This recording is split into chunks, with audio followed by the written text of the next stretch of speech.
free. Knowing your T levels is the first step in understanding if you have low T. Your testosterone level impacts your energy, libido, sleep, weight, hair loss, mood, and even ED. Maintaining an appropriate T level can change your whole life. Most men start to see changes in their hormone levels in their 30s. Experience and results matter. So what are you waiting for? Get your T levels checked today by local, experienced, and trusted men's health experts. They've helped thousands of men since 2011. They're so confident they can help you, they even guarantee it. Call Revive today and schedule your free testosterone test, free exam, and free consultation. Call Revive Men's Health at 916-277-8599. That's 916-277-8599. Or visit revivemenshealth.com. KHTK AM HD1 Sacramento, KYMX HD2 Sacramento. From the Power Business Technology Toshiba Studios, your home for the Sacramento Kings. It's Sactown Sports. Sactown Sports. Headlines. I'm Christopher Laud with your Sactown Sports headlines. The first of the NBA play-in games is today for the Eastern and Western Conference 7 seed. It starts in Miami with the Heat hosting the Atlanta Hawks. And that will be followed by the Rudy Gobert-less Minnesota Timberwolves at the Los Angeles Lakers. ESPN Adrian Wojnarowski is reporting former Sacramento King and four-time NBA All-Star DeMarcus Cousins is back to playing professional basketball. He will be signing with the Guaynabo Mets of the Puerto Rican Basketball League in an effort to make it back to the NBA. Today at 11, we will have former Sacramento Kings head coach and former Golden State Warriors general manager Garry St. Jean to talk about the upcoming Kings-Warriors series. Those are your headlines. Now it's time to get to Whitey and Watkins. Wow, so DeMarcus trying to get back into professional basketball, huh? Welcome to the Sactown Sports playoff push. Kevin Michael, Whitey Gleason, thrilled to be with Chris Watkins. Chris Watkins, of course, carried the show yesterday, carried me expertly. Had to see the chiropractor after the show, but got it done. I appreciate it, Chris, and I hope you're ready for more of that today. You know, I'm just going to start stretching now, get limber. Still early. Check us out on the YouTube. Thank you for the kind comments. Appreciate that. Wanted to start here. There's just so much to get to with the series coming up. I wanted to start with this, Chris. Yeah. Which player in this series has the most to prove? And I think you can make a case for players on either side, but which player in this series, Warriors, Kings, they finally are going to start Saturday, right? Who has the most to prove? To me, one guy stands out. What do you think? I think when you ask me that question, the first name that comes to mind is De'Aaron Fox. I mean, he's the king. He's been the King's head of the snake for the past couple of years here. This is his first opportunity to get into postseason basketball. And, I think a lot of people have just questioned what level De'Aaron Fox can eventually get to. I think that even before this season, there was a lot of talk of, okay, he's good. He is good. Can he be the number one? Is he a 1A? Is he a 1B? Is he a 2? And I think those questions were answered to an extent this year, but the postseason is where you answer, okay, can you, how incredibly good can you be? Can you maintain that level of dominance during the postseason as well? I'm looking for De'Aaron Fox. I think there's a lot, I wouldn't say there's a lot of pressure on him, but I think there's a lot of eyes that are going to be locked in on him to see, okay, you're playing against Steph Curry, Klay Thompson, a great Warriors team. How do you perform? How do you show up? Your team also, the team needs him to perform. De'Aaron is the team's leading scorer. They're going to need him to put up big performances every single night if they want to compete. Woo, you make it tough for me to disagree. You make a strong argument because, you want to prove you're an elite guard in this league while you're playing against not the GOAT, but I call Steph Curry the Goose. You know why? Why is that? Greatest of outside shooters ever, the Goose. Whoa. Yeah. That works out perfectly, actually. Wow. Yeah, I spent a lot of time on it. More time than I should have. Yeah, so you're playing against one of the greatest of all time, so great chance for De'Aaron, obviously, to prove just how good are you right now on the biggest stage in a playoff setting. To me, though, the guy with the most to prove, and it's also a King, could make the case for a couple Warriors, but Domantas Sabonis has not really played well in the postseason. Now, he hasn't played in a lot of postseason games, as I know, you were crunching the numbers as I was. Played a little bit with OKC, didn't do much, but, he wasn't a big part of the team. Yeah. But he has played 11 games with the Pacers. Mm-hmm. And at that time, he was not as important to the Pacers as he is to the Kings now, but didn't play that well. 11 points a game, 5.5 rebounds, 2.9 fouls per game for Domantas Sabonis. So for a guy who right now is showing that he's capable of carrying a team into the playoffs and hopefully deep into the playoffs, he basically has to prove that he can be a playoff big-time money player. Yeah, and all those numbers that you just listed were on 24 minutes per game average when he was in Indiana. He's now up, for Sacramento, 34 in the postseason, especially with how, like we were talking about yesterday, the Kings' backup center position being as murky as it is. I'd be shocked if Sabonis doesn't play 38 to 40 minutes a game this series. Foul trouble, we were talking about that yesterday. If he manages to stay out of foul trouble, that's huge for Sacramento. I think that's wishful thinking. I think that there's at least going to be 1 or 2 games that he finds himself in some real foul trouble and has to, really adjust his defense. We've seen at points this year, especially with him being the only center on the floor, he just changes his game. He can't play as physical. He can't be nearly the presence he would like to be at the rim because he's trying to avoid drawing that 5th foul and essentially ending the game for the Kings when he checks out. It's going to be huge on him to be good. Like you said, the numbers that he has in the postseason haven't been in the same role that he's in now. So he's never had to carry the weight that he has to carry now while he's in the postseason. It's always been, other guys around him being able to contribute as well, just not on his shoulders. It's going to be huge for him. I mean, it plays into the whole inexperienced conversation that goes with all the Sacramento Kings, but it's a lot more worrisome when the 2 players that we've listed as the biggest things to prove are on the Kings side of things, and it's the Kings' 2 best players. Yeah, Manny Too Legit on YouTube says Fox got something to prove, and I believe Mike Brown got something to prove for to the Warriors. He says for the Warriors, got something to prove to the Warriors. Absolutely. I think you can make the case, and I will make the case, that Wiggins has something to prove. With the year he had. And I know I heard some numbers J. Ross had this morning on the J. Ross and other guy show. Is that what it's called? Well, he's not here, so it doesn't matter. J. Ross and J. Ross and J. Mars. Yeah, that's yes, right. J. Mars. J. Mars. It's tough because he's on the other side of the glass. Yeah, his name apologize. Yeah. But he was pointing out that in 3 games against the Kings, Wiggins was great this year. He made, what did he make? 30 of 54 shots, 25 a game, whatever it was. But given the fact that he hasn't played in a while and he's so important to their chances to extend this dynasty or whatever you want to call it, he got a lot to prove in this series. Absolutely. I mean, like you said, he's missed a lot of time, and I think there's a lot of expectation. I think when people learned that Wiggins was coming back for Golden State, it changed a lot of people's minds. And in terms of, people were already feeling optimistic about the Warriors' chances specifically in this series, but I think once they got Wiggins back, people kind of started to shift towards, okay, maybe this is looking like how it was last season, where we have all of our horses and we are different. We saw how important Wiggins was to the Warriors' success last year in the postseason. I think absolutely Wiggins, there's a lot of pressure. I don't know if pressure is the right word, but there's a lot of expectation on him to come into this series after missing the past 20 odd games or 3+ weeks, whatever it is. Yeah. I mean, he's expected to just come in and be the Andrew Wiggins that they've needed. And that's a lot easier said than done. He's got to, I think the reason why he didn't play the final couple regular season games was because he had to kind of get his momentum and get his rhythm going. Which suggests that he wasn't as far along as they would have hoped, but it's understandable. It's totally understandable, but it nonetheless, you have to, getting your rhythm in the regular season is a whole lot easier and a whole less important than trying to figure out game 1, first time you've played in a month. It's just a really tough situation to ask somebody to come right into and expect to pick it up without missing a beat. And I think another Warrior with a lot to prove is Jordan Poole, who looms as, I know this is kind of cliche in these series, but kind of an X factor. He's at times this year been very, very good, especially of late. At times this year, he's been terrible. And with everything, there was not only was there the punch this year, there was a situation where Steph Curry got teed up because he was so frustrated. He got kicked out of a game. He was so frustrated that Jordan Poole didn't pass him the ball. He threw his mouthpiece. It went into the stands. He got thrown out. There was a situation earlier this year where he was turning the ball over too much, and Steve Kerr literally yelled, "Jordan, lock the F in."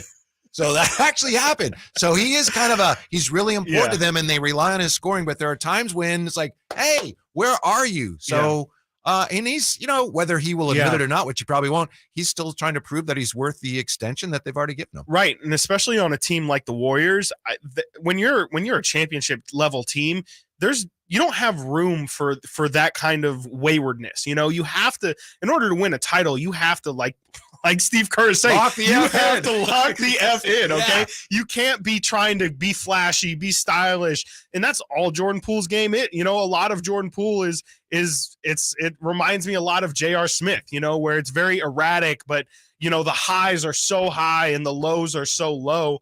And to me, it's a risky way to live. And it's who the Warriors have tied their ship to. They really believe they extended Jordan Poole. It's a big risk for all of those reasons. I think, Jordan Poole absolutely has to. He cannot be as wayward as he's been during the regular season. In Steve Kerr's words, he's got to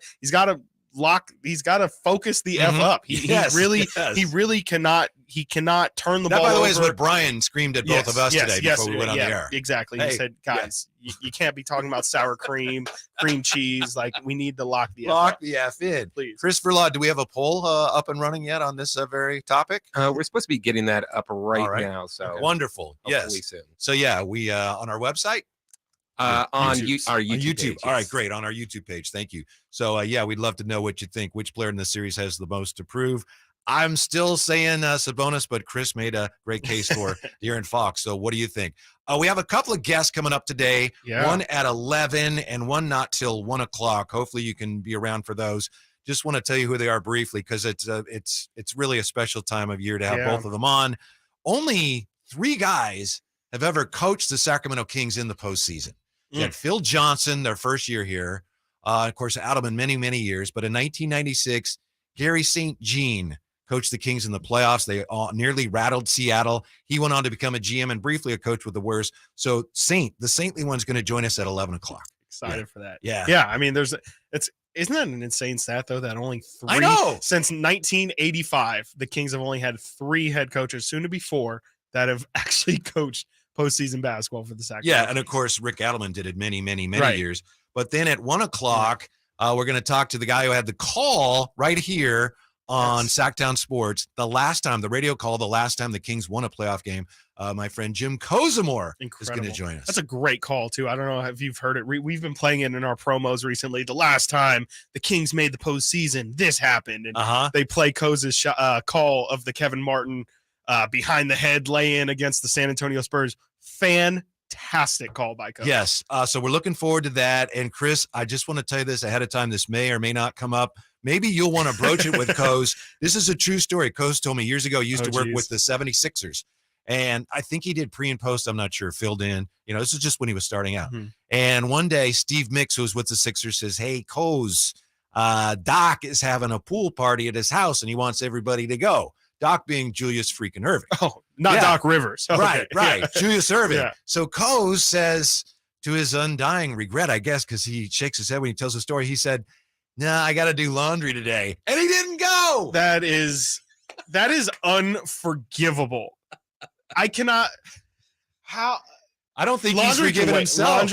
Laundry. I have a never-ending battle with laundry. I understand, Koz, but yeah, the glorious thing about laundry can always wait till tomorrow. Yeah, I guess he was waiting. Young guy, he's out on the road trying to figure out we got to go on this trip. No, I can't go, and he still regrets it to this day. I would regret it. He should. I would regret it to this day as well. So feel free to bring that up. Absolutely, I'll put it in my notes. Yeah, we're thrilled that you're with us. And coming up, Draymond Green's already trying to get inside the Kings' heads. That's next on the Sactown Sports Playoff Push. Whitey and Watkins, Sactown Sports, and SactownSports.com. Check out the Golf to Go Hour with Frank LaRosa every week on Sactown Sports. Get the latest on equipment, area courses, people who play the great game, and plenty of good conversations about golf. It's the Golf to Go Hour every week with Frank LaRosa on Sactown Sports. Golf to Go is brought to you by the Hagen Oaks Golf Super Shop, America's most awarded golf facility. Naturewood Home Furnishings, where it's all about choices and always about quality. Yeah, I'm so stressed. Our business is growing. We've got people all over now. Uma. What is that? Meditation? I'm recommending the Uma cloud phone system with auto attendant and more than 50 features. Uma? Yep. Switching to Uma is a cinch. Just $24.95 per month per user, plus taxes and fees. Uma. Now you're feeling it. Find small business calm at ooma.com/radio. That's OOMA.com/radio. Heart failure, carpal tunnel syndrome, shortness of breath, stomach issues, lower back pain. How does it all add up? If you have heart failure and any of those seemingly unrelated symptoms sound familiar, it's time to talk with your cardiologist and get the full picture. They may add up to transthyretin amyloid cardiomyopathy. ATTRCM is a rare and underdiagnosed disease. Recognize the signs and discuss them with your doctor soon. Learn more at connectwithyourheart.com. That's connectwithyourheart.com. Sponsored by Pfizer.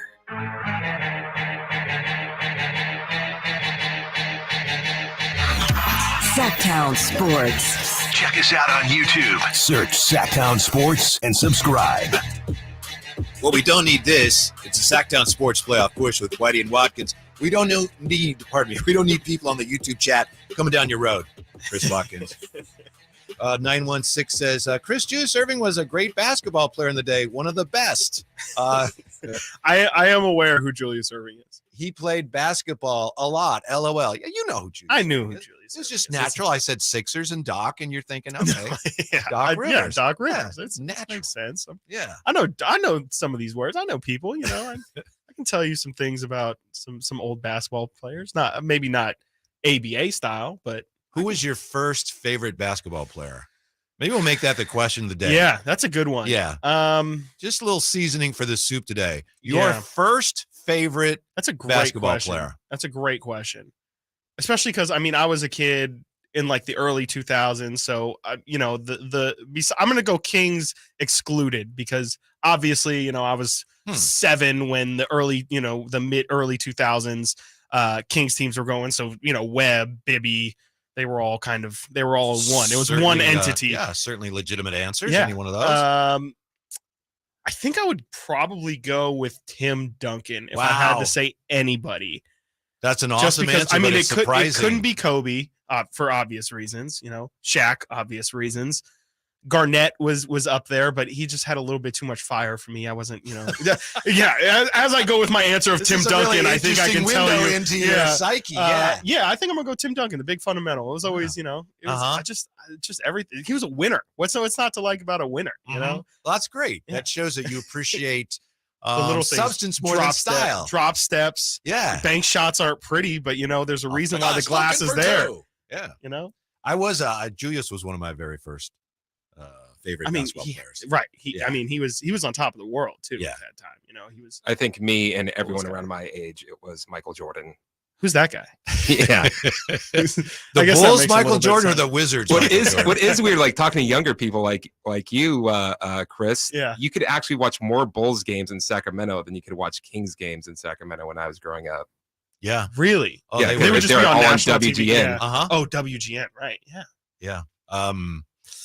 Wow. He was pretty good. And one of the pretty reasons decent, yeah. they did The Last Dance is because I think Michael realized, because he was Yeah. behind that, right? He realizes, Yeah. hey, more and more people are looking at LeBron as Yeah. I got to remind these people of what I did. I think that there's a story about how after LeBron made the comeback against the Warriors in the finals, that's when Jordan officially went to I gotta do Jason something. Hare Uh-huh. and he said, all right, let's green light this thing. Like it's time, because like you're saying, he kind of felt that little pressure behind his neck, and he feels LeBron coming behind him. It's interesting because the Warriors have been talking about whether this is a last dance for them. Steve Kerr had experience, Mm-hmm. with a last dance, and they had an earlier last dance with Durant. So we'll probably circle back to that at some point. But Mhm. speaking of players who are favorites and others who are not, Draymond Green is probably not what you consider a favorite Warrior around these parts.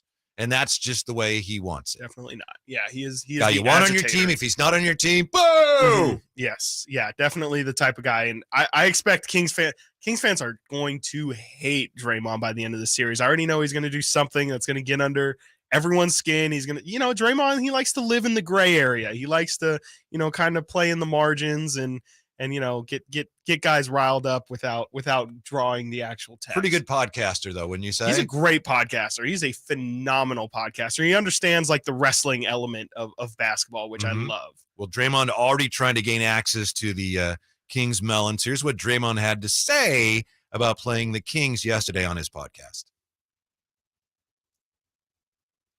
Here's what he had to say I got the about Dubs playing the taking this. Kings Why yesterday would on his I not podcast. have the Dubs taking this one? But it'll be tough. I'm looking forward to Here's it. what I had to say of course I got the about Bills, playing the Kings You want to try to yesterday. get these games done as fast as you can. I would love to get it done in 4, maybe 5. Very hard to do. I don't care who you playing, by the way, whether it's a great team or not so great team. Very hard to do that. But that's always ideally what you want to try to do. This is a young team that doesn't have much playoff experience. You want to try to pounce on that right away. You don't want to let them get hope, start getting more experience and start believing. You want to try to take that. You want to instill doubt right away. As much as you can, instill the doubt immediately. And so that has to be our goal going in. That will be our goal. I have no doubt that we can get that done. All right, so and I apologize for the technical issues there. That was my fault early on there. But there's Draymond in his podcast, and clearly he's already trying to instill that doubt that he says is so important to instill in the minds of the young Kings. He's trying to get in their heads early. He wants them to let this Kings team know Golden State's going to come out hot. Quick. They're going to try and jump on them as early as possible, make sure that they don't get any good feelings. They're going to try and take game 1 in Golden One Center. They don't want any momentum to come the Kings' way. They don't want them feeling good about themselves. Draymond knows that this is an inexperienced Kings team, and the last thing you want to do with a team that doesn't know any better is to get them feeling good about themselves. If the Warriors can take game 1, set the tone, have the Kings really worry that, oh boy, like, this whole playoff postseason thing is really different. I think that's what Draymond's trying to put in their heads early here. I think it's simple too. Whoever wins game 1 is going to have a huge leg up. Whoever loses game 1, even if it's the Warriors, and they'll say if the Kings win game 1, the Warriors will say all the right things. It's only one. We only need to win one game, but the back's against the wall. Whoever loses that first game. But if the Warriors can prevail game 1 at the Golden One Center, that's going to be a tough situation. People are going to, I think it's going to get real tight. If the Kings can lose if the Kings do lose game 1, that game 2 energy is going to be really, really tight. I already know, that's where the inexperience can really hurt you too, is that you don't understand that this is a long series. Okay, we lost game 1.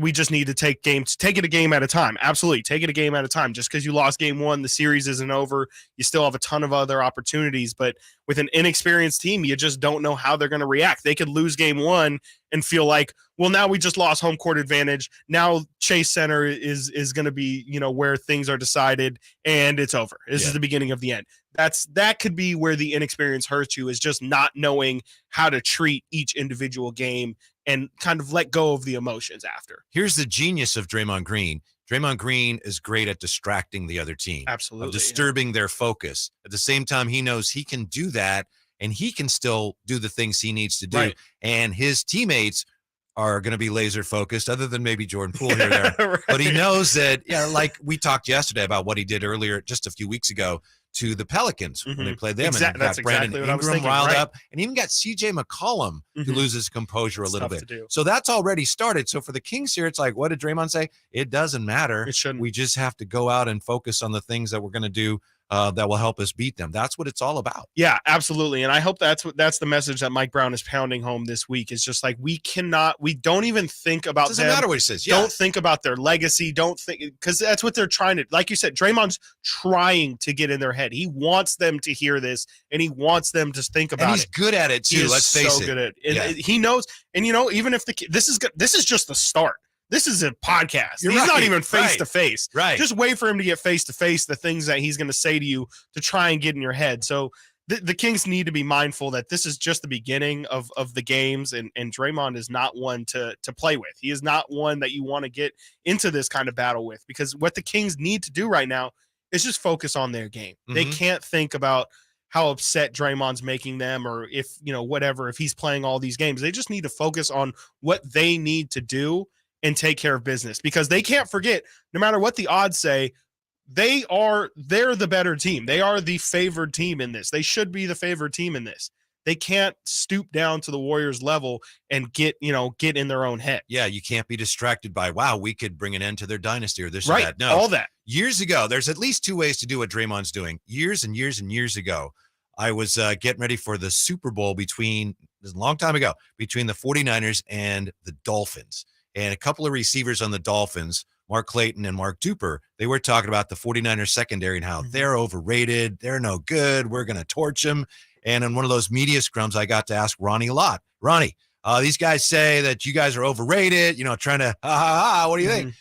You're overrated. You can't keep up with them. They're going to torch you. And he looked at me and he goes, I think they're right. They're really, I love and he was that. just dead serious. Yeah. Like, they're really, you look at the numbers they put up with Marino, we got our hands full. I think they're right. And then they played the game and the 49ers destroyed them. Right. Yeah. I love But that. Draymond doesn't do it that way. Draymond does it like, oh, they're really good. Kind of patronizing, oh, they got a good little team. Yeah. That type of He's stuff. a master. Where he says nice things at the same time, making it clear that we really aren't worried about that. No, yeah, Draymond is absolutely he's a master trash talker. It's what he does. I think even in that Pelicans game, he was like, it takes a real one to talk when you're down 20. Okay. He will talk your ear off the entire game. It's what he does. It's part of his game. It's part of how he gets himself going. And sometimes you really do need that. I thought in that Pelicans game, it was annoying. You could see the physical annoyance of his teammates as he was pulling these antics as they're down 20. But I think a piece of Draymond knows that, sometimes the rest of the team isn't locked in either. Sometimes they are really frivolous with the ball and throwing it around, and they do need to lock in. And sometimes I think Draymond realizes that that's kind of my role, is to get these guys fired up. Sometimes if it's just firing myself up and going crazy and doing all these antics, it gets the intensity up. And I think Draymond has his role and he knows when to play it and how to play it. And he's a master at it. Here's what's really annoying about Draymond from the standpoint of the team that's playing him. He is an expert at knowing how much leeway he has after he gets one technical. Yes. He knows that they don't want to throw me out, especially in a playoff game. Absolutely. I would bet a lot of money that's going to come into play at some point in the series. Yeah, he knows that, you'd think, oh, you got one, you got to be careful. Draymond's like, no. Yeah. I've got more leeway now because they know I've got one and nobody wants to be the guy that throws me out. Exactly. And that becomes a big story. Exactly. And Like he's I smart said, enough to take full advantage of that. he likes to live in those gray areas. He likes to live in those margins. And like you're saying, he knows that the last thing the NBA and the referees want is the story the next day to be, did the referees take control of the game by throwing out Draymond Green? Like, was that the end of the game? Did they impact the series? Much like what ended up happening when Draymond got kicked out of that Cavs series. The story became, okay, well, if Draymond didn't get kicked out, would the Warriors have just won that series easily? That's not what the NBA wants, and Draymond knows that. Yeah, the Kings must maintain their composure and focus, and Absolutely. Draymond will make that difficult, and I think he's already starting to do that. Yeah. Coming up next, do the Kings have a positional advantage anywhere in this series, and does that matter? That's next year on the Sactown Sports Playoff Push. Whitey and Watkins, Sactown Sports, SactownSports.com.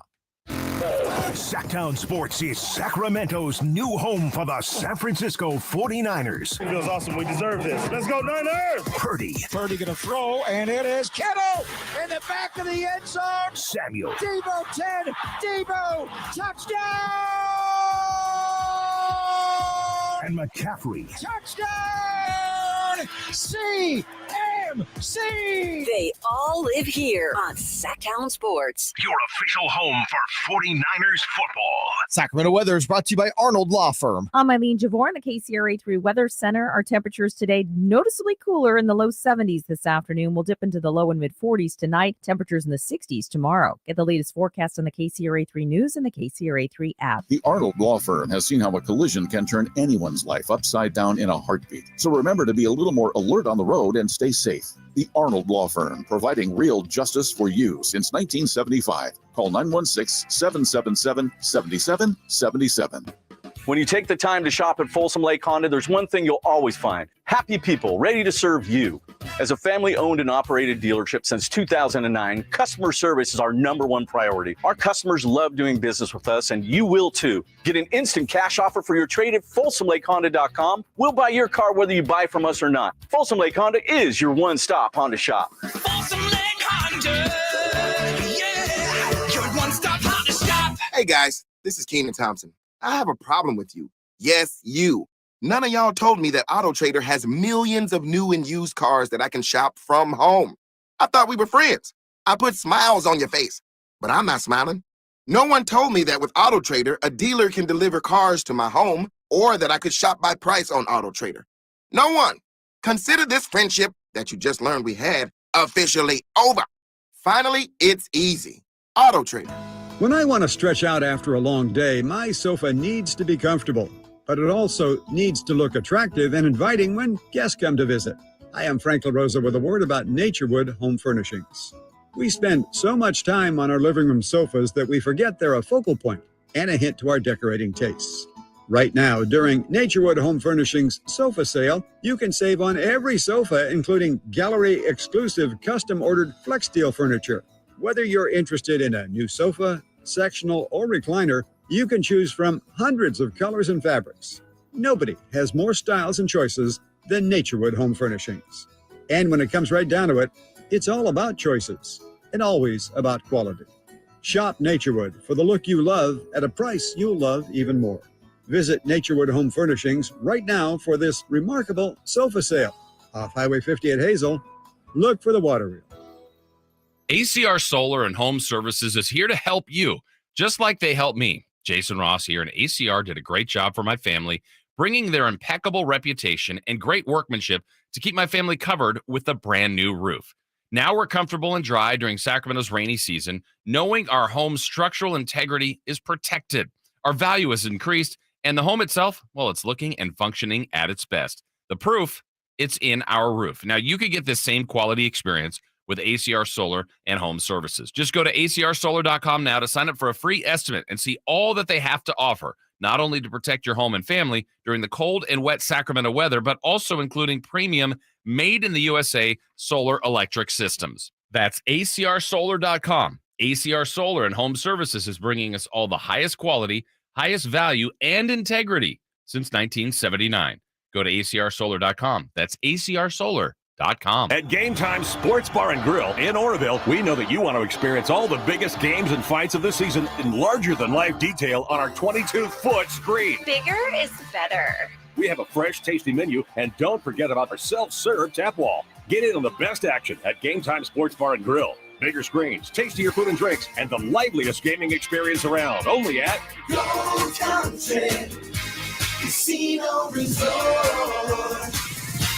The Kings are in the playoffs, and Sactown Sports and Quick Quack Car Wash want to send you to a game. Head to the Sactown Sports website and register to win a pair of tickets to Game 2 of the first round at Golden One Center. All courtesy of Quick Quack, proud partner of the Sacramento Kings with over 30 locations in the Sacramento area. At Quick Quack, wash your car all you want with an unlimited membership and enjoy the fast service that will have your car clean, shined, and dried in under 3 minutes.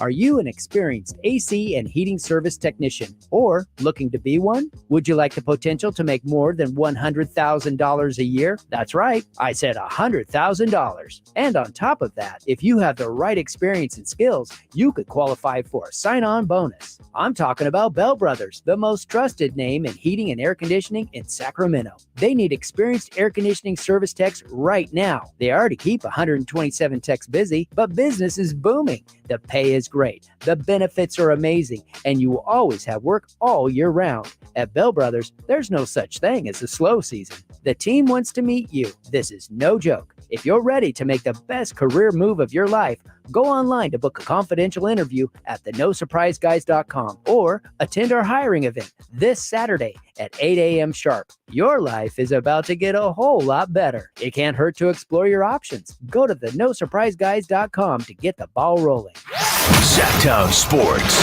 Headlines. I'm Chris Verlot with your Sactown Sports headlines. The first of the NBA play-in games is today for the Eastern and Western Conference 7th seed. It starts tonight in Miami with the Heat hosting the Atlanta Hawks. And that will be followed by the Rudy Gobert-less Minnesota Timberwolves at the Los Angeles Lakers. Kings are off until Saturday when they face the Warriors in Game 1 of the series. Make sure to get all your info from our Sacramento Kings insider, Frankie Cardicelli, as he breaks down everything you need to know on SactownSports.com. Today at 11, we'll have former Sacramento Kings head coach and former Golden State Warriors general manager Garry St. Jean to talk about the Kings-Warriors upcoming series. Those are your updates. Now let's get back to Whitey and Watkins. Yeah, Saint going to join us top of the hour. As we said earlier, as you probably know, Garry St. Jean, one of only 3 coaches who's actually coached the Kings in the postseason. Mike Brown will make it for this Saturday. Thanks for your participation in our YouTube poll. although the numbers are wrong because everyone's agreeing with Chris. I was going to say. Sure? Yeah. Which player has the most to prove in this series? De'Aaron Fox. See, I said Sabonis. You said De'Aaron Fox. He's up now to 87%. So, yeah. I mean, something's obviously wrong. I think it's with just the people, polling mechanism. People have had time to let they've emotionally became invested in De'Aaron Fox's career, so that's all it is. Sabonis is a new arriver, and so people don't fully understand the the history that goes along with his career. They don't understand. That's a good point. Yeah. It's wrong, but it's wrong, point. right? Yeah, exactly. Yeah. My point is just Sabonis, I think, has a lot to prove as far as being in the playoffs. Of course, Sabonis, he hasn't been in the playoffs yet. Right. Fox hasn't. So I get that, but Sabonis has been in the postseason, hasn't played well. But yeah, you can make a strong case for at least what we say. We had at least 4 guys who were making a strong case for 2 on a side. Also, on YouTube, our question: who is your first favorite basketball player? Some interesting responses so far. Tracy McGrady got a mention. T-Mac. Rajon Rondo got a mention. Rajon Rondo. I hope Boston Celtics Rondo, not Kings. Yes. I believe that was the stipulation there. Tyus Edney gets a vote. Former Sacramento King backup point guard. That's a little before my time. That's like mid-90s, right? Tyus Edney? Yeah. I could be wrong. I think Saint may have coached Tyus Edney, as a matter of fact. Yeah. Okay. Point guard, you said? Yeah, from UCLA. Yeah. No, I know nothing about Tyus Edney. Sounds like a great man, though. Great player. He was, fine player. Had a big moment in NCAA March Madness history. As far as the positions go, a lot of people have been doing this. Monty Poole's going to be on, I think, the afternoon show coming up. Does a fine job covering the Warriors for NBC Sports Bay Area. And he was the first to post one of these positional things where a positional breakdown, matching up, who matches up best at this position, that position. And if you go position by position, let's be honest, it's hard to see whether the Kings have any advantage at all, at least when you go starting lineup. Although, again, I'm going to stick with Sabonis. Right now, I think Sabonis has the edge at center. Yeah, I think looking at it, I mean, the guards for Golden State are Steph, Clay, Jordan Poole, Gary Payton II, Dante DiVincenzo. Guards for Sacramento are Fox, Herter, Monk, Mitchell, Kessler, Edwards. You can't not give it to the Warriors. I mean, they have like the goose, as you call him, Steph Curry, Klay Thompson, maybe the second best shooter of all time. Poole is every bit a 6-man as Malik is. And then Gary Payton II is probably the best defensive guard that one of the best defensive guards in the NBA. And then Dante DiVincenzo as well, just a Swiss Army knife. That's a better collection of talent than what Sacramento has. Forwards, Wiggins, Kuminga, Lamb. It's a push, I would say. I don't know if you can really say that Wiggins, Kuminga, and Lamb are any better. Barnes, Murray, and Lyles, they're both solid. I think you're not wowing anybody with those forwards, but those are you're definitely getting solid forward play out of them. So I would call that a push. But yeah, with the bigs, I mean Sabonis and Len Metu with against Draymond and Kevon Looney. Sabonis is, we're talking potentially second or third team all NBA center, and Draymond is incredible, probably going to be on those all defensive teams as well. But Sabonis has just been on another level. You read that stat yesterday, one of 3 centers to, have a certain amount of points, assists, rebounds. Who were the other 2 again? Were they any good? It was this guy, Walt Chamberlain or something like that. Sure. And Nicholas Jokic or something. Yeah, something like that. Those 2 guys did what Sabonis has done this season. So, yeah, I think I agree with you. The only place you could really give the Kings a clear advantage would be center. Everything else is a push at best. Does that matter? Because I think Sacramento has the thing that's made Sacramento so great is they're not a star-driven team. They really do spread the wealth. There's Kevin Herter, 15 points. There's Malik Monk at 13. Keegan's at 12. HB's somewhere near 12 and 13 points per game as well. They share the sugar a lot, and it's not just about an individual like the Warriors kind of need Stephen Curry to be at a certain level. It's a real group collective with Sacramento. So that's kind of where it evens out. Draymond's had a really good year. He's had a better year than I thought he was going to have. Yeah. He's had a really solid year. And Kevon Looney, I'm a huge Looney fan because very am I underrated. starting? Am I coming off the bench? Okay, whatever. I'm going to give you a lot of rebounds, a lot of offensive rebounds, extra possessions. And I'm a really good passer that nobody knows, and I'll score if they need me to score and I get the opportunity. And he's so consistent. That said, I do think Sabonis has had a better year at the center position. Yeah. Because he's been great. Incredible. Nothing against those 2 guys. He's been great. And I think it depends how you break this down. If you go position by position as we just did, as most people do, then it's pretty clear, the Kings are at a disadvantage. But if you go starters bench, I think you get to one of the absolute keys to this series, and you also find a window to a possible Kings victory. Because the Warriors starters, their net rating is enormously high. I think it's the best in the NBA. Yeah, it is. Yeah. The Kings starters, it's not that high. It's not bad, but it's not that great. No. But if the starters for the Kings can keep it close, the Kings bench has been much more productive overall than the Warriors bench has been this year. And the Warriors, of course, is, this is the case with great teams, with great player. They struggle when Steph's not on the floor. Sometimes they're a different team. And that's where the Kings obviously have to take advantage. But there may be an opportunity there because their bench has played better overall this year than the Warrior bench. Yeah, quick note on the Kings starters too. I mean, the starting lineup for the Sacramento, those five players have by far played the most minutes together of any combination of other five players. So they do have a level of experience, and that could also speak to why their net rating's a little lower, just because they play so many minutes together. But you're completely right. The Kings bench has been huge for them this year, and it has shown some levels of inconsistency. But the thing that's made the Kings benches are going to bench. That's exactly. That's why they're not starters. Yeah, exactly. But that's been a huge reason why the Kings have found such success at random points this season, is because they've had 7 different guys score 30 points in a game this season. Their starting 5, Terrence Davis has had 30-point games. Malik Monk has had 30-point games. Trey Lyles has had a couple 15-point plus games. Davion Mitchell, even when you get anything offensively from Davion Mitchell, 9, 12 points from Davion Mitchell, it does so much for this team, because that's just more unexpected buckets. So, the bench, if the Kings bench can play to the point where we've seen them play at points this season, then look out, because that can definitely be an advantage for Sacramento in this series. Chris, I'm really looking forward to seeing how Malik Monk plays in this series, because I noticed earlier this year, and I know his shooting fell off a little bit, but earlier in this year, he played like a guy that was trying to prove to everybody, I've always been this good. Yeah. I could always do this. I never got the chance. Yeah. And he relished that opportunity in this system. And I think he's going to want to continue that on the brightest stage. Absolutely. Obviously, the Warriors will have something to say about that, but I'm looking forward to that. Yeah, so position by position, I don't know. Doesn't look too bright for the Kings, but you go bench and starters, there's an opportunity there. Coming up next, the Kings defensively, I don't know what you think, Chris. I don't think they've been very good this year. Let me check my note. No, they have not. So has any team with a defense as poor as the Kings ever reached the conference finals? If you're a Kings fan, you will want to hear the answer to that. And we have it next on the Sactown Sports Playoff Push. Whitey and Watkins, Sactown Sports, and SactownSports.com. It's Kettles and Rami. Nimi was G League MVP runner-up. They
local. Live and local.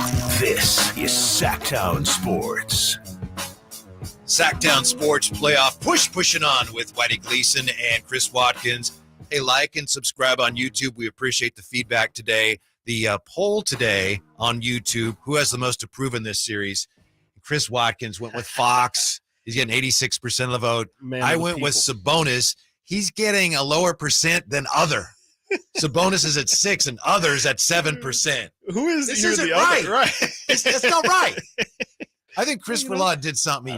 He jimmied the numbers or I just something. made a compelling argument, I just, I'm a Yeah. veteran at this. We've had 5 years of everybody hating on Fox, so I That's think also that's true. that's what goes into it. Oh, okay. So maybe it's a little guilt complex. Yeah. Like, no, it's a great answer. I think people still do doubt him as well. Even locally, I think a lot of, like I said at the time, I think a lot of questions have been answered about De'Aaron Fox for a lot of Kings fans, but I definitely do think that there's still a good majority of people that, they're just kind of stuck in their ways and they feel like, De'Aaron, he still can't shoot. So he still isn't a great player because his game isn't all the way complete when, clearly he's just great at getting every other shot off. We also, Chris, have a couple more answers to our question. Who's your first favorite player? A couple more Kings have been mentioned.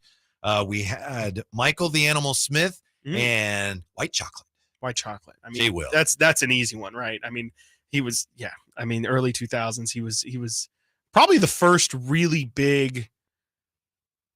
I'm trying to think of the right word to use it, but because viral wasn't really a thing, but he was the first King that really got national attention just for, who brought national attention to the Kings. It felt like once Jay Will got there, even if it was just to show 2 of the sick passes that he made that night, that was a real turning point for Sacramento He was the Kings. Sports Center must see. Yes, exactly. May I, and I've told this story before, I apologize if I'm redundant to people who've heard it. May I tell you about the time I played pickup basketball with Jason Williams? Absolutely. Because Pat and Tom put together. This was not in a dream. This was real this was it was real. It was very real. Pat and Tom had a regular game at a gym and they invited us to play and we'd go out there all the time. Bill Winnington played one time, although I wasn't there that day. Carol Lawson played one time, but Jay Will came out. And one of the things I'll never forget is that Jay Will, and he was having fun. He's fooling around, as you can imagine, playing with guys like us. But he always knew the score.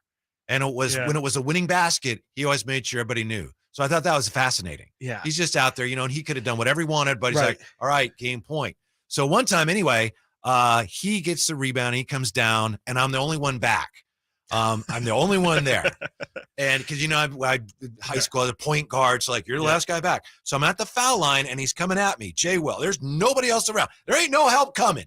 And I remember thinking for a second, just a split second, I think I stopped him. And then this alarm went off in my head like, boop, boop, boop. You are too close. You are too close to the man with the ball. And I was right on him. And then I honestly don't know what he did, but he scored, and everyone at the other end went, whoa! Seriously. You just blacked out for half a second. He did something so quick that I could not follow it, and I think he did that thing where he went one way and then wrapped the ball around my head, and then he was there, and then people went, whoa, and he laid it in. And honestly, I don't know what he did. Your brain just reset on you real quick. Yeah, it was like, I can't follow. That was too fast. And I asked him, afterwards, what did you do? And he goes, man, I don't know. I was literally just about to say that, where he probably doesn't even know what he did. Yeah. Because when you're an athlete at that level, it's all instinct. And you're just like, oh yeah, guy in front of me, I can do this. Who even knows? And especially Jay Will, who knows what goes through Jay Will's head? He could have thrown it off your head. He could have off the heezy. I don't think he did, but maybe that's why you don't remember. Is he just chucked it off your head? Maybe he went behind his back, behind my back. I don't know, because he was there, and then I was like, whoa, how did you get over there? So was that for game? Was that game point as well? I don't think it was, but but he was really cool because I made a hook shot. And he goes, "Hey, nice move!" And at that point, I'm like, "Well, I could just quit playing basketball." Yeah, right, exactly. Yeah. You've already accomplished it. Especially if Jay Will's complimenting something, you'd be like, it must have also looked good because he humiliated me so thoroughly. Yeah, he had to be like, "Hey, nice hook shot, kid. I see you." Yeah. We know that the Kings' big question with the Kings is defense, and we know that they were number 1 in offense and number 23 in defense. Yes. Not great. For it's teams definitely that not wanna be ideal. contenders, typically teams that are title contenders or top 10 in both categories. There are some exceptions. Yeah. But did some diving into the numbers. Both the Phoenix Suns in 2010 and the Pacers in 1999, they both were number 1 in offense and number 23 in defense, just like the Kings are. Both those teams made the conference finals. Now they lost, and I think the 99 Pacers, I think that was the lockout year, so that was a shorter season. Yeah. But still, two teams that were number 1 offense, 23 defense, made the conference finals. So see that? And if I'm not mistaken, that 09-10 Suns team was the 7 seconds or less D'Antoni offense, which was notorious for just being offense. And people had a lot of similar questions that they have about this Kings team of, okay, yeah, you guys are great offense. A, will the offense translate? B, how are you going to stop anybody? Steve Nash isn't a lockdown defender. Amari Stoudemire, I think, was their center. That's not a defensive stopper. And the Matrix, Sean Marion. He was a defensive stopper. But a lot of similar questions, which I love the fact that they both teams ended up making it to the conference finals, because when we're talking about the Sacramento Kings conference finals, I think, again, like, we're throwing parades for conference finals. I believe you're right. And if we're just talking, if the Kings can get past the first round, to me, what that number says is we shouldn't necessarily look at it like this is going to be. It might be the Kings' eventual downfall, but maybe a not good defense isn't as detrimental immediately. It's in not the first round necessarily a death sentence. However, history says I don't think that the Phoenix Suns or the Pacers were playing the defending champions, a 4-time champion and the greatest shooter of all time. There's also this: since 1997, 22 teams before these Kings have reached the playoffs with a defense that ranked 23rd or worse in the regular season. Only 6 won any playoff series. Only 6 of the 22. And these numbers, I think I got these numbers from The Ringer. Maybe you've seen them. There was actually, in the last 26 years, a champion, an NBA champion, that was number 1 in offense and number 22 in defense. Kings almost, they're 23rd, first and 23rd. But it was the 2000-2001 Lakers who basically just, we're not going to play defense till the playoffs start. Then they locked people down in the postseason, and they won the whole thing. So it's hard to see these Kings doing what those Lakers did. At the same time, there is a glimmer of hope if you look at the history of this. Yeah, definitely. I think, I think a lot of people view the defense as something that's an immediate problem and something that could, I have said it will be the downfall of them, but especially, the Warriors are kind of a good situation for the Kings, where they're not elite defense by any means, but they're still, it feels like it's going to be an offensive battle, not an offense versus defense battle. And then, like you were saying before, a middling offense or something like that. So it does give me confidence that at least the Kings seem to have a fair series, but those are some interesting numbers, especially considering that, it never felt like at any point the Kings were going to play good defense. Yeah, it's how you slice it. I mean, there are some encouraging notes in there, and there are some discouraging notes. Bottom line, the Kings have to defend better than I did against Jay Wood, or you have no chance. I guess, because again, I don't know what I tried to stop him, and I don't know what happened. I feel like that's like, if you guard Steph Curry, a lot of pros will say the same thing of, like, he was in front of me and then he ran around the entire gym, and then next thing I knew, he was open in the corner. Yeah, so I got tired of chasing him. Yeah, and then the thing with Steph is the way his range. He's got such range, Mhm. and you Right. can see that It's earlier. Now limitless. guys know, but especially like 5 years ago, he'd be out there and people think, "I've got him covered. He can't shoot from there." I was like, "Oh, he did. Well, damn, he did. Yeah. Oh, he made it too. Okay, Yeah. geez. And that's just the And he whole did it game 3 has straight become plays. that. Yeah. No, we're going to keep saying it, but I'm so excited for this series just because of all the little things like that, like how the Kings how far will the Kings guard Steph Curry out on the 3-point line? How will they blitz Steph Curry? Will they try and get the ball out of his hands? Will they make other people beat Steph? Everyone except for Steph Curry beat the Sacramento Kings. I'm excited. Yeah, we got a unique view of the series coming up because our next guest, he was a GM for the Warriors. He was a coach for the Kings when they reached the playoffs.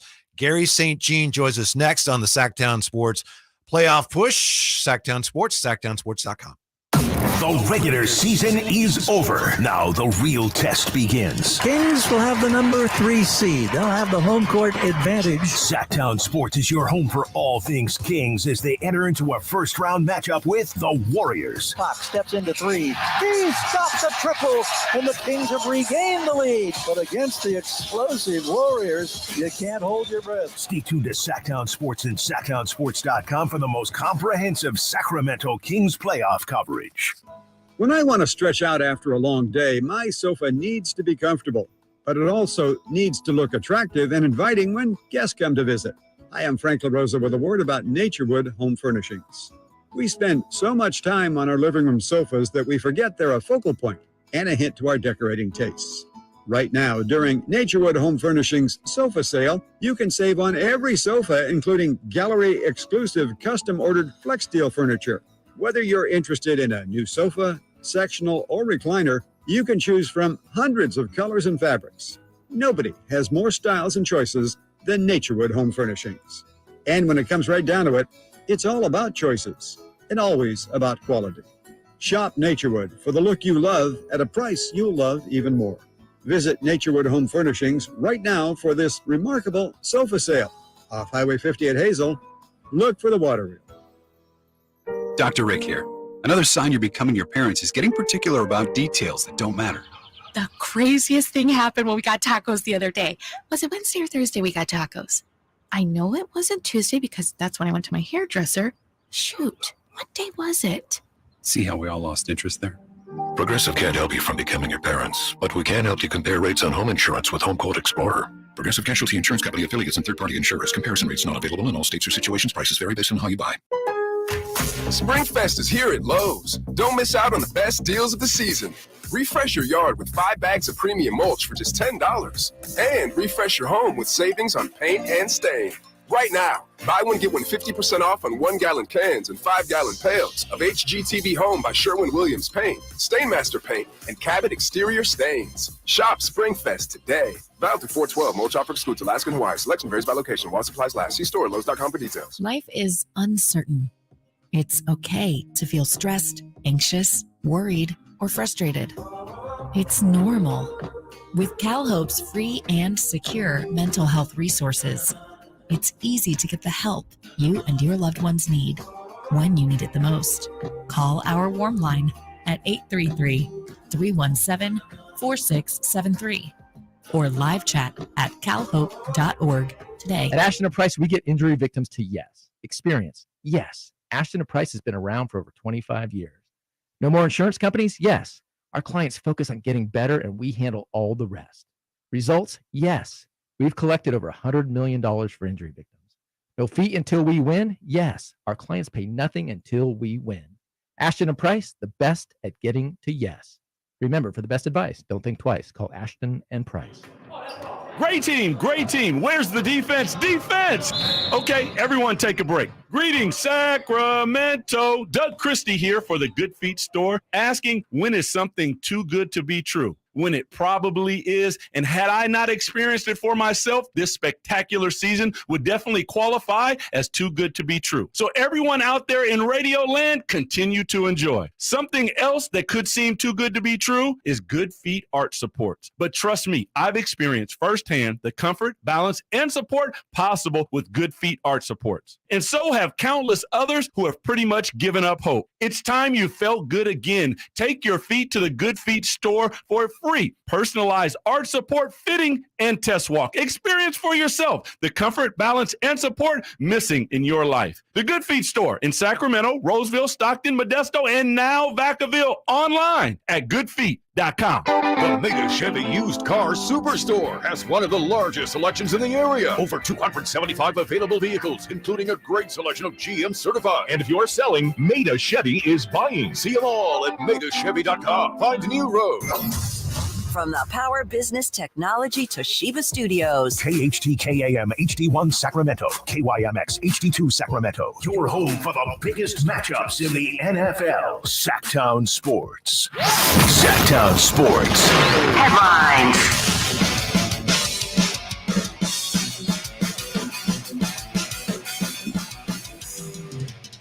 I'm Chris Verlod with your Sactown Sports headlines.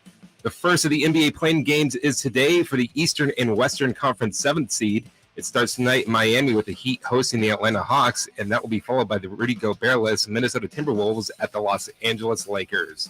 ESPN Adrian Wojnarowski is reporting former Sacramento King and four-time NBA All-Star DeMarcus Cousins is back to playing professional basketball. He will be signing with the Guaynabo Mets of the Puerto Rican Basketball League in an effort to make it back to the NBA. Coming up right now, we've got Garry St. Jean, former Sacramento head coach and former Golden State Warriors general manager. He joins Whitey and Watkins right now. Yeah, this is always a special treat, especially this time of year. And isn't it interesting, Chris, when you look at, as we've said, how exclusive this club is. You've had three men who have coached the Sacramento Kings in the postseason. That's it. Mike Brown will become the fourth. Only three guys. We got to get like a master's jacket or something for these Kings playoff coaches. All guests come to you from the Folsom Lake Honda hotline. Folsom Lake Honda, your one-stop Honda shop. Pleasure to welcome to the show the great Garry St. Jean. How are you today, Coach? I'm terrific now that I'm talking to you guys. Saint, thanks for your time. You know, Mike Brown, as we said, he's going to join this exclusive club, guys who've coached the Kings in the postseason. What has impressed you the most about the job that Mike Brown has done this year? Well, I've had the privilege to know him since he was down there with Pop. And nothing's changed in terms of the person. He is an absolute gem. Smile ear to ear, great communication skills, upbeat attitude. You know, guys get labeled as coaches, and everyone said he was a defensive guy. Well, look at your team now, and it's a high-powered offense, and he spent some great years with Steve Kerr, and, you know, you're just happy for him. He's going to get the Coach of the Year, and he'll deflect all the praise to the players and his assistants, but he's changed the culture, and I know that Vivek and the entire organization are thrilled with his job, and I just couldn't be more happy for him. How's it going, Coach? I don't know how much of Kings basketball you've watched this season, but at what point in the year did you kind of realize that Mike Brown was starting to really turn things around this year? Well, after a tough start, they got things going. And then I have to admit something to you. My wife, MJ, said to me, "Are you going to keep getting the NBA package?" and I kind of smiled, and I said, well, I got to watch Dallas because my son's coaching down there with Jason Kidd. Yeah. And I said, you know, I'm doing some radio stuff for the Warriors, so I got to stay on top of them. But quietly, I'm going to tell both of you guys that I watch the Kings every single chance I got, and I love the way they're playing. Love that. I love that. Garry St. Jean, our guest here with Whitey and Watkins. It's great to talk with you again, Coach. In what ways would you say Sabonis and Draymond's roles are similar this season with their teams, a hub of the offense, similar offense, and in what ways are the roles maybe a little different in your mind? Well, Whitey, it's a heck of a comparison because you show me a player who can pass, he can play. And you know who taught me that? Coach Pete Carrill. Wow. And he knew a player when he saw him pass and he could read a play.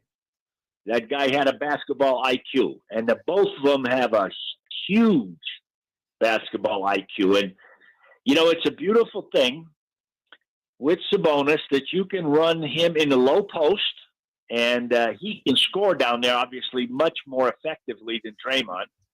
But you can run the same split action that both teams run. You can run him up at the elbow, and both teams like to run splits off of there where your guards X, they cross off of them. And you can run them as trailers on your fast break. They can change sides of the floor. They can get into dribble handoffs. They can get into pass and picks. But they see things 2 counts quicker than 99% of the bigs in the NBA. And I'm a big fan of both of theirs. Sabonis obviously is a better rebounder and a better scorer. Draymond's got those 2 shooters, those 2 guys that aren't too bad, you know, they're going to someday go back to my neck of the woods, back to the Hall of Fame in Springfield. But I love talking about those two because they play the game the right way. Coach, in the last segment, me and Whitey were just talking about a couple different teams that have found some success in the postseason despite not having good defense during the regular season. Do you feel like the Kings need to kind of have a bigger commitment on the defensive end if they want to find success this postseason? Well, you know what, Chris? It's kind of hard to flip the switch. You know, you don't want to make dramatic change and say you're going to match up. The big thing that goes on now with the coaches is the preparation. And they're looking at the games they played against them, maybe evaluating the last 7 to 10 games that they each played. And you're looking what was good for you during the regular season, and you on both ends of the floor. And I think where the Kings, it's going to be big for them is rebounding. And you've got one of the best in the entire league. Now you have to what we call gang rebound. Yeah. And the Warriors have gotten away with this with a small lineup with Looney and Green and sometimes only one of those guys on the floor. But you got a lot of guys getting 3 or 4. And keep in mind, long shots create long rebounds. Mm-hmm. So your guards can't leak out. Everybody's got to come back and rebound. And then you get rewarded with possession of the ball, and you get in the open floor and you get early offense opportunities, which both teams are superb at. Garry St. Jean with us here on the Sactown Sports Playoff Push. Coach, if you were, what do you think Steve Kerr is most worried about here of these 3 things? We know the Warriors are the defending champs, but they've got a poor road record this year. They got the high turnover rate again, and they got this disparity between free throws taken and free throws allowed. Is there one of those 3 things that you think is probably a little more concerning to Steve than the others? No, I don't know, because I got to share with you, that speech has been going on since mid-October.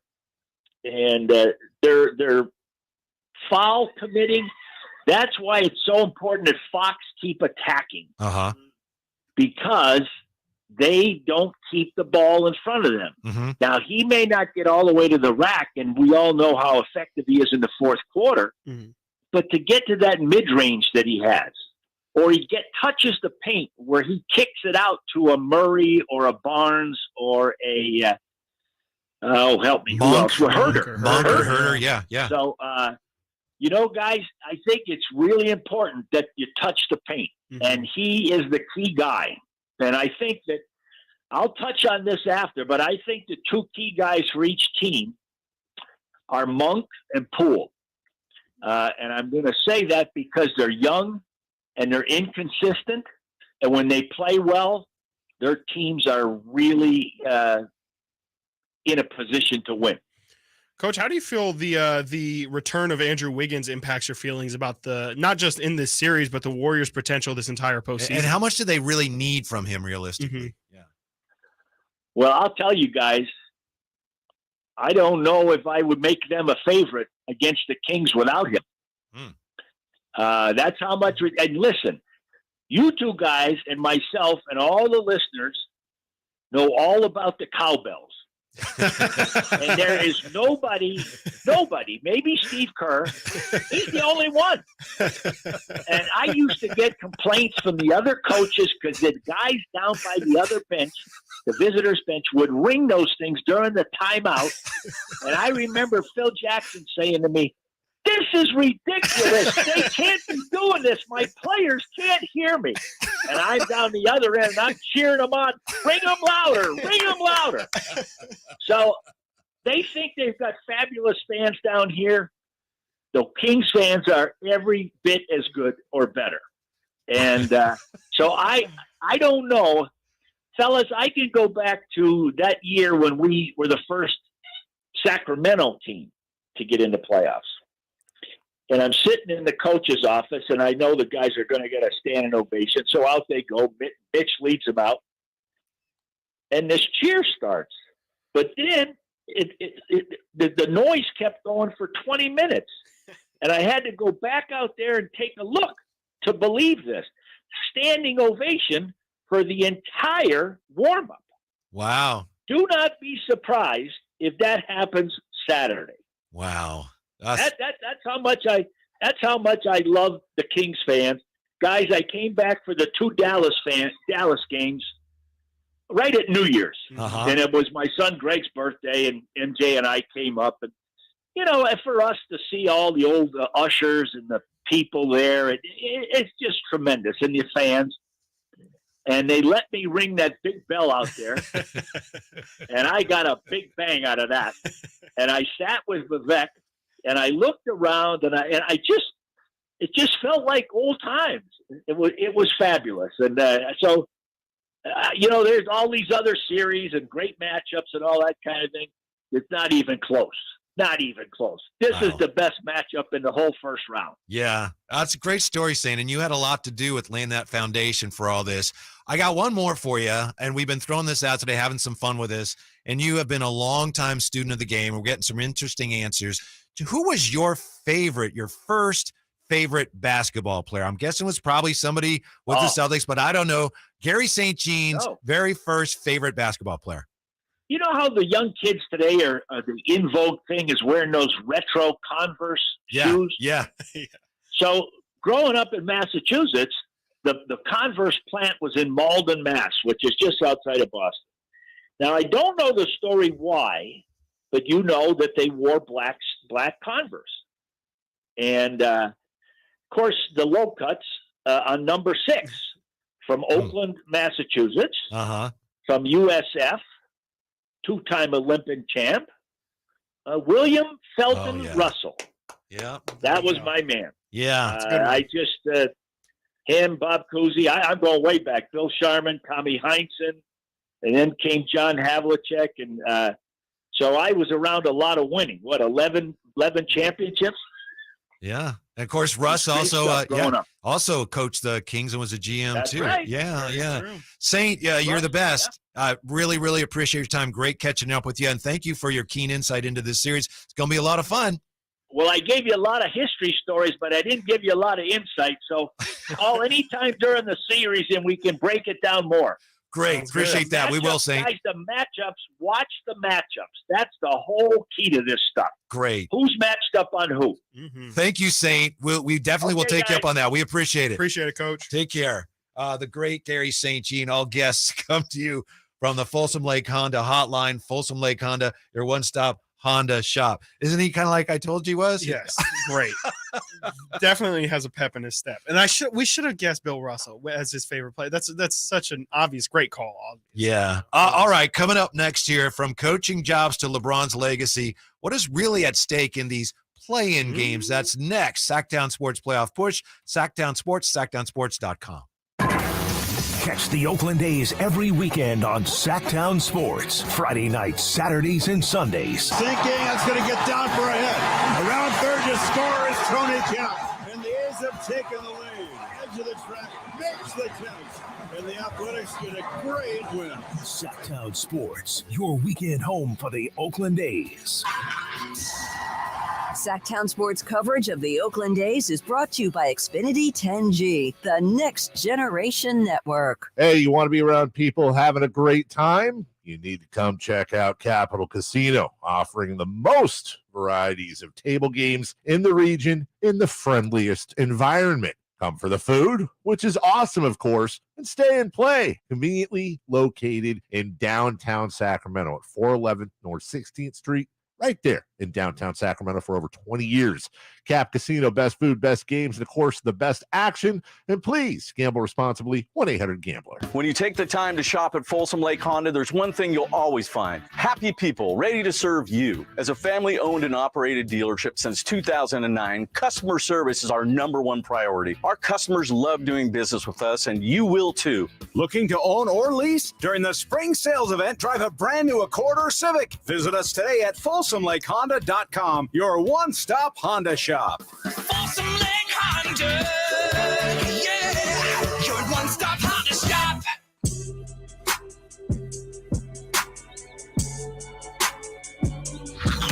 Sactown Sports. Check us out on YouTube. Search Sactown Sports and subscribe. And thank you for being with us. And again, thanks to the great Garry St. Jean. That was wonderful. On the YouTube chat, you got Big John says, I love this interview because I was hating on Saint at the Dallas game, saying stuff like, he's only here to support his son, but his Kings love is real. Yeah. It definitely is. Yeah. You can hear it. I mean, you can hear it in his voice, just like what this city means to him. He understands. He's obviously coached this team. He went through that 20-minute standing ovation that Kings fans are, notorious for and talk about still to this day. He understands. He understands what this team means to this city, and just the connection that the fans have to the team and what it means. And he mentioned the cowbells too. I hadn't even considered the return of the cowbells too, because they're sporadic during the regular season, but during the postseason, those things are in full force. I'm sure during one of the games, it'll be one of the promotions that the team will give out. I'm sure every single person in there will have a cowbell. Yeah, that 96 Kings team, they almost did something similar to what the Warriors are trying to do. What the Kings are trying to do against the Warriors. I think it would be more significant this year because the Warriors are the champs. Right. But Seattle went to the finals in 96, lost to the Bulls, but in the first round, they played the Kings, and the Kings nearly took them down. They won a game there, and then Mitch turned his ankle, or the Kings might have won that series. That was still best of 5 still, right, at that point, I think, during first round? That's a good I think it might have question. Been. I think it might have been. Yeah, anyway, 1996, tremendous series. So more excitement to come, and we've got some basketball tonight. I know it's not the Kings, it's not the Warriors, but play-in time. Yep. I found some interesting numbers here, Chris. I don't know if these mean anything, but they're the type of numbers that made me anyway go, ooh. So in the play-in, you got 7 plays 8, 9 plays 10. Yep. 7 seeds in play-in history. Yep. It's not a long history. 7 seeds. And who are the 7 seeds tonight? They are Miami and Los Angeles. Okay. The Lakers. You might want to go with them because 7 seeds are 4-0 in the play-ins. Whoa. They're undefeated. The 7 seed in the brief history of the play-in has always ended up as the 7. 8 seeds, on the other hand, so that's Atlanta, Minnesota. 8 seeds all time in play-in play. 1 win, 7 losses. Wow. And so that's including the second game as well. So they have always lost the first game. 0-4 in the first game. But then 1 in 3 in that second matchup, that would put them against the winner of the night. The only team that's ever as an 8 seed lost the first game and then won the second game was the Wizards in 2021. Oh, we all remember that Wizards team. They lost 4-0 to some 1 seed. Yeah. And then the 9th seeds, and again, the 9th seed tonight we're not playing tonight. Tomorrow. Toronto in the East and the Pelicans in the West. 9th seeds are 7-1 in the play-in play. 10 seeds are 0-4. Yeah. Let's have a funeral for them, huh? Yeah. Sorry, Chicago and OKC, but you are done. That's an incredible stat. It is. It's very small sample size, so it's easy to say, it's not very meaningful, but it is very stark. The fact that the 8 noticeable. The 8 seeds have only advanced to the actual postseason. Okay, hold on. Let's establish it. No, you said it right. Is this postseason? No. This is not. You can look it up. There are none of the records, nothing that's been done in any of these play-in games is considered part of the postseason. This is its own individual bubble, if you will. In fact, this numbers are hard to find. Where would you even find Steph Curry's average in play-in game 33? I don't know. But you know what, real quick, I'm glad you mentioned that, and I know we touched on it yesterday, but people have pointed out, and we'll probably talk about it again later, the Warriors have won all these road series in the West, and Steve Kerr's been the coach. That's true, but they also lost 2 play-in games a couple years ago. They did, right? Lost 1 to Memphis, and then they lost the one to the Lakers, and then they lost to Memphis. That's right, it's the play-in games. I'm still trying to figure.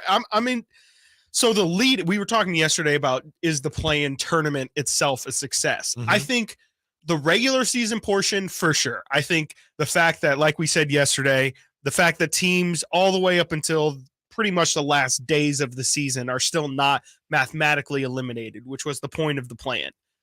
Does the actual tournament itself hold any juice is something that I think the jury's still out on. Like we're saying, no one really remembers postseason games. There's not stats that are held for it. No one remembers Ja Morant's 30-point performance in the Warriors, Warriors series or anything like that. So does do the play-in games ever actually matter? I think is something that I'm still interested to see. Is does it in vibe-wise, does it feel like it's a postseason game? I wonder. I'm glad that the Kings have never really been in that position to figure it out, and I'm glad that they're in the 3 seed. But it would be interesting to see, like, environment-wise, vibe-wise, walking into the building, does it still feel like a playoff intensity, or is it still kind of in that in-between round?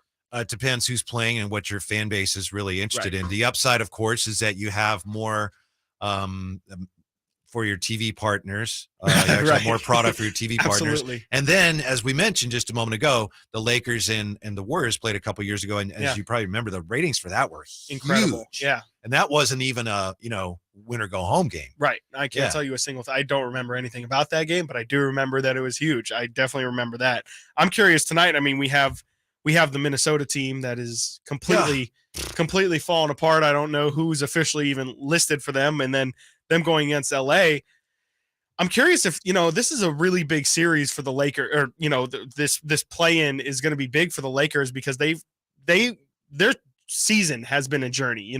Started with Russell Westbrook and will he be traded by the deadline? What are they going to do with him? They get rid of Russ. They bring in pretty much a whole new team at the trade deadline. And now we're sitting here with them at the 7 seed. Can they potentially make a postseason run? Do you see them having any? Yes. If they, I don't want them to, but sure they can. I definitely can see them, handing it to or making a series out of it with Memphis. The play-in games do matter this year because the West is so wide open, and the Lakers are a prime example. Now, this should be a walkover. Who knows? But it should be. And then at that point, if they're able to say, and you know how they are spinning things like, we had a winning record. Look at us. So, okay, that's great. Great job, LeBron. Yeah, that's great, LeBron. LeBron and Anthony Davis. But if they dominate the play-in and say, you know what, we're fine. Now we're in the postseason. We're playing. They play Memphis, right? Yep. And Memphis is they're a little bit compromised without Steven Adams. So yeah, the Lakers be right in the thick of it. Yeah, I'm curious because it does feel like the Lakers hold themselves, for better or worse, for right or wrong, much like how the Warriors carry themselves. They feel like, hey, we have the pedigree, though the pedigree is really just between LeBron and AD and not, bubble championship. Yeah, right. Bubble champ. Asterisk. So they feel like they still have that championship caliber team just with those two. So I'm going to be very curious to see. First off, I guess we can't. They've been 4-0, the 7 seeds, but we can't pencil them in yet. But I am very curious. We can pencil in the Lakers, can't we? I feel like we can. I mean, especially with if the league's involved, right? McDaniels, but also, I mean, and you mentioned him yesterday.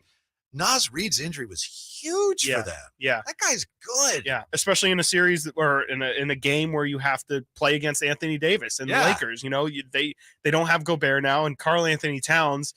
Notoriously soft, notoriously not necessarily a banger type. And that's fine because Anthony Davis really isn't either. But if you're going to try and slow down Anthony Davis, you're going to have to play physical with him. And, Karl Anthony Towns already has a checkered history, I guess, of postseason grit and postseason performance. So it'll be an interesting test tonight. I'm excited to watch that game. I hope you will join me in rooting as hard as you can for the Timberwolves. Oh, absolutely. Chances, yes. Man, I don't like their chances, but I'm Anthony the biggest Edwards, Timberwolf fan of all time tonight. Yeah, I might watch what was the Adams Hustle. I might watch Hustle tonight just to get into the Anthony Edwards vibe. And I'm rooting all the way for Minnesota tonight, please. And you made an interesting point earlier before we actually were on the air here, pointing out that this trade, if this goes sideways for Minnesota and they're out, you can make the case that their trade for Gobert was the worst trade in NBA history. Yeah, I mean, if Minnesota loses tonight and then loses to that 9-10 winner, I think we'll come in here on Thursday or whatever day that'll be, and probably that'll be the leading topic is,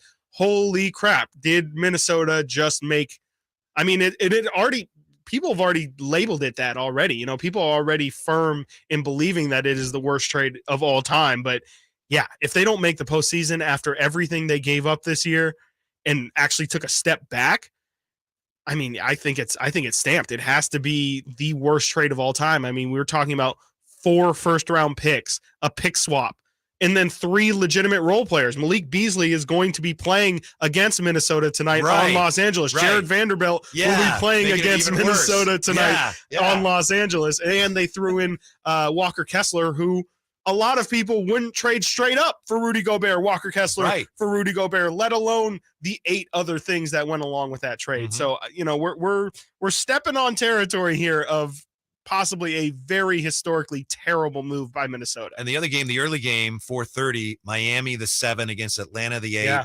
And Miami is, at some point, Pat Riley's got to think about tearing that down if they don't win last year conference finals, but they're getting older. And then Atlanta is like, what are you doing? Is everything Trae Young is your centerpiece? Is that really viable? Yeah, so. I think that's we don't talk a lot about the East, obviously, because the Kings are in the thick of this West Coast Western Conference battle. But yeah, the Eastern Conference is equally as exciting, and the storylines are definitely there because Miami has been the worst offense all season long, but they've had the best defense, and that's kind of kept them along. Trae Young is somebody the anti-Kings. They really are. They had the anti-Kings 100%.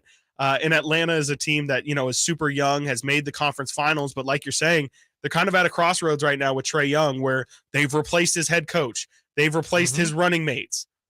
All that's left is, okay, maybe it wasn't anybody else. Maybe it was this guy. So this could definitely, again, kind of be the beginning of the end. We were talking about Luka the other day. Kind of funny how those two careers really seem to go parallel with each other. Could this be the beginning of the end for Trae Young in Atlanta? Yeah. And remember, 7 seeds, 4-0, 8 seeds, 1-7. Crazy. All right, coming up next, the Kings. It's interesting, right? The Kings had a great season, right? And the Warriors had a very up and down season, right? I mean, when you look at the final standings, can we really look at it that way? Is that really what happened? That's next. Chris and I'll get into that next on the Sactown Sports Playoff Push, Sactown Sports and SactownSports.com. The last time the Kings won the Pacific Division, Weber and Peja were rocking Arco Arena. Weber with a rebound. Kings break out. They've got 4-on-3. Right wing feed. Christie touch pass. Peja behind the back of Weber. Howard jam with the right hand. 20 years later, Fox and Domas have turned Golden One Center into a madhouse. Fox to Sabonis. Sabonis scores in the low post. Congratulations to the Sacramento Kings for winning the Pacific Division title for the first time since 2003. And the Sacramento Kings have just won a Pacific Division championship.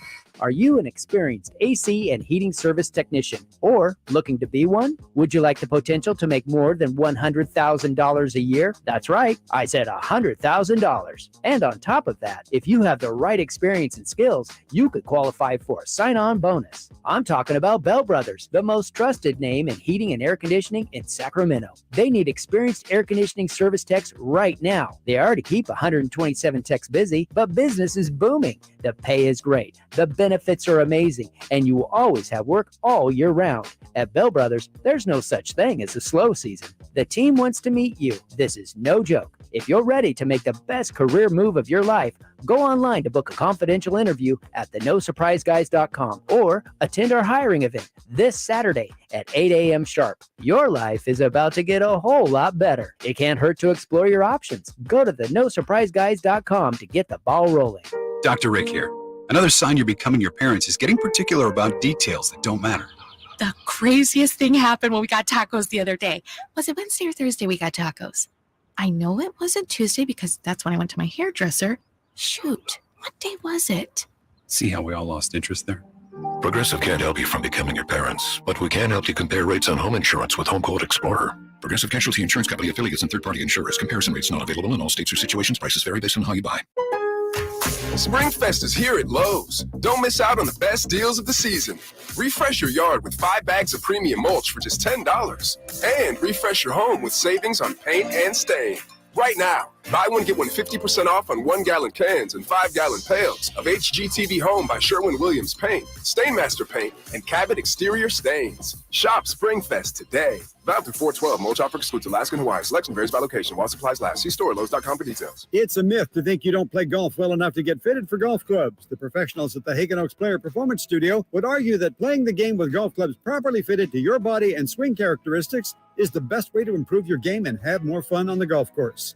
With a professional staff of fitters, all the major brands of equipment, and cutting-edge technology featuring TrackMan, the indoor-outdoor Hagen Oaks Player Performance Studio is worth a look. See for yourself. Fulton Avenue at the Cap City Freeway. Schedule your fitting at 916-808-2531. 808-2531. Jiffy Lube's Country in the Park, Northern California's biggest country music festival of the year, is back May 5th and 6th at Cal Expo, starring Lady A, Chris Young. I should be halfway home, but oh no. Kurt Eldridge. I want to be that song. And so many more. Plus, a Boots Boot and Line Dance Saloon, interactive lounges, and Sacramento's best food trucks. Weekend passes start at just $85. Tickets are on sale now at SactownSports.com. Country in the Park. Brought to you by Attic Man Heating and Air Conditioning, Bill Eats RV, and Naughtywood Barbecue. There's really nothing better than hitting the open road in a new Honda. And at Northern California's #1 Honda dealer, Stockton Honda, we are proud to provide our best selection to get you there. Buying from Stockton Honda couldn't be smoother. Wherever the road you travel might lead, Stockton Honda is happy to get you there. Anytime, anywhere, it's all here. StocktonHonda.com. #1 claim based on 2022 total new and Honda certified pre-owned vehicle car sales from American Honda Motor Company's own report. Hey, it's Carmichael Dave telling you something you already know, which is your time is important. That's why at American Energy Heat and Air, they make shopping for a new furnace or air conditioner easier with their new online quoting tool. All you got to do is go to AmericanEnergyAir.com and get an instant quote now, today. Do it right now. It'll help you determine what system you'll need to get and provide the best pricing options, all from the comforts of your home. You don't have to have somebody come out and walk around your house and blah, blah, blah. Just do the quoting tool. It's so easy. AmericanEnergyAir.com. Check out how easy it can be. A+ rating with the Better Business Bureau. Serving the greater Sacramento area since 1981. I absolutely love these folks. 916-520-9990. That's 916-520-9990 or AmericanEnergyAir.com, making the uncomfortable comfortable. Call 916-520-9990 now. Sactown Sports. Headlines. I'm Christopher Lott with your Sactown Sports headlines.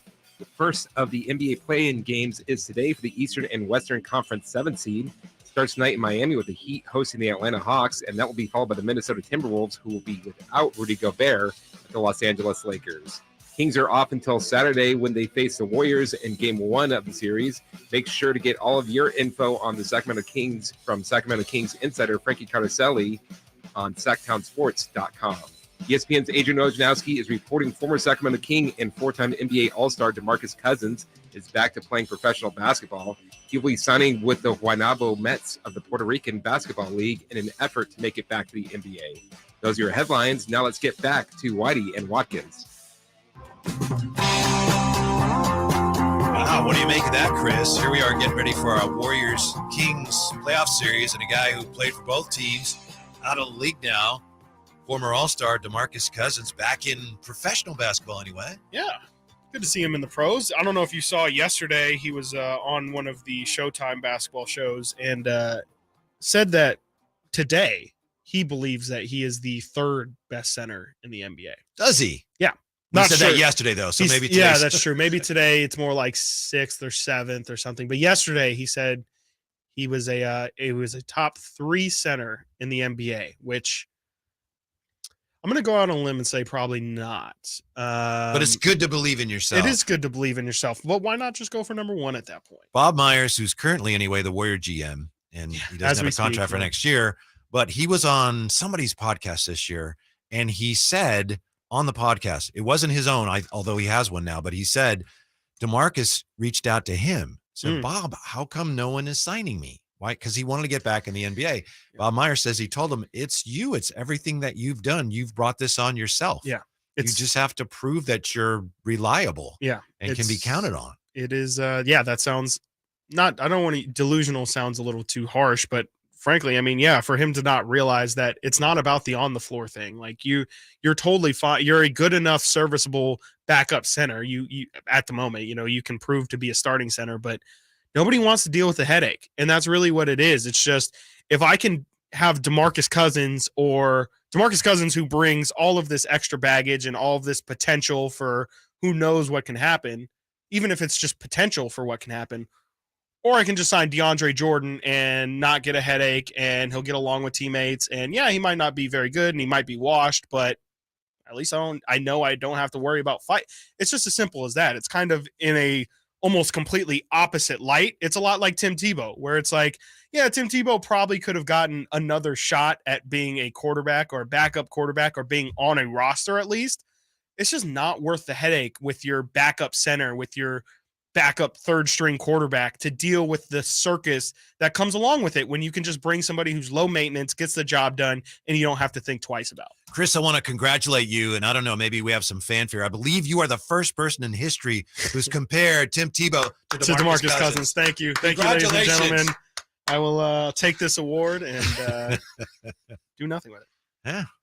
Well, that's why I'm the best. It's you never know where you're gonna. I've also compared Harrison Barnes to Matt Ryan pretty notoriously. Oh, really? Yeah, it wasn't my favorite comparison, but it was something that I said. But you just never know. Chris recently told me he's the top 3 broadcasters in the United States right now. In the United States. I won't say who 1 and 2 is, but I would say I'm top 3. Vivek was a part of the Warriors ownership group. Yeah. And you mentioned, DeMarcus. We're looking at DeMarcus, and you look at how things haven't gone as smoothly as I'm sure Vivek would have wanted them to. And now here they are like, wow, everything looks great. I would suggest, and I've never talked to Vivek, and I don't know, but I would suggest that just like it takes time to learn to be a player, it takes time to learn to be a coach. Sure. I think he has learned, okay, as an owner, that didn't work. Maybe we do something more like this. I think he's learned how to be a really good owner in the NBA. Yeah, a lot of it was honestly just taking a step back. He was just too front facing. I think when he first came out, he came out hot, which makes sense because you spend a lot of money on a new team. You're really excited about it, rightfully so, and you feel like, okay, I'm going to be the one who comes in with all these great ideas. 4-on-5 basketball. He was actually kind of right about positionless basketball, which he got clowned for as well. But he came in hot. He apparently was too involved in all the basketball decisions. And I think it just, like you're saying, I think it just took him a while to kind of learn, okay, I have to let my basketball people do basketball things. This is no different than any other business that you would own. If you own a business, but you're heavily involved and you don't really know exactly what you're talking about, you're not going to make the best decisions. You have to hire people and trust the people that you hire to make the decisions. And to Vivek's credit, that's absolutely what he's done, because we all know there's no chance that any owner would have signed off on, you finally get a great draft pick, first really good draft pick in who knows how long, and then you trade him.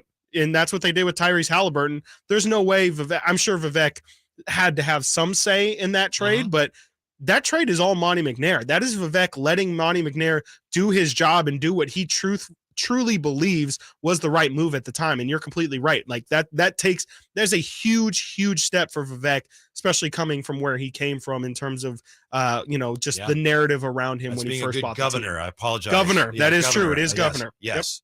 My mistake. Our question of the day here. Well, we have 2 questions of the day here on our YouTube chat. First of all, who's your first favorite basketball player? And Saint came up with the great Bill Russell, and Wayman Tisdale got a vote here on the YouTube chat. But we're also asking, who in this series, which player has the most to prove? Chris Watkins spouted some nonsense about De'Aaron Fox, and that's the number 1 answer still by far, 84%. Yeah. I still contend it's Domantas Sabonis. He at least now has a higher percentage of the vote than other. Yeah, but it's very close. We like that. Vote for Domas. He's got some things to prove people. I know I made a very compelling argument. But Rich Ficker, thank you, Rich. I'm with you, Whitey, about Sabonis. There you go. I think so. He definitely has a lot to prove. Like I said, I just think people don't fully understand that, like, this is Domantas's first time being in this kind of role with this level of importance at this point in the season. Yes, but to your point, the Kings drafted De'Aaron Fox hoping that he would become the type of player they need him to be in this series, an elite guard who can lead your team in the most important games on the biggest stage, and has your chance against the Goose and the champs. You're right. I am right. Greatest of outside shooters ever. Steph Curry. Yeah. I don't know if that's going to catch on. Yeah. What is it? Greatest of outside shooters Greatest ever. Of outside. Got it. Greatest of outside shooters ever. Yeah. I like it. That makes sense. I can't argue with it. No. There's another thing. Mallard sound or something. Yeah. Mallard's a duck. Not a goose. Oh, I'm sorry. That's okay. Excuse me. I didn't mean to be that guy. Yeah. One thing about the Warriors that I think really has to concern you as we get ready for the playoffs, the Kings have had this magnificent season, right? Yeah. The beam, and they took the NBA by storm, and the number 1 offense ever. They've had a great year. The Warriors, oh boy, they got out of the gate slowly. They had to trade Wiseman.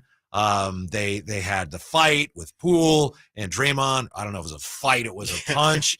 And then they've had, they traded for Peyton, he was hurt. They've had all these issues. They've been up, they've been down. But the Kings only won 4 more games than the Warriors. Right. I don't know. There's something about that. When I look at that, it's like, hey, that doesn't seem right. It's a little scary. Yeah, it is. Am I right? Yeah, it's definitely one of those where you understand why the Warriors might feel a little bit of confidence, because it's like, oh, that's like you were saying earlier, like, oh yeah, like Draymond saying, yeah, that's cute, that's cute. Yeah, you guys are good. Like 48 wins, that's kind of like us in a bad year. Sure, yeah. You guys did great, but like your best stuff isn't as good as our worst stuff is kind of the vibe that I'm getting there from Warrior fans. And yeah, it is true. Like, this is a season of dreams for Sacramento Kings. Nobody saw this coming. And the Warriors, they kind of stumbled into, they give the Warriors credit. They did turn things on the last month or so of the season in terms of starting to stack up the wins and kind of feeling a little bit different. But yeah, the Kings, you're completely right. The Kings had an incredible season. Warriors could not have gone. I don't think there's a single team, with maybe the exception of the Celtics, but even then, that was more just preseason stuff, that had to go through more during this season. This has kind of been a season from hell for Golden State. And like you're saying, they're only 4 games worse in the win column. I guess you could say, well, yeah, but the Kings could have won more games if they didn't rest people down the stretch. When the Warriors were frantically trying to avoid the play-in, the Kings were resting people. So maybe just 4 more wins. Maybe it's a little misleading, but still, there's something about it that's a little unsettling to me from the Kings standpoint. Yeah, for sure. And I think that's another reason why we're seeing so many people picking the Warriors, they're really heavy favorites. Yeah, they've had a terrible season from their standards. But the Kings are favorites in game 1, right? They're favorites in game 1. One single point. One single point. Well, they always say that you get a couple points for being the home favorite, the home team too. So maybe, maybe it is really Warrior favorite, but the Kings are at home, so they give them the advantage there. I don't know. Whoever wins the series has to feel great, because as Chris points out, there's nobody scary in the West, right? So who is the team to beat in the West? Does the West even have a team to beat? That is coming up next on the Sactown Sports Playoff Push. Whitey and Watkins, Sactown Sports, and SactownSports.com. It's the Carmichael Dave Show with Jason Ross. It's the other guys I'm looking at, because you know what you're going to get from the Warriors Big Two. I'm not going to eat Indian food because of Steph Curry. I'm not going to play with Play-Doh because of Klay Thompson. I'm not going to swim because of Jordan Poole. The bottom line is, you did a great breakdown there, but let's just be honest. It's up to what we do as to whether or not they win or lose the game. Everybody knows that. The Carmichael Dave Show with Jason Ross. Weekday mornings from 6 to 10 on Sactown Sports. Dr. Rick here. If you find yourself getting particular about where you get the weather, you may be turning into your parents. Looks like it might rain. Let's see what Corey from Channel 2 has to say. He's something else. I like him better than Harris from Channel 5. You could just look up the weather on your phone. I like Corey from Channel 2. Progressive can't help you from becoming your parents, but we can help you compare rates on home insurance with Home Quote Explorer. Progressive Casualty Insurance Company affiliates and third-party insurers. Comparison rates not available in all states or situations. Prices vary based on how you buy. Family-owned Clark & Rush, celebrating 60 years of serving Sacramento. It's time to convert your gas water heater and furnace to electric. Just turn to the experts at Clark & Rush and Carrier. We electrify more homes than any other contractor in Sacramento. Plus, we'll help you get up to $6,500 in utility rebates. We'll even do the paperwork. Call or visit clark-rush.com. Smart energy savings is what we do. Clark and Rush. Call 916-245-2829. Imagine getting ahead of your irritable bowel syndrome with constipation or IBS-C by treating it with Linzess. Then you could start proactively managing your constipation with belly pain and get ahead of your symptoms. Talk to your doctor about Linzess, linaclotide. Linzess is a prescription medicine that treats IBS-C in adults. It's not a laxative. It's a once-daily pill that helps you get ahead of your symptoms. It's proven to help you have more frequent and complete bowel movements and helps relieve overall abdominal symptoms, belly pain, discomfort, and bloating. These symptoms were studied in combination, not individually. Do not give Linzess to children less than 2. It may harm them. Do not take Linzess if you have a bowel blockage. Get immediate help if you develop unusual or severe stomach pain, especially with bloody or black stools. The most common side effect is diarrhea, sometimes severe. If it's severe, stop taking Linzess and call your doctor right away. Other side effects include gas, stomach area pain, and swelling. Imagine, what could relief from IBS-C mean for you? Talk to your doctor and say yes to Linzess. Learn more at linzess.com or call 1-800-LINZESS. Get ready to feel the roar when playoff basketball comes to Sacramento. The Sacramento Kings are going to the playoffs. Your Pacific Division champion Kings have clinched a spot in the 2023 NBA playoffs. Head to kings.com/playoffs for the latest news on games, tickets, watch parties, and more. Don't miss your chance to experience the Kings in the playoffs and cheer on your Sacramento Kings. Visit kings.com/playoffs now. When I want to stretch out after a long day, my sofa needs to be comfortable, but it also needs to look attractive and inviting when guests come to visit. I am Frank LaRosa with a word about Naturewood Home Furnishings. We spend so much time on our living room sofas that we forget they're a focal point and a hint to our decorating tastes. Right now, during Naturewood Home Furnishings sofa sale, you can save on every sofa, including gallery-exclusive custom-ordered FlexSteel furniture. Whether you're interested in a new sofa, sectional, or recliner, you can choose from hundreds of colors and fabrics. Nobody has more styles and choices than Naturewood Home Furnishings. And when it comes right down to it, it's all about choices and always about quality. Shop Naturewood for the look you love at a price you'll love even more. Visit Naturewood Home Furnishings right now for this remarkable sofa sale. Off Highway 50 at Hazel, look for the water wheel. The Kings are in the playoffs, and Sactown Sports and Quick Quack Car Wash want to send you to a game. Head to the Sactown Sports website and register to win a pair of tickets to Game 2 of the first round at Golden One Center. All courtesy of Quick Quack, proud partner of the Sacramento Kings with over 30 locations in the Sacramento area. At Quick Quack, wash your car all you want with an unlimited membership and enjoy the fast service that will have your car clean, shined, and dried in under 3 minutes. Treat yourself to a new car in the new year. Shop Folsom Lake Kia for your favorite Kia model. Low interest rates, low payments, even zero down deals with approved credit. Over 20 years right here in Sacramento. That's Folsom Lake Kia.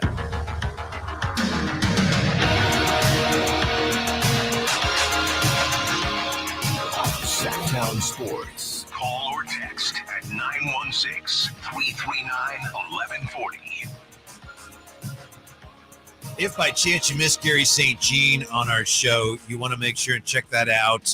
That'll be up probably later today, Chris. Yep. Yeah. I see that it's being worked on right now. Garry St. Jean was on with us today. Some really keen insight, not only into the series, but just also some really nice, warm memories of his time with the Kings and their playoff run. I love that cowbell story too. Yeah. That's so great. Yeah.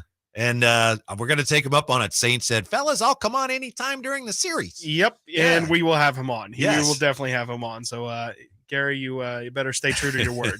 And at 1:00 today, we're going to be talking to Jim Kozimor. Koz, of course, was the radio voice of the Kings the last time they won a playoff game. And I know you're thinking, wait, Gary Gerald's been the voice forever. Yes, G-Man had an assignment that night. It was the Kings and the Spurs in 2006, and Koz had a great call, and he used to work for the Warriors as well. So he's got a really unique perspective on this rivalry as well. So we're looking forward to that too. Yeah, one of the few games. G-Man doesn't miss many. He just had his 3,000th game this season. So really cool moment for Koz to be able to fill in and then get. I mean, I'm pretty sure that was. Did they win 1 or 2 games that series? They won 2. They had a chance to actually win that series. That was the Martin layup was at home as well. That's right. Their last. That must have been a pretty cool. Yeah, it was tremendous.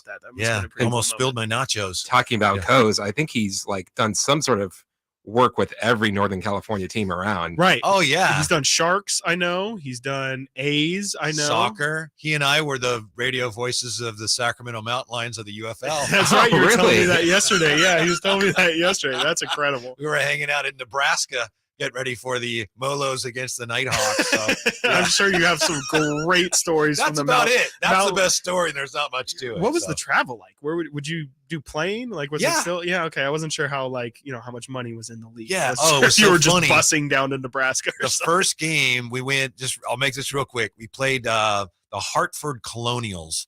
And the Mountain Lions were supposed to be really good because they had your guy, Dante Culpepper. And they got rolled by Josh McCown and the Hartford Colonials. And it was a really bad start. They got just waxed. And they were paying, Danny Green, making a lot of money.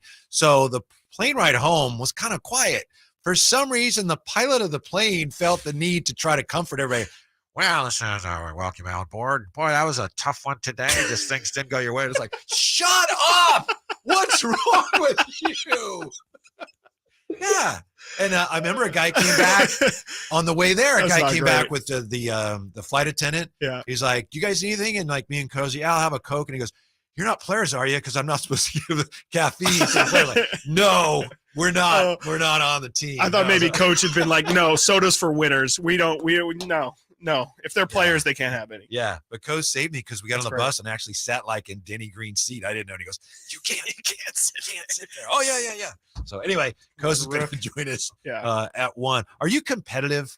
Very competitive. To an extent, but not really. I usually am pretty chill about things, and if you're gonna, I don't know, yeah. Because I my day, this has been a lot of fun. We appreciate it. Thanks for being with us today and all the YouTube comments.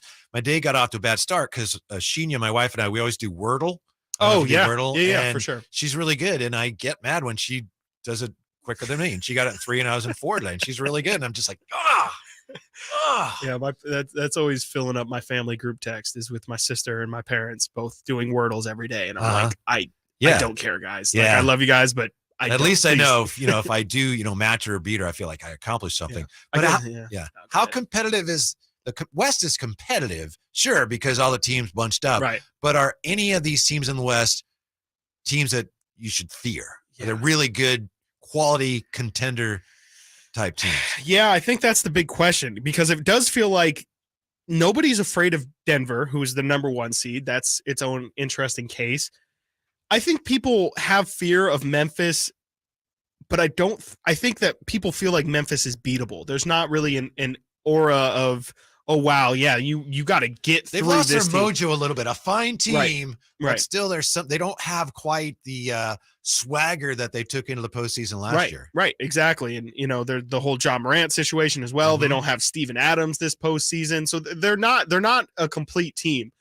And then there's if there is any team that I would say is feared, and I don't even know if other teams really fear them, but just from a fan perspective, the names of what Phoenix has, to me, if you're going to pick any Western Conference foe, that's the team that I don't want to go against. You just don't want to go against a Chris Paul team, which he's going to have control of that team. They're never going to get too, outside the lines or anything. Chris is going to keep them structured.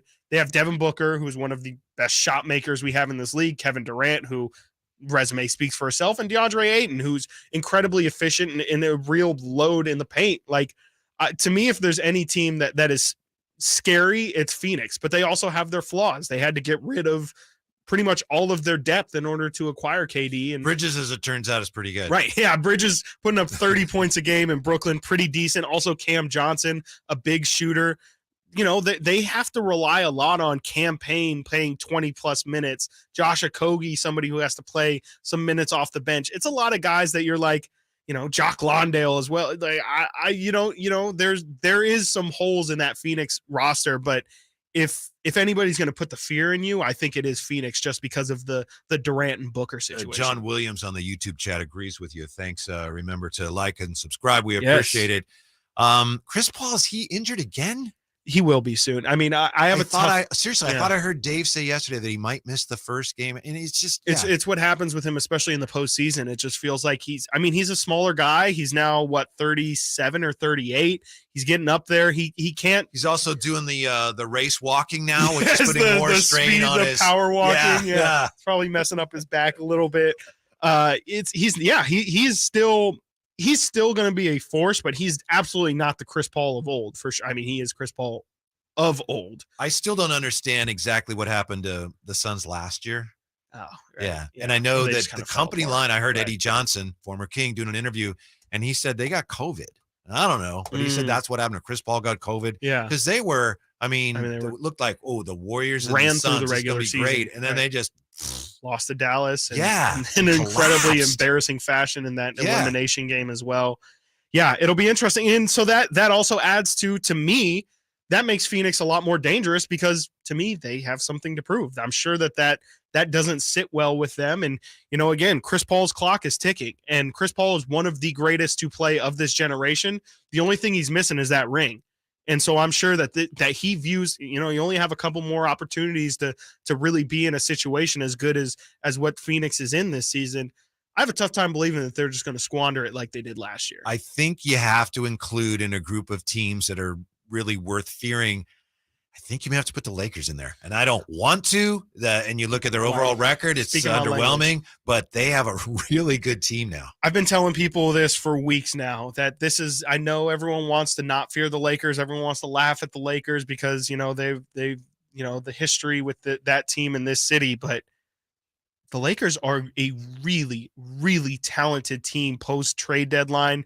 They have a lot of size. They have a lot of skilled players. And again, in a 7-game series with LeBron James and Anthony Davis, that's not going to be easy for anybody. Assuming health, which is a huge assumption at this point with LeBron, heading into the postseason with injury, and AD always in the air with injury. They're going to be a tough out. Health barring, they will be an incredibly tough out for anybody. It doesn't matter if they're a 7 seed, doesn't matter if they make it to the second round or anything. They can make it as far as the conference finals, in my opinion. You a big Austin Reeves fan? AR-15. I have. Chris I have became a big AR-15 fan. Austin Reeves is not a joke. People look at Austin Reeves and I think they think he's a certain kind of player. He's legit. He's a legitimate baller. And then when he needed to run the offense, when LeBron was out, I was like, wow, he's really good at that too. So they went from being wafer thin to actually having depth. Real depth. So that's another team to watch out for. Really, really scary team. And they get to the line a ton. And we know how the Lakers and postseason officiating go hand in hand. Yes. Kings can be one of those teams if they can defend. Mike Brown has actually done a really good job with the Kings defense this year. Tell you why it doesn't always show. That's up next. He's done a good job. It's just hard to tell. It's coming up on the Sactown Sports Playoff Push. Whitey and Watkins, SactownSports.com. Are you ready to hear this on Sactown Sports? Handoff McCaffrey. Touchdown! San Francisco! Or how about this? Feel super, baby! The 5-time Super Bowl champions, and they're looking for number 6. Catch every Niners game during the 2023 season on your home for the 49ers. Sactown Sports. For your everyday vehicle. Right now, you can get 5 quarts with an STP oil filter for only $26.99. Do the complete job for the right price. Get the parts you need when you need them at AutoZone or AutoZone.com. Get in the zone, AutoZone. Restrictions apply. I'm Ken Korak with your Green and Gold Report, brought to you by Xfinity 10G, the next generation network. Well, the A's began the year with 6 rookies, and ranging from a 3-time All-Star in Japan, the right-handed pitcher Shintaro Fujinami, to a Rule 5 selection from the Dodgers, the first baseman Ryan Noda. Now, a note on Noda. On opening day, he became the second player in big league history to make his major league debut on opening day on his birthday. You can't host movie night on your phone's hotspot.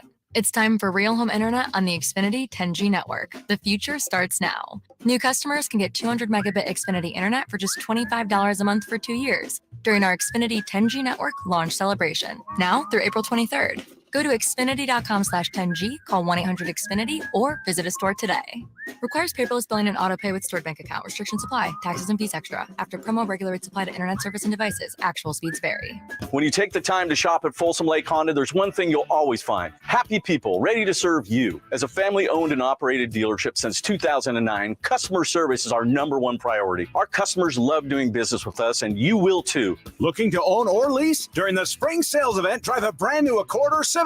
Visit us today at FolsomLakeHonda.com, your one-stop Honda shop. Folsom Lake Honda, yeah, your one-stop Honda shop. Great team. Where's the defense? Okay, everyone take a break. Greetings, Sacramento. Doug Christie here for the Good Feet store, asking, when is something too good to be true? when it probably is. And had I not experienced it for myself, this spectacular season would definitely qualify as too good to be true. So everyone out there in radio land, continue to enjoy. Something else that could seem too good to be true is Good Feet Arch Supports. But trust me, I've experienced firsthand the comfort, balance, and support possible with Good Feet Arch Supports. And so have countless others who have pretty much given up hope. It's time you felt good again. Take your feet to the Good Feet store for a free personalized arch support fitting and test walk. Experience for yourself the comfort, balance, and support missing in your life. The Good Feet store in Sacramento, Roseville, Stockton, Modesto, and now Vacaville, online at goodfeet.com. When I want to stretch out after a long day, my sofa needs to be comfortable, but it also needs to look attractive and inviting when guests come to visit. I am Frank LaRosa with a word about Naturewood Home Furnishings. We spend so much time on our living room sofas that we forget they're a focal point and a hint to our decorating tastes. Right now, during Naturewood Home Furnishings sofa sale, you can save on every sofa, including gallery-exclusive custom-ordered flex steel furniture. Whether you're interested in a new sofa, sectional, or recliner, you can choose from hundreds of colors and fabrics. Nobody has more styles and choices than Naturewood Home Furnishings.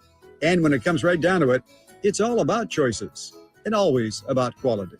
Shop Naturewood for the look you love at a price you'll love even more. Visit Naturewood Home Furnishings right now for this remarkable sofa sale. Off Highway 50 at Hazel, look for the water wheel. When you're ready to get properly fitted for golf clubs, join the thousands of Northern California golfers who visited the indoor-outdoor Hagen Oaks Player Performance Studio. Players of all abilities found the Hagen Oaks Player Performance Studio offers answers to questions about golf club fitting.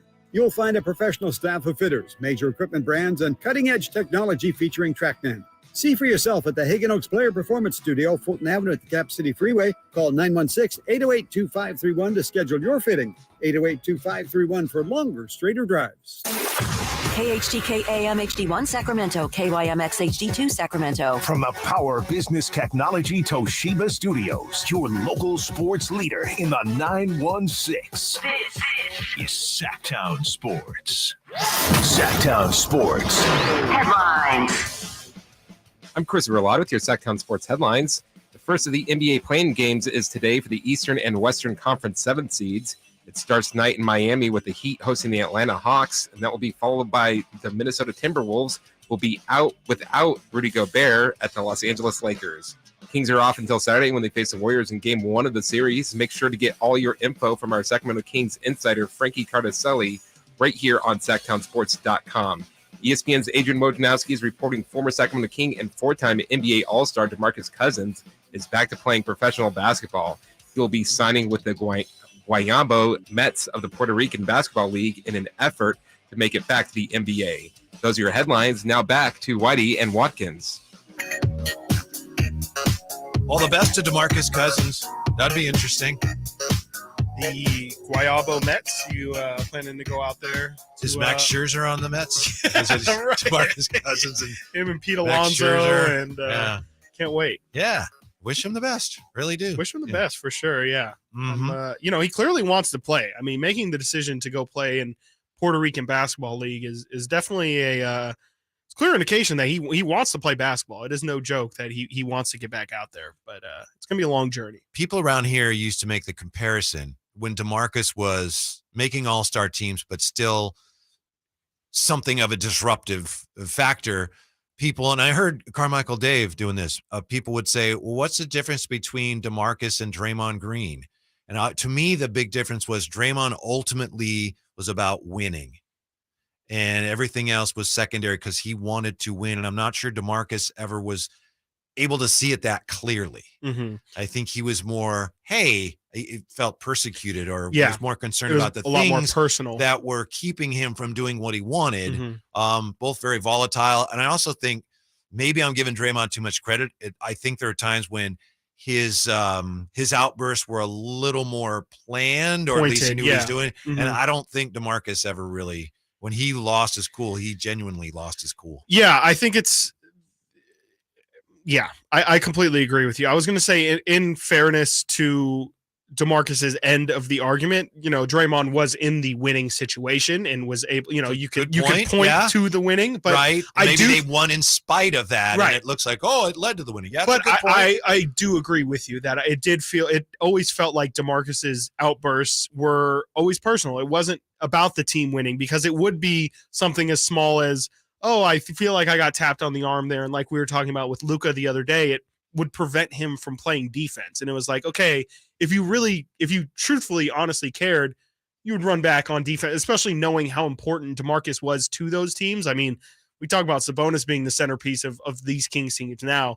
It was just throw the ball into DeMarcus and let him go to work. And everything was centered around DeMarcus Cousins at that point. So you're completely right. It did feel like a lot of DeMarcus's antics were selfish. They really were. They were usually about things that happened to him personally, and he would never recognize that it's most important for the team if he stays locked in. Now, as far as Draymond Green, and I know he on his podcast yesterday said some things that could be viewed as disrespectful to the Kings, or it could be viewed as efforts to kind of already start to get in their heads. Clearly, the Kings' reaction to that has to be just what De'Aaron Fox's reaction was to Luka last week. Mm-hmm. When Luka was complaining and De'Aaron Fox just laughed at him like, right? That's what it's got to be. What are you so mad Whatever at, dude? Draymond is trying to do, or it's got to be. Yeah. What's wrong with you? And you have to imagine that, especially Mike Brown, knowing Draymond the way he does, he's telling his guys, and you could say it as much as you want. Everyone knows that what's coming with Draymond, but you would have to imagine that Mike is instilling in his guys right now, do not let him get under your skin. Just ignore him. He's a fly. He's going to keep buzzing around you. You just have to completely just zone it out. Yeah, I'm about to go nuclear here, because on the YouTube chat, our first poll, me against Chris, it's the first one.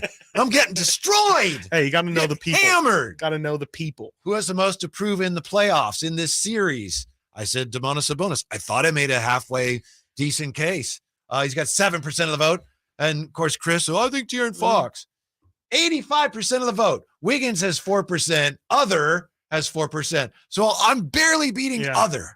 I'm telling you, people have over yet, though. They have This very is not high over yet. expectations for their guy De'Aaron Fox. There's a lot of people who have their eyes solely on De'Aaron Fox in this series. I understand that, and I respect you. And it was a good argument you made, but this is not over yet. It's not.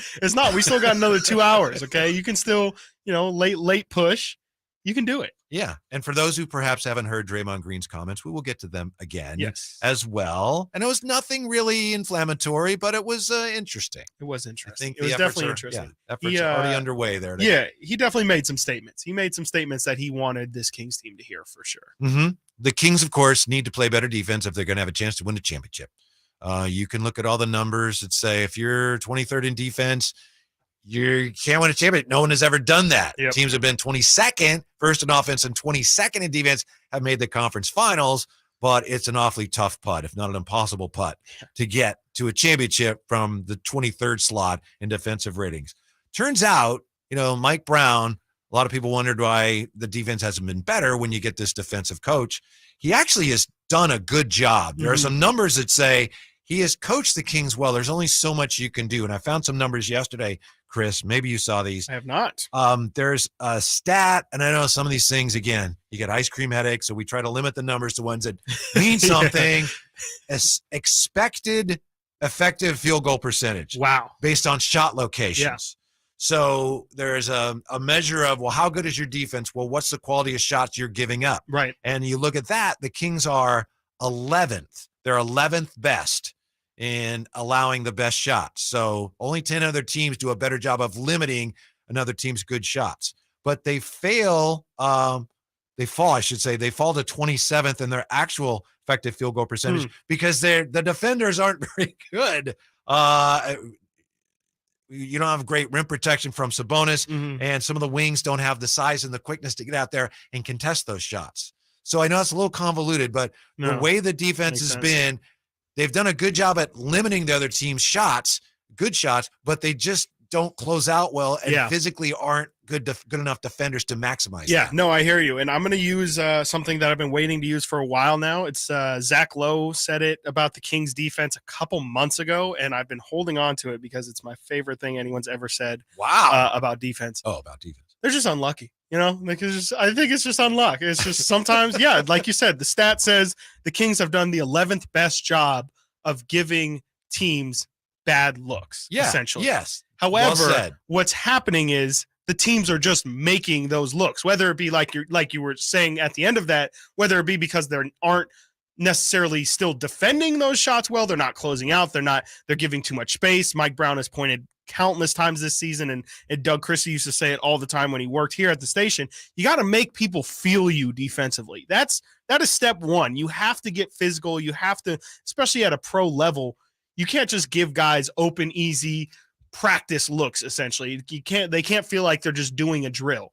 And a lot of the time, the Kings do tend to not play very physical, in your face defense. And so that's what that's telling me, is that I think there is an element, like you're saying, of the Kings aren't playing strong enough defense, but also some of that is just unlucky. Sometimes teams just make shots against you, and sometimes it's unfortunate that it's against the Kings. Mm-hmm. The way the Ringer puts it, Sacramento tends to force shots that should be tough. They force shots that should be tough, but they aren't because of the players who are contesting those shots. Yeah, and I mean that kind of comes to it's the Jimmys and the Joes, not the X's and the O's type. Exactly. Bottom line, how come Mike Brown's not doing a better job? He actually is doing a good job with the defense. He's doing a good job of sending people to the right spots that the defense is schemed to allow them to take those shots. Those are quote unquote good shots for the defense. The shots that the other teams are getting. But yeah, like you're saying, Jimmys and Joes. It's the Kings don't have a lot of good individual defenders. If you just take it individual by individual, like I think we talked about a little bit yesterday, De'Aaron is an okay defender. He can be great when he's locked in. Said both these teams have trouble stopping the ball at the point of attack. Absolutely. Yep. Point of attack is huge because especially for Sacramento and Golden State, honestly, completely correct. They just don't have the bodies to protect the rim. And so if you're not going to protect at the point of attack, you're just going to get people flowing to the rim all game long. And, the Kings they've struggled with it all season long. It's just, they don't have the individual good defenders. I wouldn't call Kevin Huerter a good defender. I would call Harrison Barnes an okay defender. He's not a great defender. He's not a lockdown by any means. Keegan Murray's still learning the position. They just don't have the individual talent besides really Davion Mitchell and Kessler Edwards are the two that you would classify as positive defenders. Mm-hmm. And it's Sabonis is not a good defender. He's a very willing defender. Yes. He plays hard, but he plays not a very really good defender. Hard. Yeah, he's maximizing his defensive effort every possession he can. It's just a matter of they just don't have the talent to stop it, and that's where with the bad luck. Huh? That's where the term team defense comes from. Also, it's not just about the individuals. But yeah, I'm going to go with bad luck. Kings are just unfortunate that teams are hitting the shots that the Kings are wanting them to take. It's just sometimes you got to live with it. Sometimes it's just like, made a tough shot, made the shot that we wanted him to take. I'm not saying you're wrong, but in my experience, I've also just really wanted to use that excuse. In my experience, that is something that bad defensive teams often say. We're unlucky. That doesn't mean you're wrong. Doesn't mean you're wrong. On the YouTube chat, some interesting thoughts here from the smartest listeners in radio. Nick K. and Rippon says the problem is the Kings give up a lot of offensive rebounds. And Jimmy Oceans 14 says our set defense and rotations are good, but our on-ball defense is not great besides off night. Yeah, That's a big problem. You're right. Both those things are true. Yeah, very well said. Yeah, extra possessions, as we said yesterday, we're going to keep saying it because it's so monumentally important in any playoff series, especially in this one. Yeah, I don't know if the Warriors necessarily will present that problem for Sacramento. It'll be interesting. I think Coach was talking a little bit about it, where long shots create long rebounds. And so that could be where Golden State does get the offensive rebounding advantage. Because Looney is a master of that. He really is. Yeah. You were talking yesterday how he had kind of like a Willie Mays offensive rebounds, and Dante DiVincenzo is a great rebounder. Steph Curry averaged a career high in rebounds this season. So that is an absolutely great point, and it's something that the Kings are going to have to be mindful of is those long shots, long rebounds, and if they want to, really make the Warriors feel the Kings offense, the Kings need to win the possession battle, and that starts with offensive rebounds and getting turnovers. Remember what Saint told us today: gang rebounding. Everybody's got to be in there, and that's huge too because it can't just be Sabonis. Sabonis leads the league in rebounding. Nobody else on the Kings really averages more than I think 6, and that's Harrison Barnes or Keegan Murray. Meanwhile, should the Kings be massive underdogs to anybody? That's coming up next. Sactown Sports Playoff Push. We're right back on Sactown Sports at SactownSports.com. It's Cattles and Rami. He's using Irish Spring bars in 2023. They still sell them, so obviously enough people. I feel like between your Irish Spring and your CBS TV shows, you're a whole nother demographic, man. Wow. And between you taking your shoes off to poop and using a loofah, you're also a different demographic. I think most people are pooping shoeless, though. No. Cattles and Rami, weekday afternoons from 2 to 6 on Sactown Sports. Progressive presents an ad from Mom. What does it say here? Bundle your home and auto insurance with Progressive and get protection round the clock. You know what? I'm sorry. I think it should be around. What are you signaling? Me to stop talking? Oh, all right. I'll stop talking. No, just had to tell me. That's all you had Get to do. round-the-clock protection when you bundle and save with Progressive. It's easier than getting your mom to make this radio ad. Progressive Casualty Insurance Company, affiliates, and other insurers. Discount not available in all states or situations. For a precision-crafted performance, the decision is easy. A new Acura from Acura of Stockton. Get the driving experience you've been waiting for in a new Acura. Get the best selection and customer service you deserve from Acura of Stockton. Shop in person or use our online express store at AcuraofStockton.com. Acura of Stockton will buy your trade, even if you don't buy from us. Don't settle for less than precision-crafted performance of a new Acura from Acura of Stockton and AcuraofStockton.com.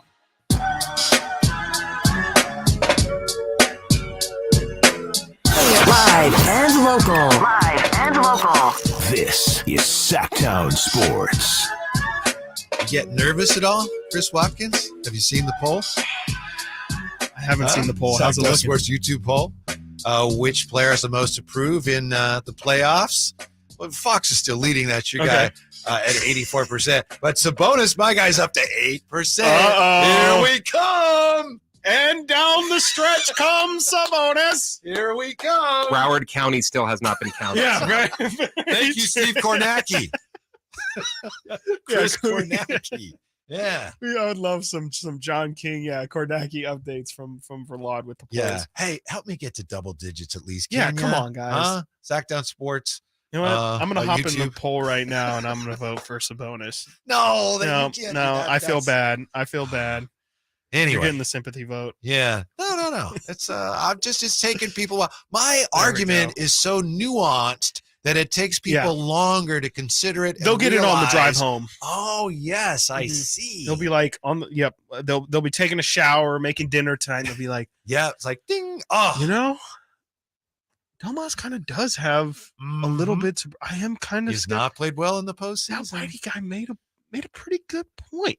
Jimmy says no one player has to prove anything yet. Oh, yeah, okay, fair enough. Sure, I guess. I mean, you got legacy points at stake. I guess here. if we In just playoffs, everybody has. It's Something just to prove. sports. It doesn't matter if we want to take that. If we want to take that route, it doesn't really matter. It doesn't affect anything, right? I think he's going, team. It's about team here, but this is where players This make matters their for reputations. individuals. Absolutely.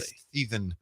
Yeah, the post-Thieving. Mm-hmm. This is absolutely where people make their names, and it's going to be that's another reason why, if I can add to the De'Aaron Fox propaganda machine here, it's another reason why this series matters so much for him. Is just he has the respect of being a good player, but we were kind of talking about it a little bit yesterday. It's just it doesn't really hit the same as you say.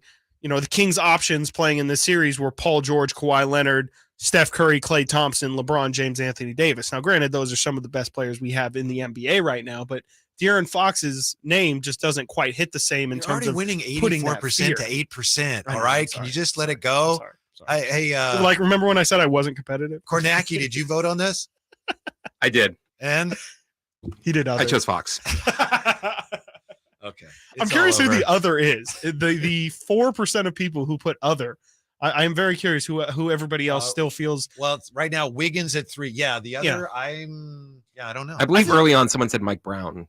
Mike Brown, Someone for sure. did. Not I a guess. player. Does Mike? It says our question says who. It doesn't stipulate it has to be a player. So I would say that's fair. We talked yesterday about Harrison Barnes as well. What's at stake for him in terms of narrative wise, this revenge tour that he could possibly be on. I think Harrison's got a little bit to prove too. He hasn't been in the postseason since he was on Golden State, since he had that big collapse in the finals. Harrison, like I said yesterday, he's been a professional since the day he got here. And he's been a little, there's been points where I've wanted a lot more of Harrison. There's points where I feel like he's been second best player on this team, maybe even most important player on this team. What is he going to be in the postseason? Will he be? It's been really Jekyll and Hyde. I think the Kings are going to need him to have a certain standard of professionalism and a certain standard to the quality of his game every single night if they're going to expect consistent play through this postseason. Do you know who on the Warriors always feels like he has something to prove when he plays the Kings? And I noticed over the years, like, man, he just gives a little bit effort. Really well against Sacramento. Can I guess? Like 37 points That's in one exactly quarter. what I was going to say. And then it might have been into last year. He acknowledged it. He said, yeah, something about how, they passed on him in the draft. And it was a different regime, but they passed on him, and he remembers that. You know how it is when you got 82 games plus the playoffs, and you're looking for anything to get motivated. Right. And that definitely, for better or worse, motivates Clay, who still is trying to prove, too, that he's back, that he's the Clay once was. So that's very true. He always feels, rightly or wrongly, that he's got to have a little extra something for Sacramento, and he's made them pay for that. He has, and I hope he feels like I hope he feels accomplished. I think he's proven everything he needs to prove. And I think we're good on proving things because, a determined Klay Thompson in this series is not something that I've accounted for. If Klay can average 25, 28 points a game in this series, look out. Now, the Kings, as we know, the number 3 seed, and yet they are massive underdogs. No top 3 seed has been this big of a series underdog since Chris did the numbers here, since 1990. And what is that series in question, Chris? It was the Blazers Mavericks series in 1990, where the underdog, quote unquote, Portland Trailblazers swept the Dallas Mavericks in that 3-0 series. It was a best of 5 series. None of those games were within 7 points. So the Blazers absolutely dominated the Dallas Mavericks in that said series. That was the last time a team was a top 3 seed was an underdog heading into a series. Oh, and that was wasn't that the Adelman coach Blazer team I believe so. Lost to the Bad Boys? Yes. Yeah. I believe that's exactly what that was. Yep. In the NBA Finals. They lost to the Bad Boys in the NBA Finals. And that's kind of where the Kings are finding themselves now. I'm curious. So that's good. Yeah, right. Exactly. Okay. The last team that did it made the NBA Finals and proved Vegas wrong and probably won people a ton of money. But I think the difference is just now. I can't speak to the 1990 season, but this season is just like we've been talking about. It's so even that, the circumstances are a little bit different because traditionally, like we were saying earlier, the Warriors have been through so much this season that put them in the situation to be that 6 seed that, they're really probably more in spirit of like a 4 or 5 seed, but just with the circumstances that happened, they're the 6 seed. So it will be very, very even, but I just have a tough time believing. And yesterday when you told me how big of, or when Chris said that the Kings were pretty much, 3 times underdogs here, I just couldn't believe it. I still have a tough time seeing the plus 215. You thought they might be favored. I thought it would be close. I thought it would be much like what the game one spread. The game one spread right now is Kings lost you for favored like by 20 1. minutes there after Chris said that. You were just like, yeah. I was like, Get the where paddles am I out. right now? Yeah. And even now, it still just surprises me to see that number. I think I understand people believing that the Warriors could definitely win this Warrior series. culture and the Warrior, mojo, and All they don't of even. that. A lot of those people that are betting probably don't even know anything about Andrew Wiggins. Right. If Wiggins is Wiggins-esque in the series, and that's a tall order because he hasn't played in so long. Right. But if he were Wiggins and he's ready to go, I think the Kings have a really tough time winning that series. But if he's not, and if he's somewhere in between, which he probably will be, and who knows? Right. Which is, to me, is more reason why I'm so surprised that the number's so big because, we don't know. We don't know. It's a really big assumption. It's not like Andrew Wiggins is, Gary Payton, who God bless Gary Payton II, but he's a role player. He's coming off the bench. He's playing 15 minutes 20 minutes max, and that's all. But the Warriors are going to need Andrew Wiggins to put up points and to be an incredible defender and to rebound as well. They're expecting a lot out of him, and this is a guy who just hasn't played basketball in a month. There's going to be rust, whether it be offensively, whether it be his conditioning isn't the same. It's just a lot to expect him to come in after not playing for a month and just roll in like he missed nothing. I'll tell you something that's very unique about the Warriors. I don't know that it means anything. It probably means something, but you mentioned Wiggins, whose dad used to play. And unfortunately, it looks like that's one of the reasons why, or the reason why Wiggins was out, right. Had issues with his dad, Mitchell Wiggins, who used to play for the Rockets. Peyton, whose dad used to play, of course. Right. Clay's dad used to play, Michael Thompson, and Steph's dad. I don't remember any other team ever that had 4 players whose dads played in the NBA. And I was thinking of that last year, and maybe that's meaningless, but I would think that those guys started learning about basketball at a high level at very young ages. Yeah, definitely. I mean, when your father's a professional athlete and you see the same thing, it doesn't even have to be basketball. Patrick Mahomes, similar example. Where it's just, I think you just learn a certain level of professionalism when you're exposed to all those professional athletes at that young of an age, and you kind of have a feeling that that's the route that you want to go. I mean, when you're a kid, I'm sure if your parents are an NBA athlete or whatever athlete, you're going to look around and be like, I want to do this someday. So, if you have that in mind, you just know what it takes. Your parents are always going to school you on what the best route is. And they've seen all the things that have worked for tons of athletes in their life and things that have gone poorly for athletes in their lives. And the fact that they've made it all the way to the top. And now Steph Curry is one of the greatest of all time, and Klay Thompson, Gary Payton, all these guys. Now that they've made it to the top, you have to imagine that there's just they're on a different plane of professionalism. They just understand the ins and outs of the business more than your average NBA guy. But I will raise you. I see your Steph and Dell, and I raise you Domas and Arvydas. How about that? Mm-hmm. My dad could beat your dad, kind of thing. we got one. Yeah. Yesterday we were talking about siblings because it was National Sibling Day. Yes. Who do you think parent-son matchup wins? Oh, Pam McGee and JaVale McGee. That's a good call. Yeah, the former Monarch. Yeah, that's a good call. That's a good call. I'm not a big JaVale guy. Pam was very She was a legend. But I'm gonna go Domas and Arvydas. It feels like a lot of people say that. Really tough combination to beat. I think I would go sheer size. I would still go Clay and Michael because I think they got a little bit of everything. They got some size. Yeah. And Michael was a really good player and he could defend. And Clay was, he was a really good defender. Right. Can shoot the lights out, obviously. Yeah, but the Sabonis's could both shoot too. I think so. And the dad, we didn't see him till the very end of his career. Apparently, he was even much and better. he was like a massive human, right? Yes. 7'3", like one of the giant figures in the NBA early. Mm-hmm. Somebody who could actually match up with Shaq. So are the odds going to even up? Or are people going to look at that and go, "Wow, I put my money on Sacramento"? I don't know enough about the gambling scene to know how those kind of things go. But if I were to place any money, I think I would definitely look at that Sacramento. We should bet some of his money. So. Yes, Verlad. Yeah, if you have $5. That should be easy because I have no money. Oh, perfect! Wow, twins. I don't either. I would definitely say. If you're looking at that value wise, especially. If you're going to take a team that was the 3 seed, factually I won need a more little more games than info the on other. Wiggins before I'd feel totally comfortable with that. But at least you're making money. If you're betting on the Warriors, you're not really making money on it. I would put my money on the guys who are actually the better seed, but had the better season and have a really good number attached to them. Now, did you see this? The NBA just set new attendance records. Wow. So why does it feel like the league has so many issues? We'll dive into that next on the Sactown Sports Playoff Push. Whitey Gleason, Chris Watkins, Sactown Sports and SactownSports.com. Sactown Sports is Sacramento's new home for the San Francisco 49ers. It feels awesome. We deserve this. Let's go, Niners! Purdy. Purdy going to throw, and it is Kittle in the back of the end zone. Samuel. Debo 10. Debo. Touchdown! And McCaffrey. Touchdown! C-A AMC.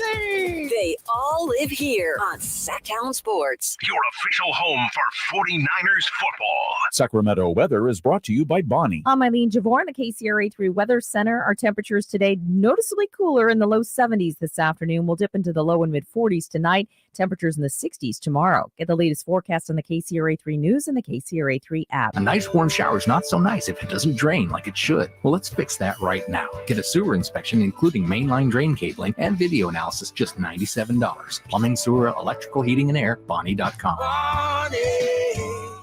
Dr. Rick here. Another sign you're becoming your parents is getting particular about details that don't matter. The craziest thing happened when we got tacos the other day. Was it Wednesday or Thursday we got tacos? I know it wasn't Tuesday because that's when I went to my hairdresser. Shoot, what day was it? See how we all lost interest there? Progressive can't help you from becoming your parents, but we can help you compare rates on home insurance with Home Quote Explorer. Progressive Casualty Insurance Company affiliates and third-party insurers. Comparison rates not available in all states or situations. Prices vary based on how you buy. Springfest is here at Lowe's. Don't miss out on the best deals of the season. Refresh your yard with 5 bags of premium mulch for just $10. And refresh your home with savings on paint and stain.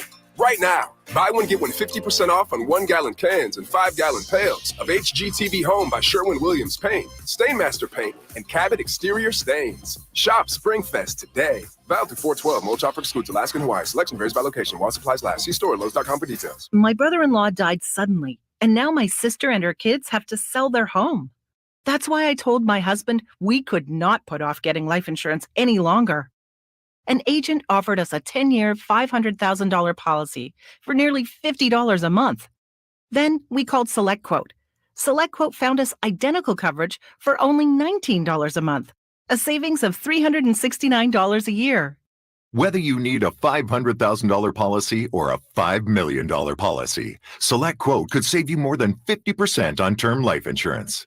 For your free quote, call SelectQuote at 1-800-330-1991. That's 1-800-330-1991. Or go to SelectQuote.com. That's 1-800-330-1991. SelectQuote. We shop, you save. Full details on example policies at SelectQuote.com/commercials. For a business to thrive, there needs to be a constant stream of new customers. This happens through strong lead generation. Did you know that lead generation is one of the most important tools of any marketing campaign? Let us help you identify your target audience and market your products and services to them. To get started today, contact aimyourdigital.com. That's aimyourdigital.com and start seeing results today. Thunder, feel the thunder. It ignites something inside of you. Lightning and the thunder, thunder. Sets alight an elevated state of being. Days are pure exhilaration. And the nights, they're simply electric. See it, hear it, feel it. Thunder, feel the thunder. Lightning and the thunder. Thunder Valley Casino Resort. Feel the thunder. Jiffy Lube's Country in the Park, Northern California's biggest country music festival of the year, is back May 5th and 6th at Cal Expo, starring Lady A, Chris Young, I should be halfway home, but Brett Eldridge, I wanna be that song. and so many more. plus a Boots Boot and Line Dance Saloon, interactive lounges, and Sacramento's best food trucks. Weekend passes start at just $85. Tickets are on sale now at SactownSports.com. Country in the Park, brought to you by Attic Man Heating and Air Conditioning, Bill Eats RV, and Naughtywood Barbecue. When you take the time to shop at Folsom Lake Honda, there's one thing you'll always find: happy people ready to serve you. As a family-owned and operated dealership since 2009, customer service is our #1 priority. Our customers love doing business with us, and you will too. Get an instant cash offer for your trade at FolsomLakeHonda.com. We'll buy your car whether you buy from us or not. Folsom Lake Honda is your one-stop Honda shop. Folsom Lake Honda, yeah, your one-stop Honda shop. Life is uncertain. It's okay to feel stressed, anxious, worried, or frustrated. CalHope can help. Access CalHope's free and secure mental health resources. Call 833-317-4673 or live chat at calhope.org. Sactown Sports. Headlines. I'm Christopher Ladd with your Sactown Sports headlines. The first of the NBA play-in games is today for the Eastern and Western Conference 7th seed.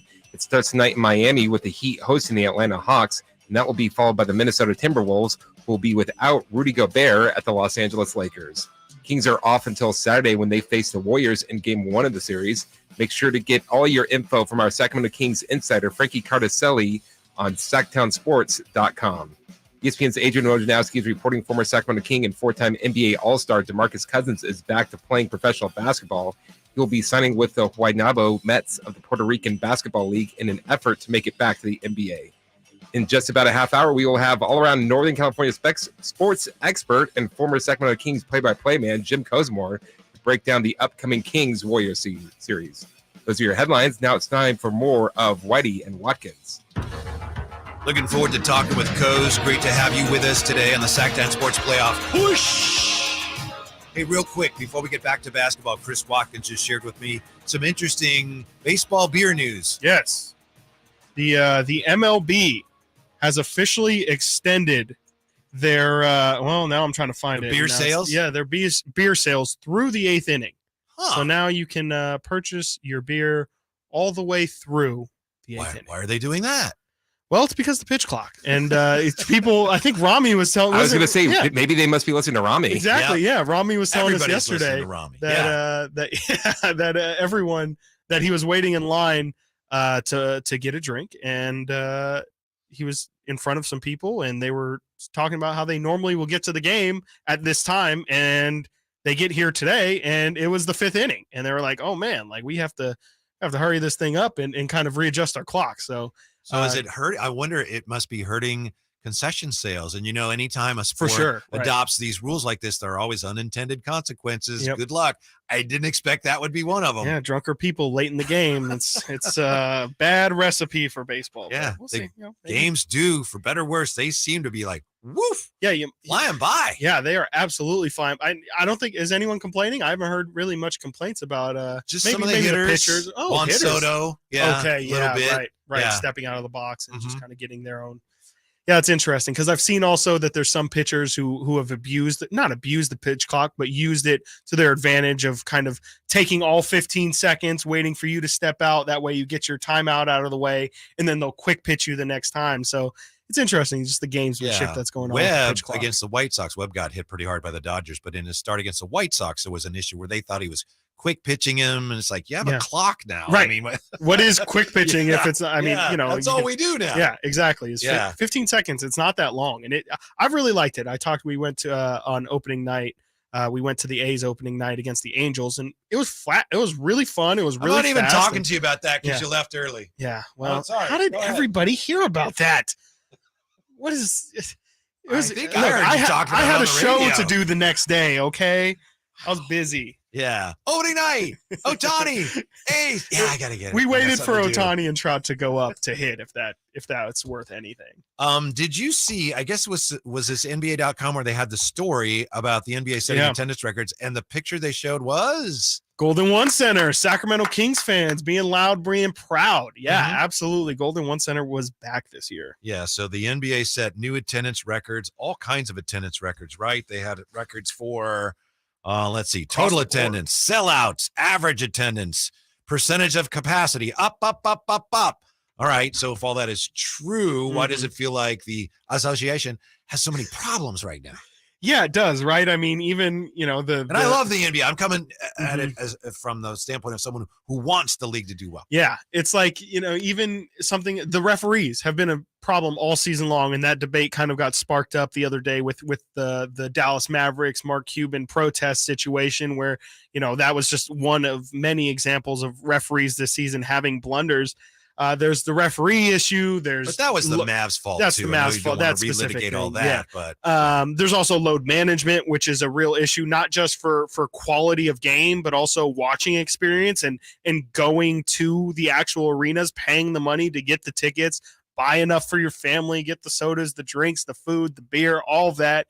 And then you show up and Steph Curry's not playing. It's a little disappointing, and that's a real issue. And it's, the NBA, we were talking a little bit before the show. I had the privilege of going to Utah for Salt Lake City for the All-Star game. Yeah. And Commissioner Salt Adam Lake Silver is a great reason to go to Utah to see that. So that's it was beautiful. It was a beautiful city. Yeah. Adam Silver had his State of the Union-ish press conference there. And he pretty much, when asked about load management, is the league concerned, used these almost exact numbers to justify the NBA feeling like there's not really an issue. And while they do hear people complain about load management and they understand that people pay a lot of money for tickets to show up to these games and expect to see the stars, the numbers don't reflect it. And the fact that, 97% capacity, an all-time high for NBA attendance, they view that as, well, if you were really upset, people wouldn't be showing up.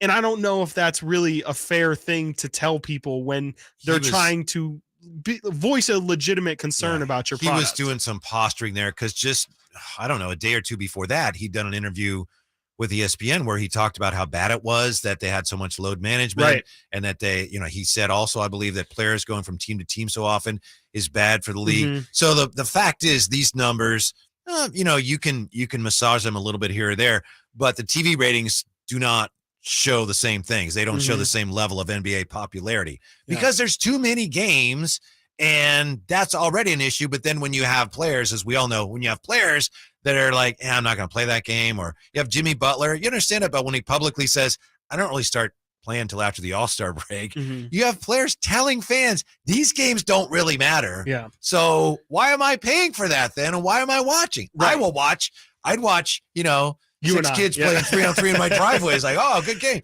But I mean, when you're competing for the sports dollar, you're at a disadvantage when the best players, how rare is it that the best players always play in a regular season NBA game? It's very rare. I'm trying to think of the last Kings game, because even the Pelicans, Zion. The Kings have been outliers because they have not loaded. Well, exactly. Bless them for that. They have at least been on one side. They have held up to their end of the bargain. But even with that being the case, I'm trying to remember the last time the Kings played a fully healthy team. And off the top of my head, I can't even think about it. I mean, maybe Minnesota, I think, might have just gotten everybody back because it was one of the first few games. But Cat was load managing that night. He didn't play. Was he really? Yeah. Yeah. So there you go. I mean, they're coming off a back-to-back. And it's just the reality. Exactly. The back-to-backs too as a whole.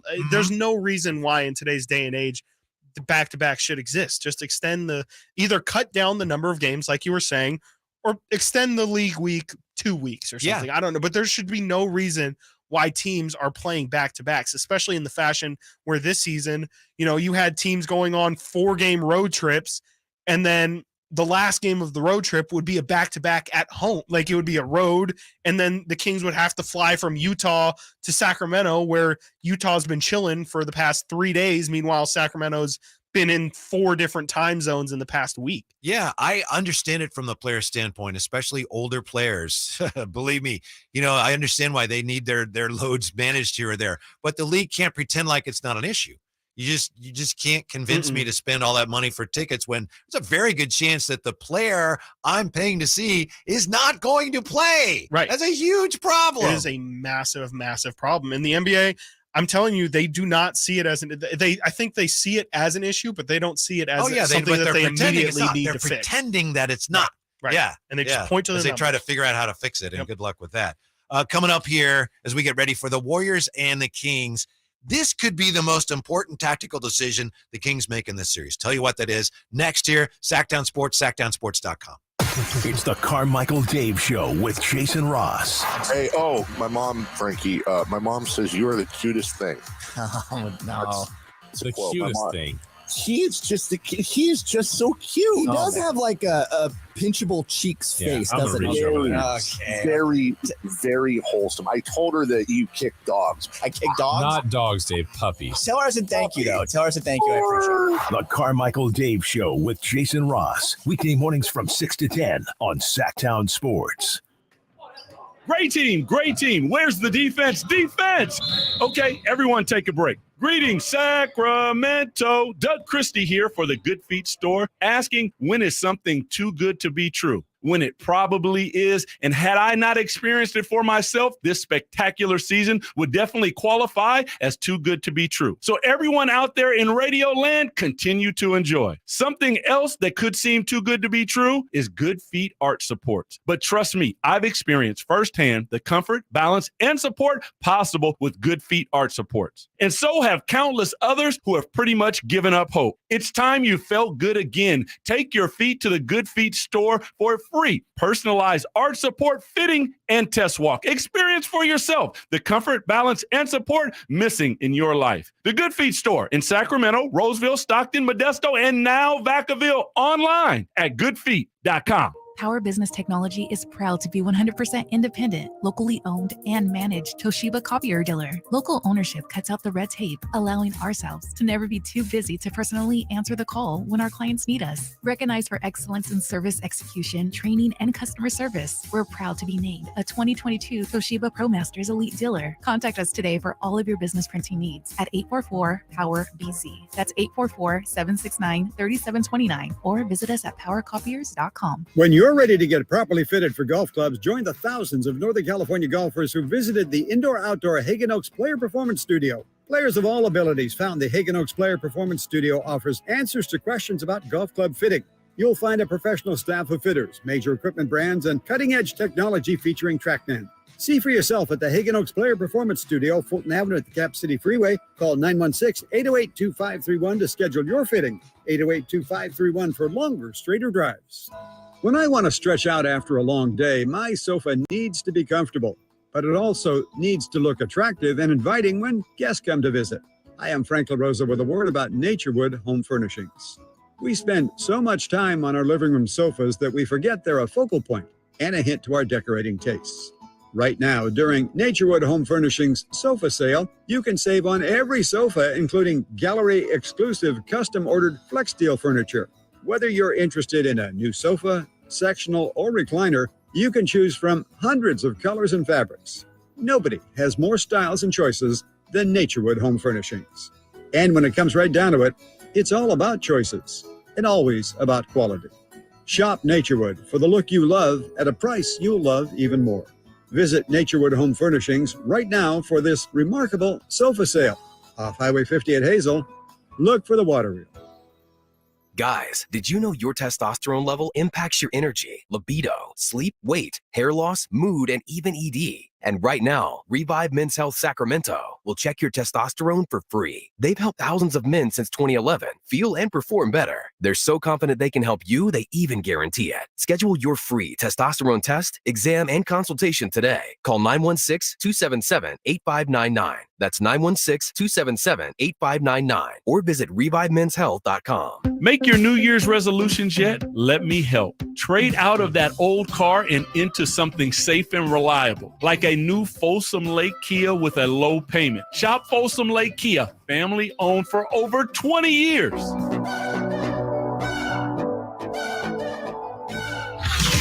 Sactown Sports. Check us out on YouTube. Search Sactown Sports and subscribe. Chris Watkins, Whitey Gleason, Sactown Sports Playoff Push. Here's a question, Chris. Yep. How are you going to slow down Steph Curry? How are you going to stop him? How are you going to contain him? How are you going to keep him from single-handedly destroying you? I watched this movie recently called I, Tonya. And that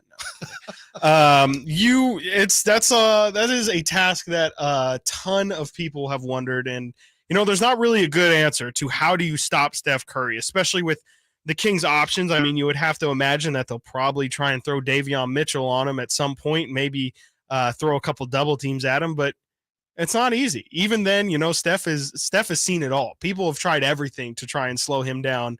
And it just feels like this might have been even his best season to date, as crazy as it is to sound. I got a couple ideas, and they're not my ideas. I mean, I just seen what other teams have done, and I am hoping Mike Brown tries at least some of these. But before we get to that, you have a breakdown, don't you, of how the Warriors have done this year? I do. Not based on, but yeah.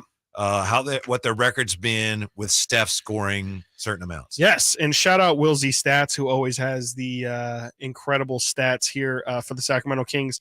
The Warriors record this season by Steph's scoring. When Steph scores 50 or more points, the Warriors are 0-2. When Steph scores 40 to 49 points, the Warriors have a 3-1 record. When Steph scores 30 to 39 points, the Warriors are 15-7. When he scores 20 to 29 points, that's the key, 9-14 this season. And when he scores 10 to 19 points, they are 3-2. Okay. No stats there on if Steph Curry scores 0 points. So you want him to score either 20 to 29 or more than 50. Yes. Right? Yes. Either way. Yeah. It's either you either let him do what he typically does, or you let him go absolutely ballistic and let nobody else do anything. If Steph averages 54 points in the series, the Kings win in the sweep. Oh, it's over. Sweet. Yeah. Like it's a the sweep. Yeah. Remember the 2019 finals, the Raptors had some success. Of course, they had some success because Clay got hurt and Durant was hurt. Yeah. But they threw some crazy defenses at Steph. Yeah, He called threw them some zones at janky. him, right? Yeah. Some box and one. So I think it's time for the Fox and one. Hey, I like that a lot. I think you need to throw that in just to try to disrupt them, because both these coaches know the other offenses so well, because it's basically their offenses. Disrupt them at the point of attack. With the Warriors, that's Draymond from the high post, and it's Steph. Double Steph when he's bringing the ball up, try to get the ball out of his hands, depending on who he's on the floor with. You know, they are capable of making you pay for that. But if I'm the Kings, all right, I'm going to make me pay for that. I'd rather you make me pay for that than just deal with Steph going off. And I do think that there's a very good chance Mike Brown's going to throw some janky, as Steph says, janky defenses. That's funny that Steph calls them that, because Mike Brown calls them junk defenses. And the thing he always says about zone defenses is he calls them junk defenses because everyone's got one and they're all garbage is what Mike Brown says. So it'll be interesting to see if he throws out any of his garbage defenses against Steph Curry, especially considering, like we've talked about, I mean, like, he's somebody who has rare insight to what that actually does to the Warriors offense. He knows the ins and outs of what that can do to Steph's game. As a matter of fact, he's coached. He has actually been in the NBA Finals coaching Steph Curry as teams are trying to stop him. So I'm sure he knows what he wants to do with that matchup. And, you know, if I had to guess, if I were the coach, I would try and make everybody else beat you. It's tough to, yes, the Warriors are 0-2 when Steph has over 50, but I think that, you know, if it either has to be you let Steph Curry do what he wants to do and try and slow down everybody else, which is probably easier on the individual, or you can schematically try and take Steph Curry out. And like we're saying, kind of just make him take tougher shots, make him take shots he doesn't want to take, and make other people beat you. Can Klay Thompson have a 25-point night? Make Jordan Poole have to be reliable for 16 points a game? That's the kind of thing that I think would lead to the best success for Sacramento. You just can't have him going off like he did in Game 4 last year in Boston, which that's shifted that whole series. You know that the Celtics came out of that series thinking, we had this. Why didn't we win? It was there. And they got curried at home. That's and absolutely what happened. But they tried things. They try to trap him, double him to get the ball out of his hands. Mike Brown, you can say what he wants to say about zones, but he puts together some pretty good zone defenses. He did with the Warriors, and I want to see the Fox and one. Yeah, I would suspect to see some Fox and one for sure, but mix it up. Yeah, that's if I had to guess. There's not one defense that's going to carry you through the whole way. Right, absolutely. They've run some box and one. They've run some 1-2-1s. They've ran a couple different defenses out there this season that. And they've found some mild success. I think that they have seen some zone action work against certain teams. It's just, against the Warriors, I think the fear, you do stop the dribble penetration, you stop guys from getting in the paint, but the problem is the perimeter at that point. And can you still guard the perimeter if you let guys in the paint? You can't let Jordan Poole, you can't let Klay Thompson, you can't let Andrew Wiggins stand out on the perimeter by themselves as you're locked in and focused on Steph Curry, because those guys can kill you just the same, especially Klay Thompson, who, like we talked about in the last segment, can and has given the Kings nightmares. Now, do you remember the context when Mike Brown said everybody He's got his own defense or junk defense, and they're all garbage. Yeah. Was he saying that perhaps after a game in which the Kings were struggling against zones? Because they have had problems. And I know, it's a coach thing when you talk about a defense that's giving you problems, you belittle it. Yeah. Like tell your team, if this trap is nothing, we get layups out of that. No, so he said it after it was in the second half of the season post All-Star, because teams were kind of finally starting to see what the Kings were trying to do offensively. They see that Sabonis gets the ball in the high post, and he kind of, when you're playing man, it's a lot harder to guard individuals as they're running and getting set off screens and getting backdoor cuts.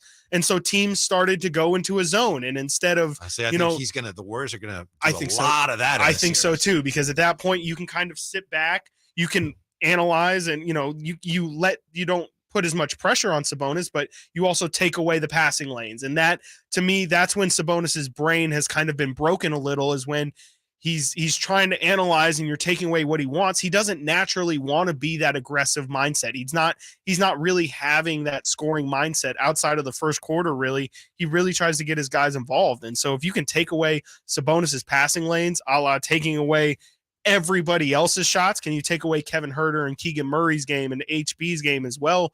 By doing that, that's going to be a key for Golden State is can they make Sabonis think too much and not play instinctually? Just get him to a point where he's kicking it back out like he was against Dallas when they were blitzing him, and then we have accomplished nothing. But that's why the knowledge of the players is so important, and that's why the Kings potentially have a big advantage here, because Mike Brown probably doesn't even need to look at the film to know the tendencies of most of the Warriors. Exactly. Sure, he will look at the film, but he's probably knows a lot of this. Just I watch these guys for years and years and years. I can tell you what they like to do, when they like to do it, and most importantly, how we can stop them. Right, and it's not just Mike Brown either. He's not the only one with Warrior ties. You have Leandro Barbosa as well, who spent a lot of time with Golden State. Blur. You have Luke Laux as well, who's an assistant and somebody who works really, really closely with De'Aaron Fox.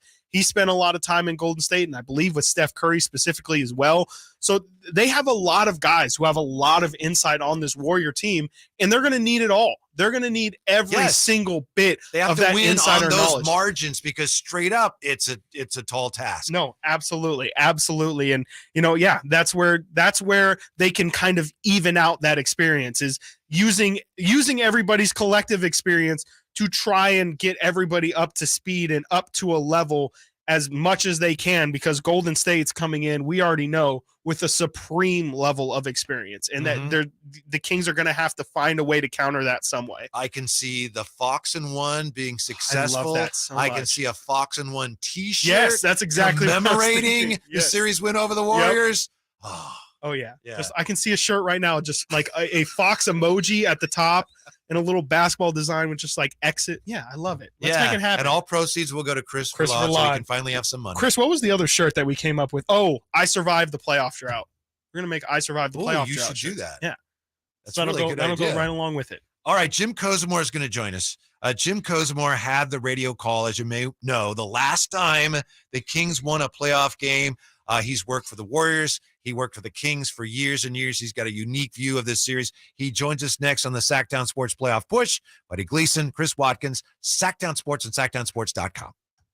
The regular season is over. Now the real test begins. Kings will have the number 3 seed. They'll have the home court advantage. Sactown Sports is your home for all things Kings as they enter into a first-round matchup with the Warriors. Fox steps into 3. He stops a triple, and the Kings have regained the lead. But against the explosive Warriors, you can't hold your breath. Stay tuned to Sactown Sports and SactownSports.com for the most comprehensive Sacramento Kings playoff coverage. For your everyday vehicle. Right now, you can get 5 quarts with an STP oil filter for only $26.99. Do the complete job for the right price. Get the parts you need when you need them at AutoZone or AutoZone.com. Get in the zone, AutoZone. Restrictions apply.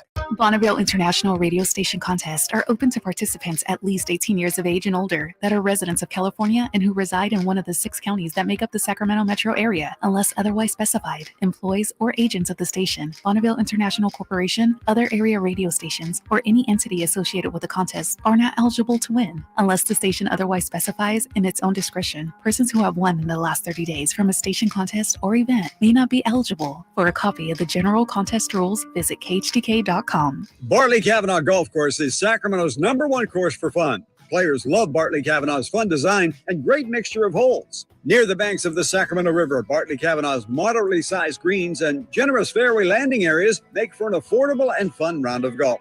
Bartley Kavanaugh offers a great pro shop, help planning your tournament or wedding, and a relaxing outdoor veranda for a cold beverage or a tasty meal. For tee times, visit BartleyKavanaugh.com. It's Sacramento's #1 course for fun. If you have unfiled taxes or are in debt to the IRS, this is important news. The IRS just rolled out a new program to help struggling taxpayers more easily resolve their tax problems. It's called the Taxpayer Relief Initiative, and it opens up powerful new options for people looking to get back on the right track with the IRS. And no one knows this program like the professionals at Optima Tax Relief, America's most trusted tax resolution company. They've resolved over $1 billion in tax debt for their clients and have the expertise and experience to help you. One easy call to Optima can start the process, helping to put an end to your worries of wage garnishment, asset seizure, and other aggressive IRS actions. Make today the beginning of your fresh start with the IRS. Call the experts at Optima Tax Relief now for your free confidential consultation. Call 800-343-6460. 800-343-6460. 800-343-6460. Optima Tax Relief. Some restrictions apply. For complete details, please visit OptimaTaxRelief.com. Power Business Technology is proud to be 100% independent, locally owned, and managed Toshiba copier dealer. Local ownership cuts out the red tape, allowing ourselves to never be too busy to personally answer the call when our clients need us. Recognized for excellence in service execution, training, and customer service, we're proud to be named a 2022 Toshiba ProMasters Elite Dealer. Contact us today for all of your business printing needs at 844-POWER-BZ. That's 844-769-3729, or visit us at powercopiers.com. Hey, it's Carmichael Dave telling you something you already know, which is your time is important. That's why at American Energy Heat and Air, they make shopping for a new furnace or air conditioner easier with their new online quoting tool. All you got to do is go to AmericanEnergyAir.com and get an instant quote now, today. Do it right now. It'll help you determine what system you'll need to get and provide the best pricing options, all from the comforts of your home. You don't have to have somebody come out and walk around your house and blah, blah, blah. Just do the quoting tool. It's so easy. AmericanEnergyAir.com. Check out how easy it can be. A+ rating with the Better Business Bureau. Serving the greater Sacramento area since 1981. I absolutely love these folks. 916-520-9990. That's 916-520-9990 or AmericanEnergyAir.com, making the uncomfortable comfortable. Call 916-520-9990 now. Thunder, feel the thunder. It ignites something inside of you. Lightning and the thunder. Sets alight an elevated state of being. Days are pure exhilaration. And the nights, they're simply electric. See it, hear it, feel it. Thunder, feel the thunder. Lightning and the thunder. Thunder Valley Casino Resort. Feel the thunder. Jiffy Lube's Country in the Park, Northern California's biggest country music festival of the year, is back May 5th and 6th at Cal Expo, starring Lady A, Chris Young, Brett Eldridge, and so many more. Plus, a Boots Boot and Line Dance Saloon, interactive lounges, and Sacramento's best food trucks. Weekend passes start at just $85. Tickets are on sale now at SactownSports.com. Country in the Park, brought to you by Attic Man Heating and Air Conditioning, Bill Eats RV, and Naughtywood Barbecue. KHTKAM HD1 Sacramento, KYMX HD2 Sacramento, the flagship station of your Sacramento Kings. From the Power Business Technology Toshiba Studios. This is Sactown Sports. Sactown Sports. Headlines. I'm Christopher Lott with your Sactown Sports headlines. The first of the NBA play-in games are today for the Eastern and Western Conference 7 seed. It starts tonight in Miami with the Heat hosting the Atlanta Hawks, and that will be followed by the Minnesota Timberwolves, who will be without Rudy Gobert, at the Los Angeles Lakers. Kings are off until Saturday when they meet the Warriors in Game 1 of the series. Make sure to get all your info from our Sacramento Kings insider, Frankie Cardicelli's breakdown on SactownSports.com. ESPN's Adrian Wojnarowski is reporting former Sacramento King and four-time NBA All-Star DeMarcus Cousins is back to playing professional professional basketball. He'll be signing with the Guaynabo Mets of the Puerto Rican Basketball League in an effort to make it back to the NBA. Right now, 11:40, great Jim Kozimor joins the guys. He's going to be breaking down the upcoming Kings-Warriors series right here with Whitey and Watkins. Yeah, we've been visited by Kings royalty today, Chris. It's Whitey Gleason, Chris Watkins, Sactown Sports Playoff Push. Earlier talked to the great St. Jean, Harry St. Jean, that is. Howdy, fellas! And Saint says He was so great. he'll come on with us throughout the series. Perhaps our next guest will as well. Pardon me. All guests come to you from the Folsom Lake Honda hotline. Folsom Lake Honda, your one-stop Honda shop. He had the call the last time the Kings won a playoff game. The great Jim Kozimor. How are you, Koz? Oh, guys, how's it going today? Thanks for having me on. I gotta be honest. I'm a little nervous to be on with you guys today. It's a nervous time of year, Koz, It is. with the Warriors and the Kings, right? I mean, we've never seen anything like it. What was your first reaction when you found out it was official? We're going to have the Kings against the Warriors. First of all, I'm going to answer that. But let me check a couple of boxes. First, I'm enjoying the heck out of you two today. This has been a great way to start playoff week for me. So I'm really a fan, and I'm enjoying it. You guys are really fun to listen to, so thanks. Also, first favorite basketball player, Norm Van Leer. Pistol You have been listening. Is my guy, but Norm Van Leer was my first from those 74 Bulls. Isn't it great to be a Kings fan and not here today do the NBA lottery simulator? Yes, so great. We'd be doing the tankathon right now, right? You'd be calling me saying, who would you take with the third pick? That's what we're used to for 16 years. I haven't been on tankathon in months. Good. I'm glad, and I hope. I don't think it's going to be happening for a couple of years. Right. You guys are going to have a good little long run. Also, father-son duos. I'm gonna give you Danny Ferry, Bob Ferry, and I'll raise you Danny Shays, Dolph Shays. How about that as a father-son combo?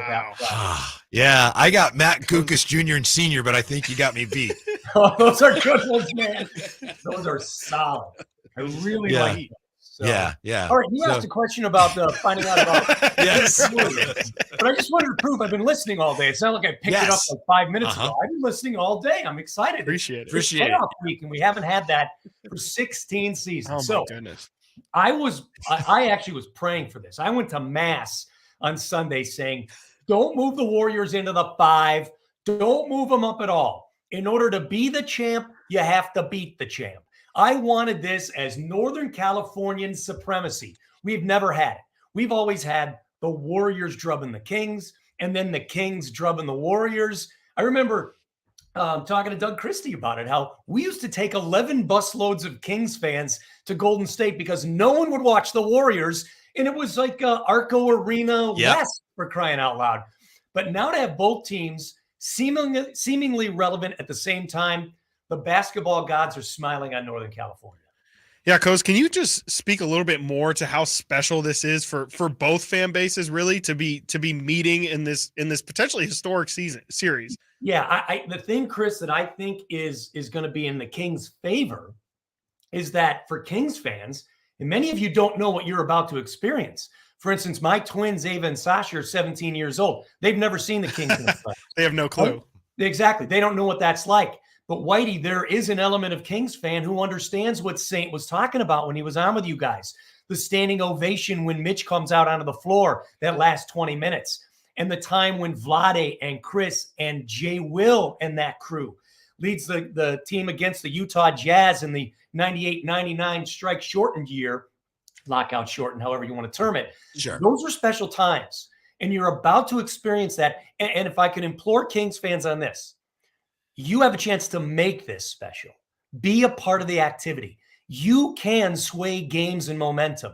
So use that power that you have in your hands. And the reason I say that is because for the Warriors, you know why it's more expensive to go to a game in Sacramento in this series than it is in Golden State?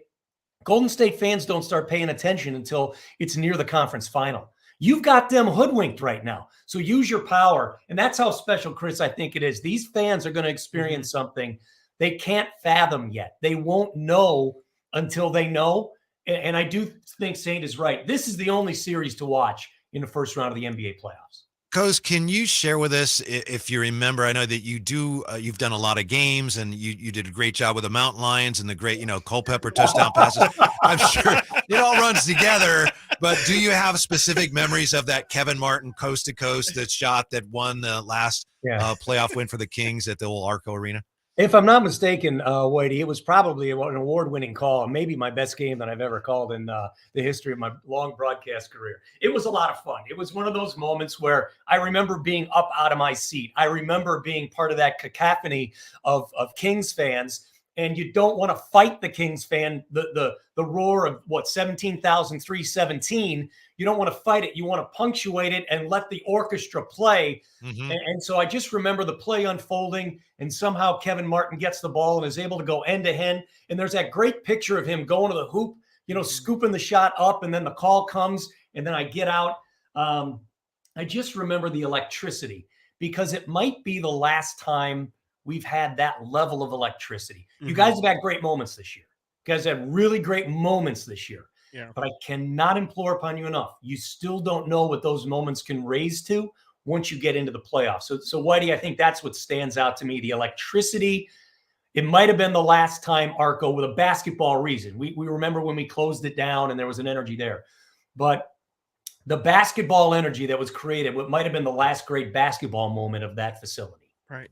Coz, you talk about the aftermath of that game. Do you remember feeling like after that game, like there was a sense of, obviously nobody saw a 16-year playoff drought coming, but did you feel like there was a shift about to happen with this team?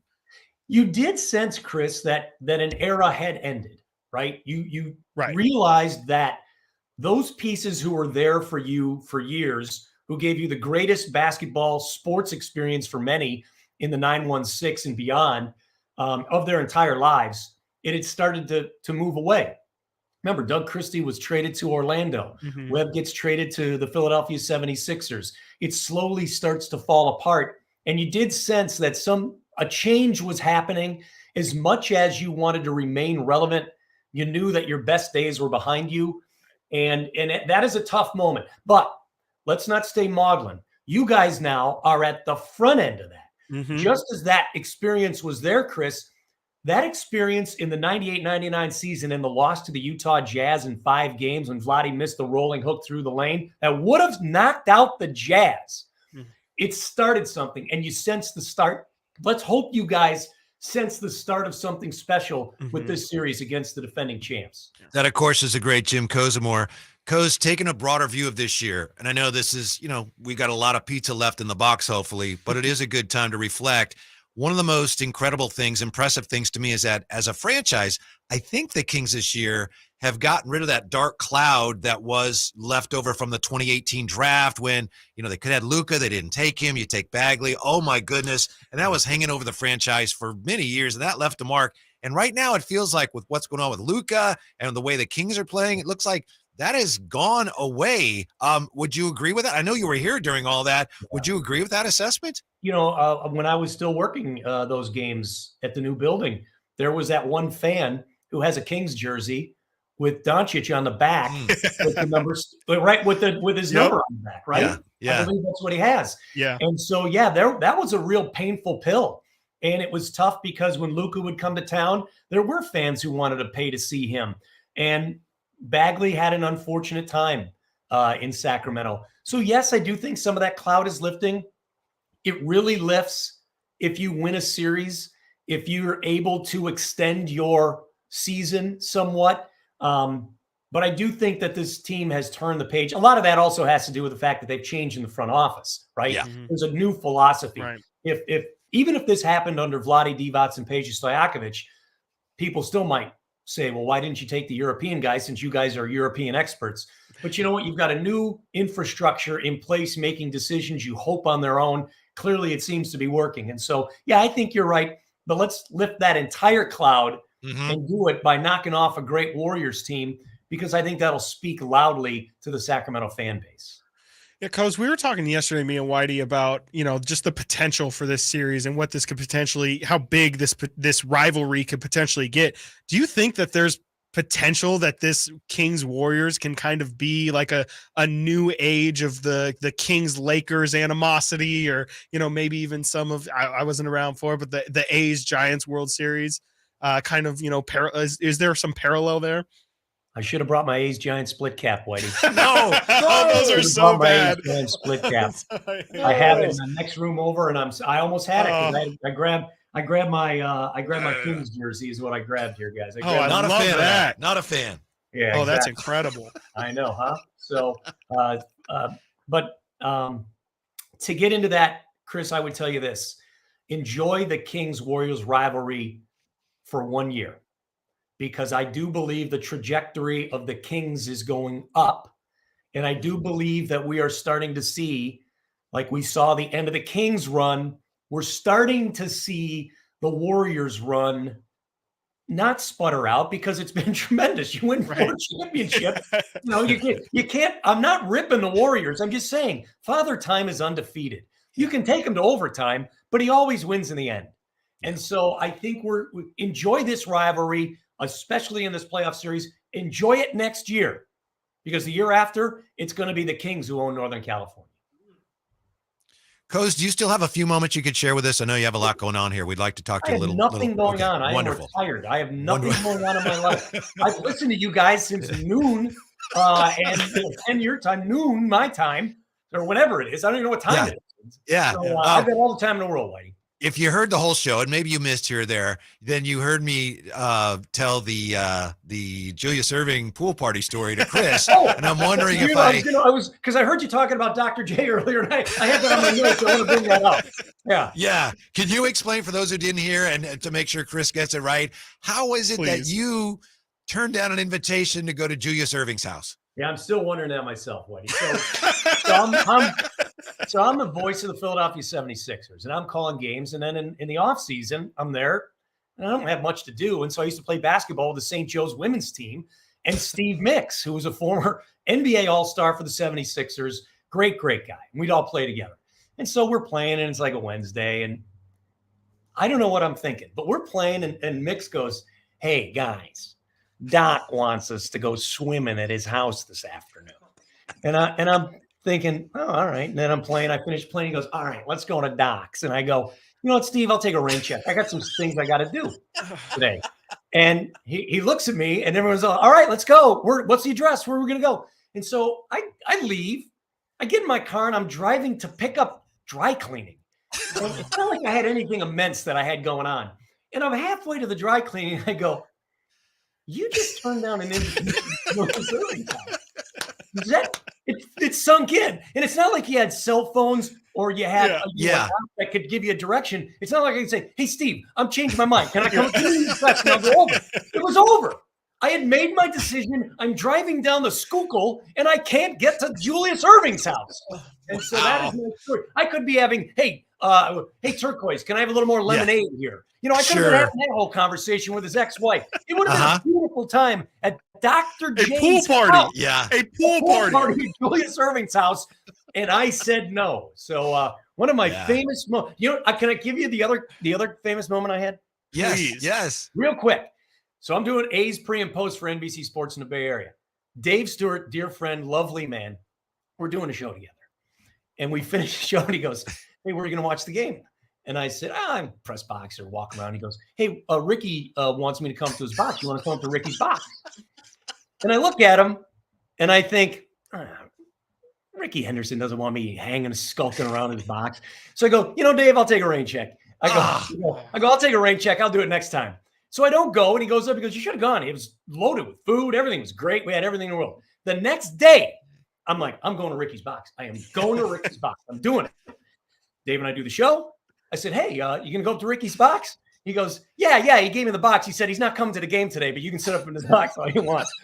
So I did sit in Ricky's box. Ricky wasn't there. I got invited to sit with Ricky, and I rejected that. So, so the sports gods gave you a mulligan. There's like, I know. We're going to give him another shot. He's a good kid. And then swing and a miss. I told Jerry Reynolds a couple of weeks ago, I told Jerry the Dr. J story, and he looked at me, and I kid you not, for like 5 minutes, and he put his head down, and that was all. Yeah. That was his only reaction. I That know, was it. right? There's nothing else you can say about that. There's nothing. I cannot redeem myself in any way, shape, or form from those two stories. I'm not sure. Maybe Barack Obama's going to invite me to the opening of his place in Chicago, but I'm sure I'm going to be too busy to go. Yeah, probably. So that's how it Probably. goes. Yeah.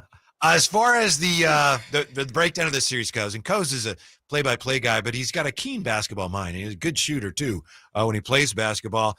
Don't you think that one of the keys for the Kings will be employing what I call the Fox and One defense? I'm not sure what it is, but I think it could be very effective in slowing down Steph Curry. I love it. The only problem I have with the Fox and One is why would you tell them to make the T-shirts? You should be bandwagoning, making the T-shirts, standing out front, just ambush selling those things, standing on the street corner. So the Fox and One is going to work in some way, shape, or form. We'll figure it out before the series is done. Let's just hope it goes 7 games so we got 4 home games to sell these bad boys. And then we can change the logo when they play the next team in the next round.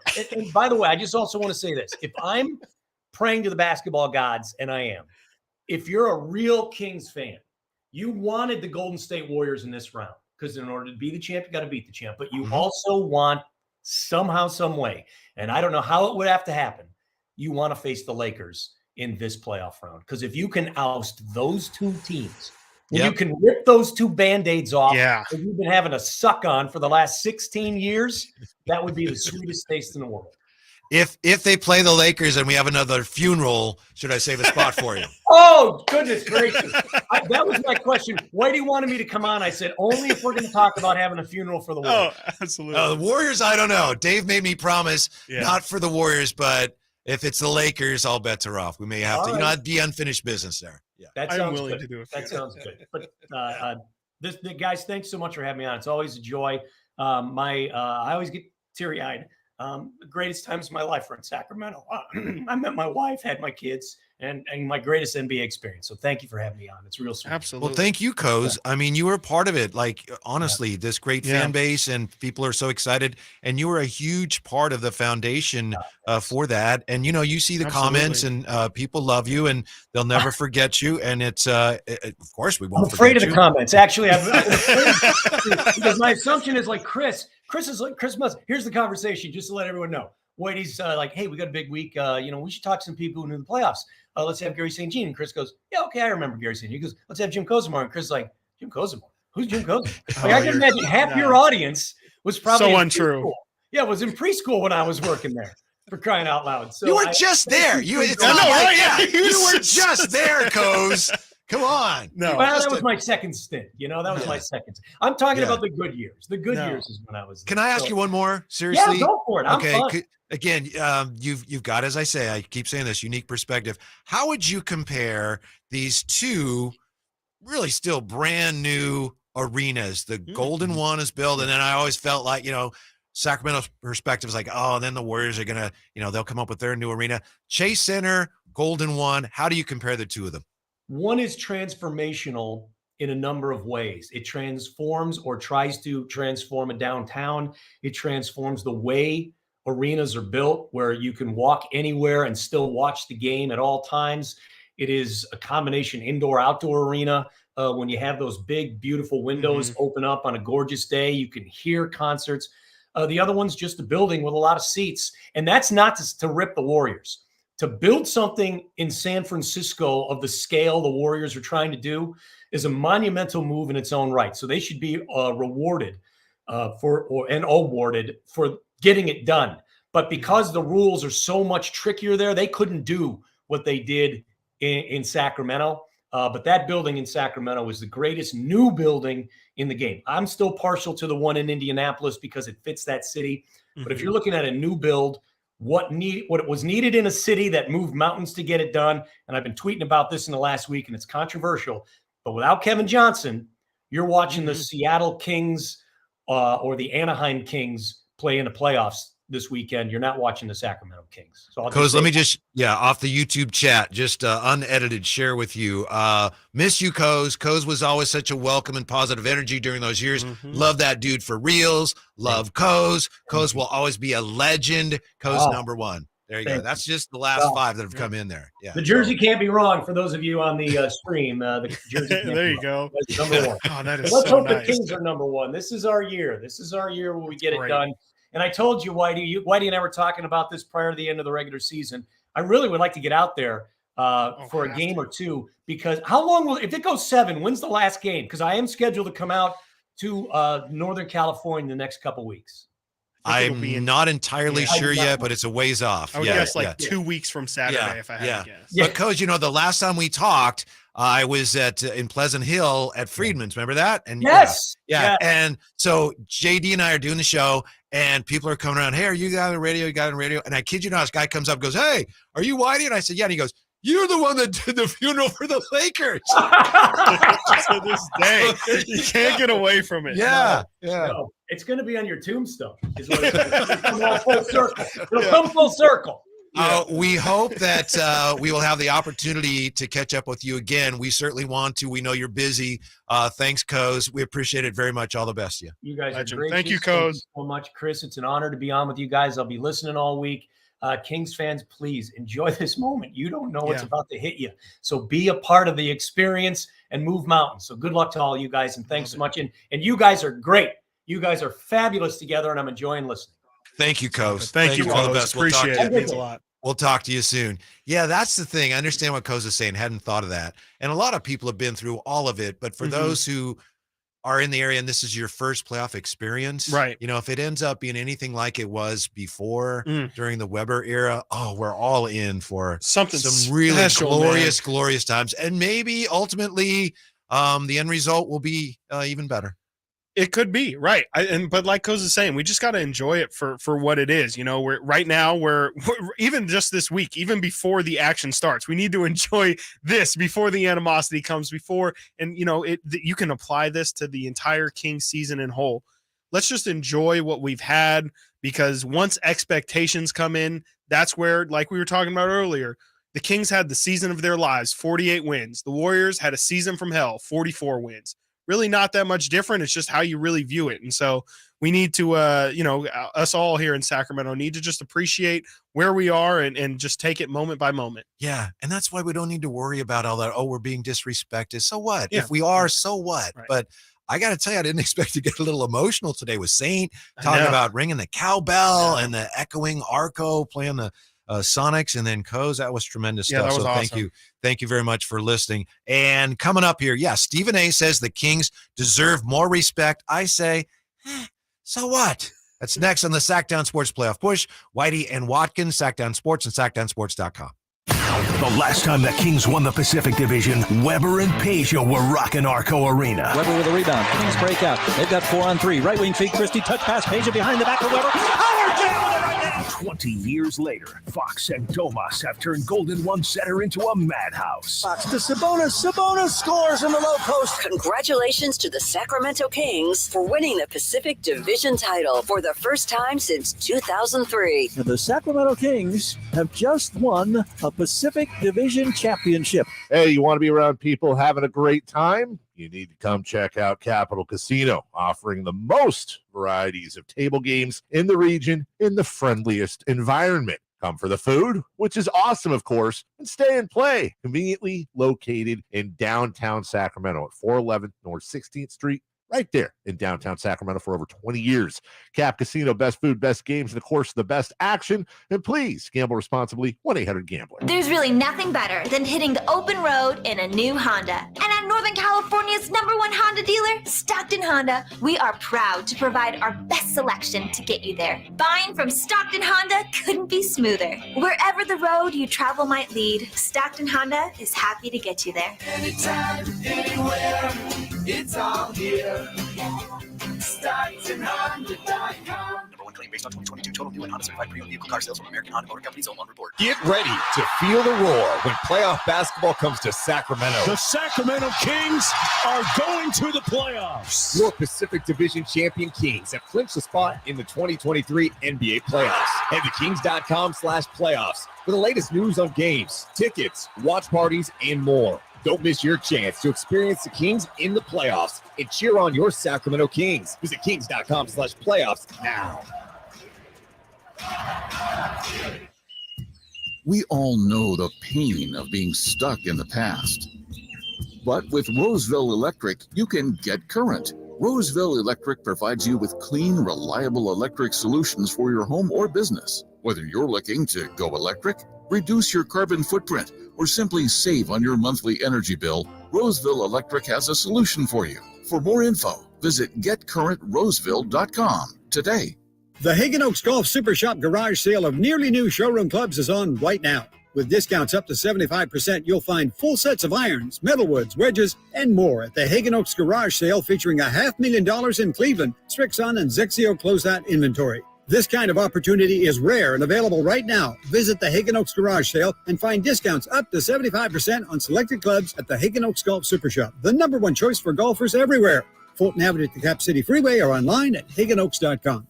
At aimyourdigital.com, we'll help you find the right customers, spread awareness of your product or services. We can help build trust in your brand and services with a digital marketing campaign, increase leads, and get more customers. We create tailored digital marketing campaigns that deliver results. Don't wait. Get started today. Contact aimyourdigital.com. That's aimyourdigital.com and start seeing results.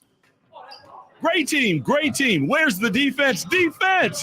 Okay, everyone take a break. Greetings, Sacramento. Doug Christie here for the Good Feet store, asking, when is something too good to be true? When it probably is. And had I not experienced it for myself, this spectacular season would definitely qualify as too good to be true. So everyone out there in radio land, continue to enjoy. Something else that could seem too good to be true is Good Feet Arch Supports. But trust me, I've experienced firsthand the comfort, balance, and support possible with Good Feet Arch Supports. And so have countless others who have pretty much given up hope. It's time you felt good again. Take your feet to the Good Feet store for a free personalized arch support fitting and test walk. Experience for yourself the comfort, balance, and support missing in your life. The Good Feet store in Sacramento, Roseville, Stockton, Modesto, and now Vacaville, online at goodfeet.com.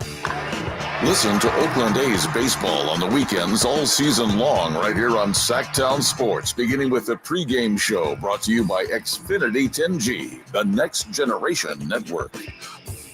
Growing a business brings pressure. Staying compliant and retaining top talent in challenging times. You feel stretched thin. Fortunately, there's Insperity. They put over 35 years of HR service and technology to work, offering my employees competitive benefit options while lightening my HR load. Engaged people empowered to be their best means overcoming obstacles. With Insperity, nothing seems impossible. Insperity, HR that makes a difference. Life is uncertain. It's okay to feel stressed, anxious, worried, or frustrated. CalHope can help. Access CalHope's free and secure mental health resources. Call 833-317-4673 or live chat at calhope.org. When you take the time to shop at Folsom Lake Honda, there's one thing you'll always find. Happy people ready to serve you. As a family-owned and operated dealership since 2009, customer service is our #1 priority. Our customers love doing business with us, and you will too. Looking to own or lease? During the spring sales event, drive a brand new Accord or Civic. Visit us today at FolsomLakeHonda.com, your one-stop Honda shop. Folsom Lake Honda, yeah, your one-stop Honda shop. Sactown Sports. Headlines. I'm Chris Verlott with your Sactown Sports headlines. The first of the NBA playing games are today for the Eastern and Western Conference 7 seed. It starts tonight in Miami with the Heat hosting the Atlanta Hawks, and that will be followed by the Minnesota Timberwolves, who will be without Rudy Gobert at the Los Angeles Lakers. The Kings are off until Saturday when they face the Warriors in Game 1 of the series. Make sure to get all your info from our Sacramento Kings insider Frankie Cardoselli's breakdown on SactownSports.com. ESPN's Adrian Wojnarowski is reporting former Sacramento King and four-time NBA All-Star DeMarcus Cousins is back to playing professional basketball. He will be signing with the Guaynabo Mets of the Puerto Rican Basketball League in an effort to make it back to the NBA. Those are your headlines. Now let's get back to Whitey and Watkins. Time for a giveaway. Hope the Kings don't give away any opportunities in this series. The Warriors are the team guilty of all the giveaways, by the way, right? How about this? Here's a reason why the Kings will win this series. Kings are the only team in the NBA with 3 players who have taken 400 or more free throws. Third team in the last 30 years. And the Warriors, as great as they are, they foul like crazy. 28th in the league in fouls committed. Greatest disparity in the league between free throws attempted for them and free throws allowed. So there you go. Kings win. Kings get to the line. Yeah. That's all they got to do is get to the foul line. Yeah. They win. Harrison Barnes has been great at that this year. Something he's really underrated at is just like when the Kings kind of struggle to make shots, slowing things down. Get to the rim, get to the foul line. Yeah. But as I said, we have a giveaway. We have a pair of tickets to Kathleen Madigan at the Hard Rock Live May 13th. Okay, Live Nation has got your plug to check out Kathleen Madigan, the Hard Rock Live May 13th. For more information, visit sactownsports.com. But you can win a pair if you're caller number, what do you got, Chris? 6. Caller number 6 right now, 1-800-920-1140, 339-1140. Good luck, caller 6 picks up a pair of tickets to Kathleen Madigan at the Hard Rock Live May 13th of this year. I'm already regretting my choice of 6. Should have been 4. 4 days till the playoffs. We went 6. We got to go with 6. That's right. It was an hour and a half or whatever. We have a half hour left here, and I just had my first mess up. That's all right. No, that was fine. That's over. It's over. That's fine. It's not like you turned down an invitation to go to Julius Erving's pool party, right? And then an opportunity to meet Ricky Henderson. That would be embarrassing. Could you imagine? Wow. And then the sports gods clearly with Coz had enough. It's like, wait, now you want to go to Ricky's box the next day? You can go in there, and Ricky's not there. You'll be in there by yourself. We tried to help you out with this Julius Erving thing. Oh man, not quite the same. You ever hit the same. Who was the player you met or sports figure you met that had the biggest impression on you, or maybe was like, wow, you were in awe? Steph once. I did see Steph working a promotions event here at the radio station. One time Steph did like a sneaker event, and he walked in. It was the whole, I think it was the fact that it was the whole family too. It was Steph, it was Riley right after she had just been on his lap in the NBA playoffs. And so she was just as big as, she was a part of the Curry family as well. And there was Seth, and also funny enough, Cameron Brink, who is now a star at Stanford for their women's basketball program. I think she was Riley's babysitter or something like that. So she just kind of was along with the crew as well. And I believe Dell or Sonia was there as well. I can't remember which. I was one of the Curry parents, and just being in their presence was definitely like oh my gosh, like you could feel that they had just entered. And that was kind of the first time that I'd ever really been like, oh, there's a different, like I've been in a small room with Ben McLemore before, but when you're in, a gymnasium and Steph Curry walks in, and just to feel the energy. Exactly. You literally felt the energy shift. You felt everybody's shoulders turn toward the door. It was just a surreal moment. Incredible. And like, that's when I knew, oh, there's like star power, there's famous people, and then there's famous people who have like an uncomfortable amount of stardom. Well, because Steph has that kind of aura, and because the Warriors have that championship pedigree, that's one of the reasons why the Kings aren't getting a lot of respect in some corners. Stephen A. yesterday on ESPN, he says the Kings deserve more respect. He actually said that. You'll have to take my word for it this time, but that's what he had to say. Yeah, here he is. Here's Stephen A. The most intriguing matchup to me is the Warriors versus the Sacramento Kings. See, at some point in time, we're going to have to put some respect on the Sacramento Kings name. Sacramento Kings is number 1 offense in the NBA. De'Aaron Fox can ball. Sabonis can ball. Very proud of what I've seen from Malik Monk this year. Kendrick Perkins reminded me that Harrison Barnes is on the squad. Keegan Murray can ball. He's a rookie. He's our rookie prospect. This brother can play. And Mike Brown is unquestionably the coach of the year. It's not even up for debate. Mike Brown is the coach of the year. Okay? So you got Sacramento and Golden State within an hour and 15 minutes, an hour and a half. It's just a bus ride. They ain't got a flight, it's a bus ride, okay? Yeah. Got them within an hour and a half of each other, right? We've got the top two offenses in basketball going up against each other. Sacramento's got like a 24th defensive rating or whatever it is. All right. So I'm like, Golden State gonna put up some buckets. Sacramento damn sure gonna put up some buckets. Things are gonna get very, very interesting. The operative word here is intriguing. Anybody ask for predictions? The question is, what's the most intriguing matchup? And I look at Sacramento against Golden State, particularly when Golden State were not 11 games, were they 11-30 on the road this year? They could go on the road and get beat by anybody. That's what they've been showing us. Sacramento with that offense can beat anybody. So I look at it from that perspective.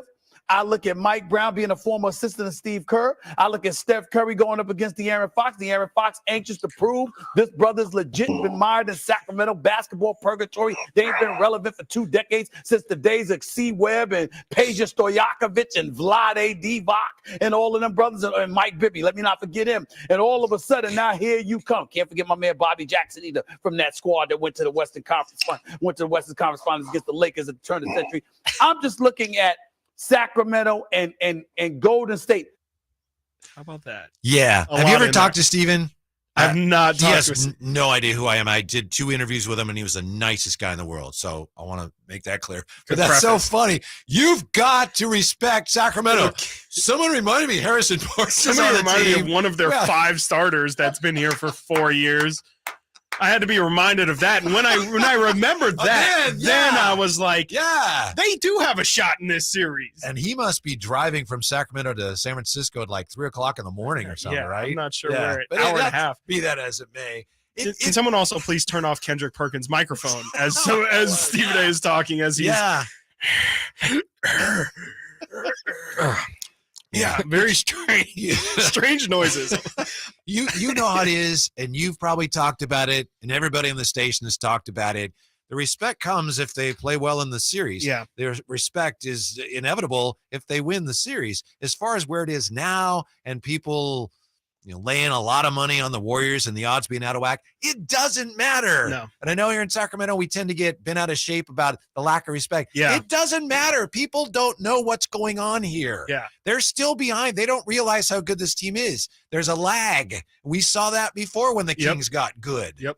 Yeah, so it's all right. It doesn't matter. Yeah, they're going to find out soon enough. People in Sacramento are very tribal, is what I like to describe them as. They're very much like, if you're not with us, you're against us. They love it when national media gives them praise because it's them being noticed, but they hate it when they do talk about them and then they're being negative because then it's like, you barely talk about us, and then when you do, you're crapping on us. Yeah. So there's a very delicate balance that you have to play with Kings fans, but you're completely right. Like it does tend to be that the Kings get the positive attention late. There is lag is a perfect terminology. We've seen it happen here. It's just how it goes. Unfortunately, it's and also when you have the narrative leading into this season like the Kings did, people aren't just going to naturally flip and be like, I know the Kings have been bad for 16 seasons, and that's been the note that I've been playing for 16 years, but now all of a sudden I really believe in them, and I actually think that they're about to start a playoff run of 12 straight years. Yeah. That, I don't know. I mean, Stephen A was trying to give the Kings respect, and he really didn't. He did not. Yeah, by naming, they used to have Mike Bibby and Bobby Jackson,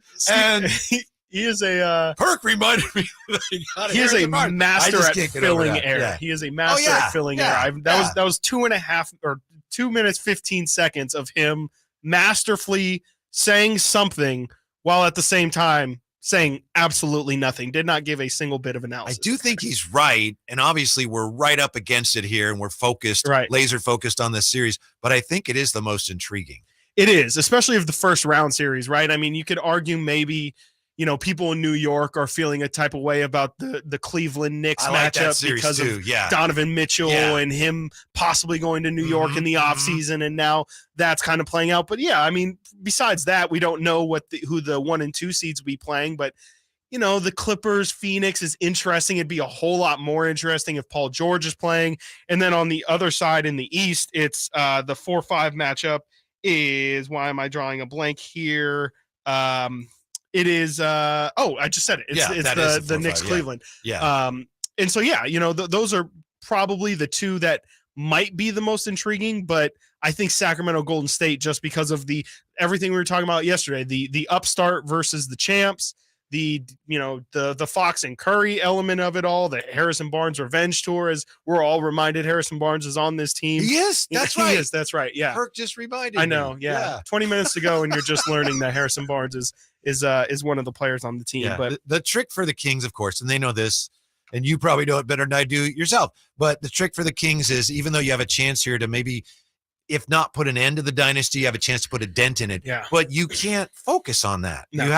You're not going to be able to do it if you're thinking of, wow, this would knock be the pretty champs cool. off. Yeah. It's like, no, that doesn't help you do it. That's something for the fans. Let Right. the fans focus on that. The players can't. And like Coz mentioned when we were just talking with him, the Kings have a pretty cool chance here to exercise some demons. If they can go through a playoff run of Golden State and then being able to take down LA. Wow. I mean, come on. I mean, we can really we can move into next season feeling incredible about ourselves. There's even a chance, if I'm not mistaken, that the Kings can make it all the way to the NBA Finals before they would have to leave California. If they were to play Golden State in the first round, they could play the Lakers in the second round, and then in the third round they could play the Clippers, because the 4-5 would play the one seed, and that would be on the other end of the bracket. Yeah. So and there you ESPN, last week they had a panel discussion on who's the best team in California. Did they really? The Kings didn't get a sniff. They showed their logo, but they weren't mentioned. Wow. Yeah. For this season too. Yeah. Yeah. It was just like last week. The disrespect continues, Yeah. ladies. But and it doesn't gentlemen. matter. It doesn't. You're right. It doesn't matter. You know And why? it'll Because come. Stephen A. Smith will not determine the outcome of this Kings Warriors series. I promise you. Coming up next, we have some numbers that suggest the Warriors have a little more playoff experience than the Kings do. Just a skosh. And we got crosstalk with Rami coming up next as well in the Sactown Sports Playoff Push. Whitey and Watkins, Sactown Sports, SactownSports.com. It's Kettles and Rami. Nimi was G League MVP runner-up. They run him out there. I've seen as much of Nimi as I need to see this year. Have you seen him since he held up that runner-up trophy? I have not seen him since he played 4 minutes for the Kings, when that same night Coach Brown came out in the pregame and said, we're going to try to play Nimi. I remember that. We're going to give Nimi some run, which meant 4 minutes and then never seen here. again. Might have found something here in Nimi. 4 minutes later, we did not find something here.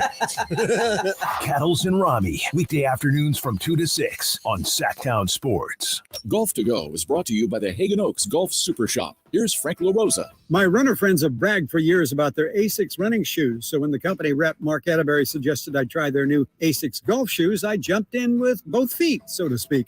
Asics has been around since the late 1940s, producing shoes for all sports, so their introduction to golf came with lots of experience. After slipping my foot into the Asics Gel Ace Pro M for the first time, I recognized what made the brand so popular. It's the comfort. Pure comfort from the Flight Foam insole, which provides lightweight shock absorption. The Gel Pro M is the company's tour shoe and the choice of 2021 Master Champion Hideki Matsuyama. I'm guessing he appreciates the great fit, stability, and traction. The company has some other fancy names for the footbed and outsole features, but the bottom line is that the support through the swing is there. Asics Gel Pro M is available in 2 choices of color. Try a pair on or learn more at asics.com. That's your golf to go. I'm Frank LaRosa. Ram truck owners have heart for being fearless, determined, and bold. That's why it's time for you to be a Ram. Make the move to a 2023 Ram 1500 with optional features that take your ride to the next level, like an available multi-function tailgate and the available Ram Box Cargo Management System for versatile exterior storage, plus a premium audio system that turns every trip into an amazing music experience. Ram trucks, built to serve. See more of what Ram has to offer at ram.com. Sorry, but we actually have a wait list for our Monstera. Shaw's greenhouse is really bringing in the green. We can't keep snake plants in stock. She needs a construction manager to build on her roots and grow. We could add a whole section for ferns. Here we'd have dahlias, dahlias, and more dahlias. Indeed can help her hire great people fast. I need Indeed. Indeed you do. You can schedule and conduct virtual interviews all from your employer dashboard. Visit Indeed.com/credit and get $75 towards your first sponsored job. Terms and conditions apply. For a precision-crafted performance, the decision is easy. A new Acura from Acura of Stockton. Get the driving experience you've been waiting for in a new Acura. Get the best selection and customer service you deserve from Acura of Stockton. Shop in person or use our online express store at AcuraofStockton.com. Acura of Stockton will buy your trade, even if you don't buy from us. Don't settle for less than precision-crafted performance of a new Acura from Acura of Stockton and AcuraofStockton.com. Hey, it's Carmichael Dave telling you something you already know, which is your time is important. That's why at American Energy Heat and Air, they make shopping for a new furnace or air conditioner easier with their new online quoting tool. All you got to do is go to AmericanEnergyAir.com and get an instant quote now, today. Do it right now. It'll help you determine what system you'll need to get and provide the best pricing options, all from the comforts of your home. You don't have to have somebody come out and walk around your house and blah, blah, blah. Just do the quoting tool. It's so easy. AmericanEnergyAir.com. Check out how easy it can be. A+ rating with the Better Business Bureau. Serving the greater Sacramento area since 1981. I absolutely love these folks. 916-520-9990. That's 916-520-9990 or AmericanEnergyAir.com, making the uncomfortable comfortable. Call 916-520-9990 now. When I want to stretch out after a long day, my sofa needs to be comfortable, but it also needs to look attractive and inviting when guests come to visit. Hi, I'm Frank LaRosa with a word about Naturewood Home Furnishings. We spend so much time on our living room sofas that we forget they're a focal point and a hint to our decorating tastes. Right now, during Naturewood Home Furnishings sofa sale, you can save on every sofa, including gallery-exclusive custom-ordered FlexSteel furniture. Whether you're interested in a new sofa, sectional, or recliner, you can choose from hundreds of colors and fabrics. Nobody has more styles and choices than Naturewood Home Furnishings. And when it comes right down to it, it's all about choices and always about quality. Shop Naturewood for the look you love at a price you'll love even more. Visit Naturewood Home Furnishings right now for this remarkable sofa sale. Off Highway 50 at Hazel, look for the water wheel. Guys, your testosterone level impacts your energy, drive, weight, hair loss, and even ED. Revive Men's Health Sacramento will check your T level for free. For your free T level check, exam, and consultation, call 916-277-8599 or visit ReviveMen'sHealth.com.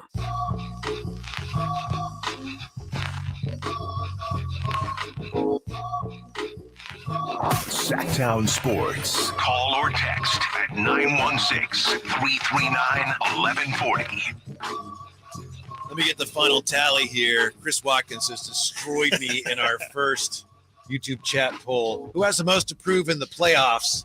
I said DeMontis Sabonis, 8%. Survey says 8%. Chris Watkins, of course, went to De'Aaron Fox, 83%. So congratulations, you won by a lot on our There's always still waiting on those absentees from Allegheny County. So. That's true. Probably won't get those. Thank you, Kornacki. Yeah, before we bring in Rami, looking forward to doing that. But Chris, and maybe I'm just mad because you crushed me in the YouTube poll, but you got some numbers here you gave me about the playoff minutes here, the Kings compared. It's incredible. These can't be right. I did double check them. Were you drunk when you put this together? I didn't put it together, but I was when I checked them. No. This is from my good buddy Brendan Nunez, who tweeted this out yesterday. The Warriors have 4 players who have tallied more playoff minutes than the entire Kings roster combined. What? Klay Thompson, 5,361 playoff minutes. Andre Iguodala, 5,268. Draymond Green, 5,078 minutes. Stephen Wardell Curry, 4,977 playoff minutes. The entire Sacramento Kings roster has played 4,283 total playoff minutes. Come on. Also, part of that, Matthew Dellavedova and Harrison Barnes have accounted for 70% of the Kings' total playoff minutes. Wait, Harrison Barnes is on the Kings? Harrison Barnes is on the team. I know you just found out about 10 minutes ago. Yeah, yes, Perk let you know about 10 minutes ago. Yeah. Now well, these numbers are meaningless because Iguodala ain't playing, right? So, Right. Wow, that's incredible. Rami, that's a little daunting. It makes sense, though, when you think about it. You know what I mean? What, 7 finals appearances, 4 championships? Woo. That's so those minutes, They add up. They add up. Exactly. It makes sense. It makes sense. But here, I'll flip it on you. And then 16 years also equals 0. I'll flip it on you because that makes it seem daunting. Like, oh my God, all this playoff experience compared to the lack of playoff experience. Miles, man. Miles. Those are miles on those legs. You know what I mean? Fresh. Those are miles. Those are years on those legs that the Kings don't necessarily have. They're the younger, fresher, faster, more athletic basketball team. Right. And that's what Draymond talked about earlier, right? Is about how he wanted to play Sacramento, not because of the 6 or not because, they're the marks like Windhorst said, but according to Draymond, it's because of the travel. And he feels like they've had so much mileage playing, but also physical mileage of flying out to all these different places that, it sounds kind of nice to just go down the road and, fly down to Sacramento for 30 minutes and then fly and get to sleep in your own bed. According to Stephen A., it's just an hour and 15 minutes. 15 minutes. Did he really say that? He said it's an hour and 15 minutes. Ride too, at that. Really? Or an hour and a half. Yeah, he did correct that. I'm sure people aren't just randomly braking on the way there. It should only take an hour and a half, but people just for some reason want to stop in the middle of the interstate and take in the scenery. All right, I got to ask you. Yes, sir. And there's no hope for me. This is a lost cause. Yeah, those are dictator numbers. I man. know. Like you got. And I came in. I started with Sabonis. You know what I mean? When he was with Indiana, and then Chris is running out of water. That's barely a vote, dude. Yeah. That you got smoked. So who do you say? Who has the most to prove? I mean, it's De'Aaron Fox, but the whole team does. You know what I mean? Really, somebody said that in the chat. Outside of Harrison Barnes and Mike Brown, who have been, they've been pretty far, and when in Harrison Barnes' perspective, he's been to the promised land. You know what I mean? Everybody else on this team, basically, Kevin Huerter has been to an Eastern Conference Finals. That's not nothing. You know what I mean? But the whole team, this whole Kings team, has something to prove. And I said it when they were the darlings of the NBA, and everybody was writing about them and talking about them and doing pieces on TV about them and interviewing them. Enjoy this, because once the playoffs start, we're going to hit the reset button on the disrespect for the Sacramento Kings. Right. Yeah. And we're seeing it happen before our very eyes. You're right, but I would also argue that Barnes, in a way, does have a few things to prove after the way things went in Golden State. And he's kind of been wandering around in his career since then and trying to prove that, he's in a better place now. Yeah. I mean, there's always the old revenge game or revenge series. There's always a little extra something there when you're playing your former team, and especially if it didn't end the way that you necessarily wanted it to end.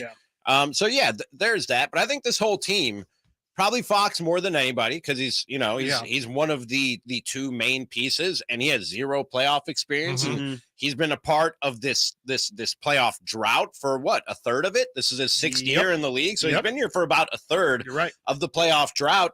He has a lot of that stink to wash off of him in this series. Yeah. You know what I mean? DeMarcus Sabonis just got here last year. He has a little bit of playoff experience. It ain't very good, though. No, it's not very good. But you're right. But I mean, Fox has all the Kings' playoff drought stench to wash off of him in these playoffs here. And, like my Kings idea for defense, the old Fox and One, baby. We're going to play the Fox and One. What is it? Nobody knows. Nobody knows. Anyway, I was hoping to get my numbers up to 10%, but I concede you win Chris Watkins. Yeah, it's not. I got today. Tomorrow, I'm betting on you. All right. Yeah, he's such a nice guy. I got we had some play-in numbers that, the play-in, it just started. It's only been around a few years, but we both thought these numbers are head-turning. The 7 seeds all time in the play-in, Rami, 4-0. The 7 has always ended up as the 7. 8 seeds all time in the play-in, 1-7. Wow. 1-7. Yeah. Washington. That makes sense though. Yeah. Okay. Washington in 2021 is the only team that lost the first game, then won the second game.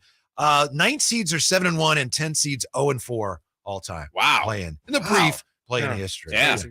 So it usually goes chalk, is what you're telling me. Is that the play-in tournament? It goes. The 7 8, goes chalk, and then the 8 will the 9 will usually sneak in. Yeah, but 8 is kind of an outlier there. So anything about the play-in situation? That I'm intrigued by the whole play-in situation, and I love the inclusion. I was against it at first. Right. I love the whole thing. I Play love and channel or Food Network tonight. Oh, no, it'll be Food. No, it'll be Food Network for Food sure. Network. I don't got basketball. I got time for basketball. Got to watch people grill. You know what I mean? What do you guys have coming up today? So much. Jeff Van Gundy joined us at 2:30 Excellent. and much more. But I'll just throw that vastly there. superior Yes, of the sir. Van Gundys. Yes, sir. Oh, yeah. They're both really good. Yeah, but Jeff, because he's joining us today, the better one of the two. Yeah, for sure. Yeah. Looking forward to that. Good to talk with you. Have Thanks, a great guys. show. Appreciate it. Show. Kettles and Rami next on Sactown Sports and SactownSports.com. Are you ready to hear this on Sactown Sports? Hand off McCaffrey.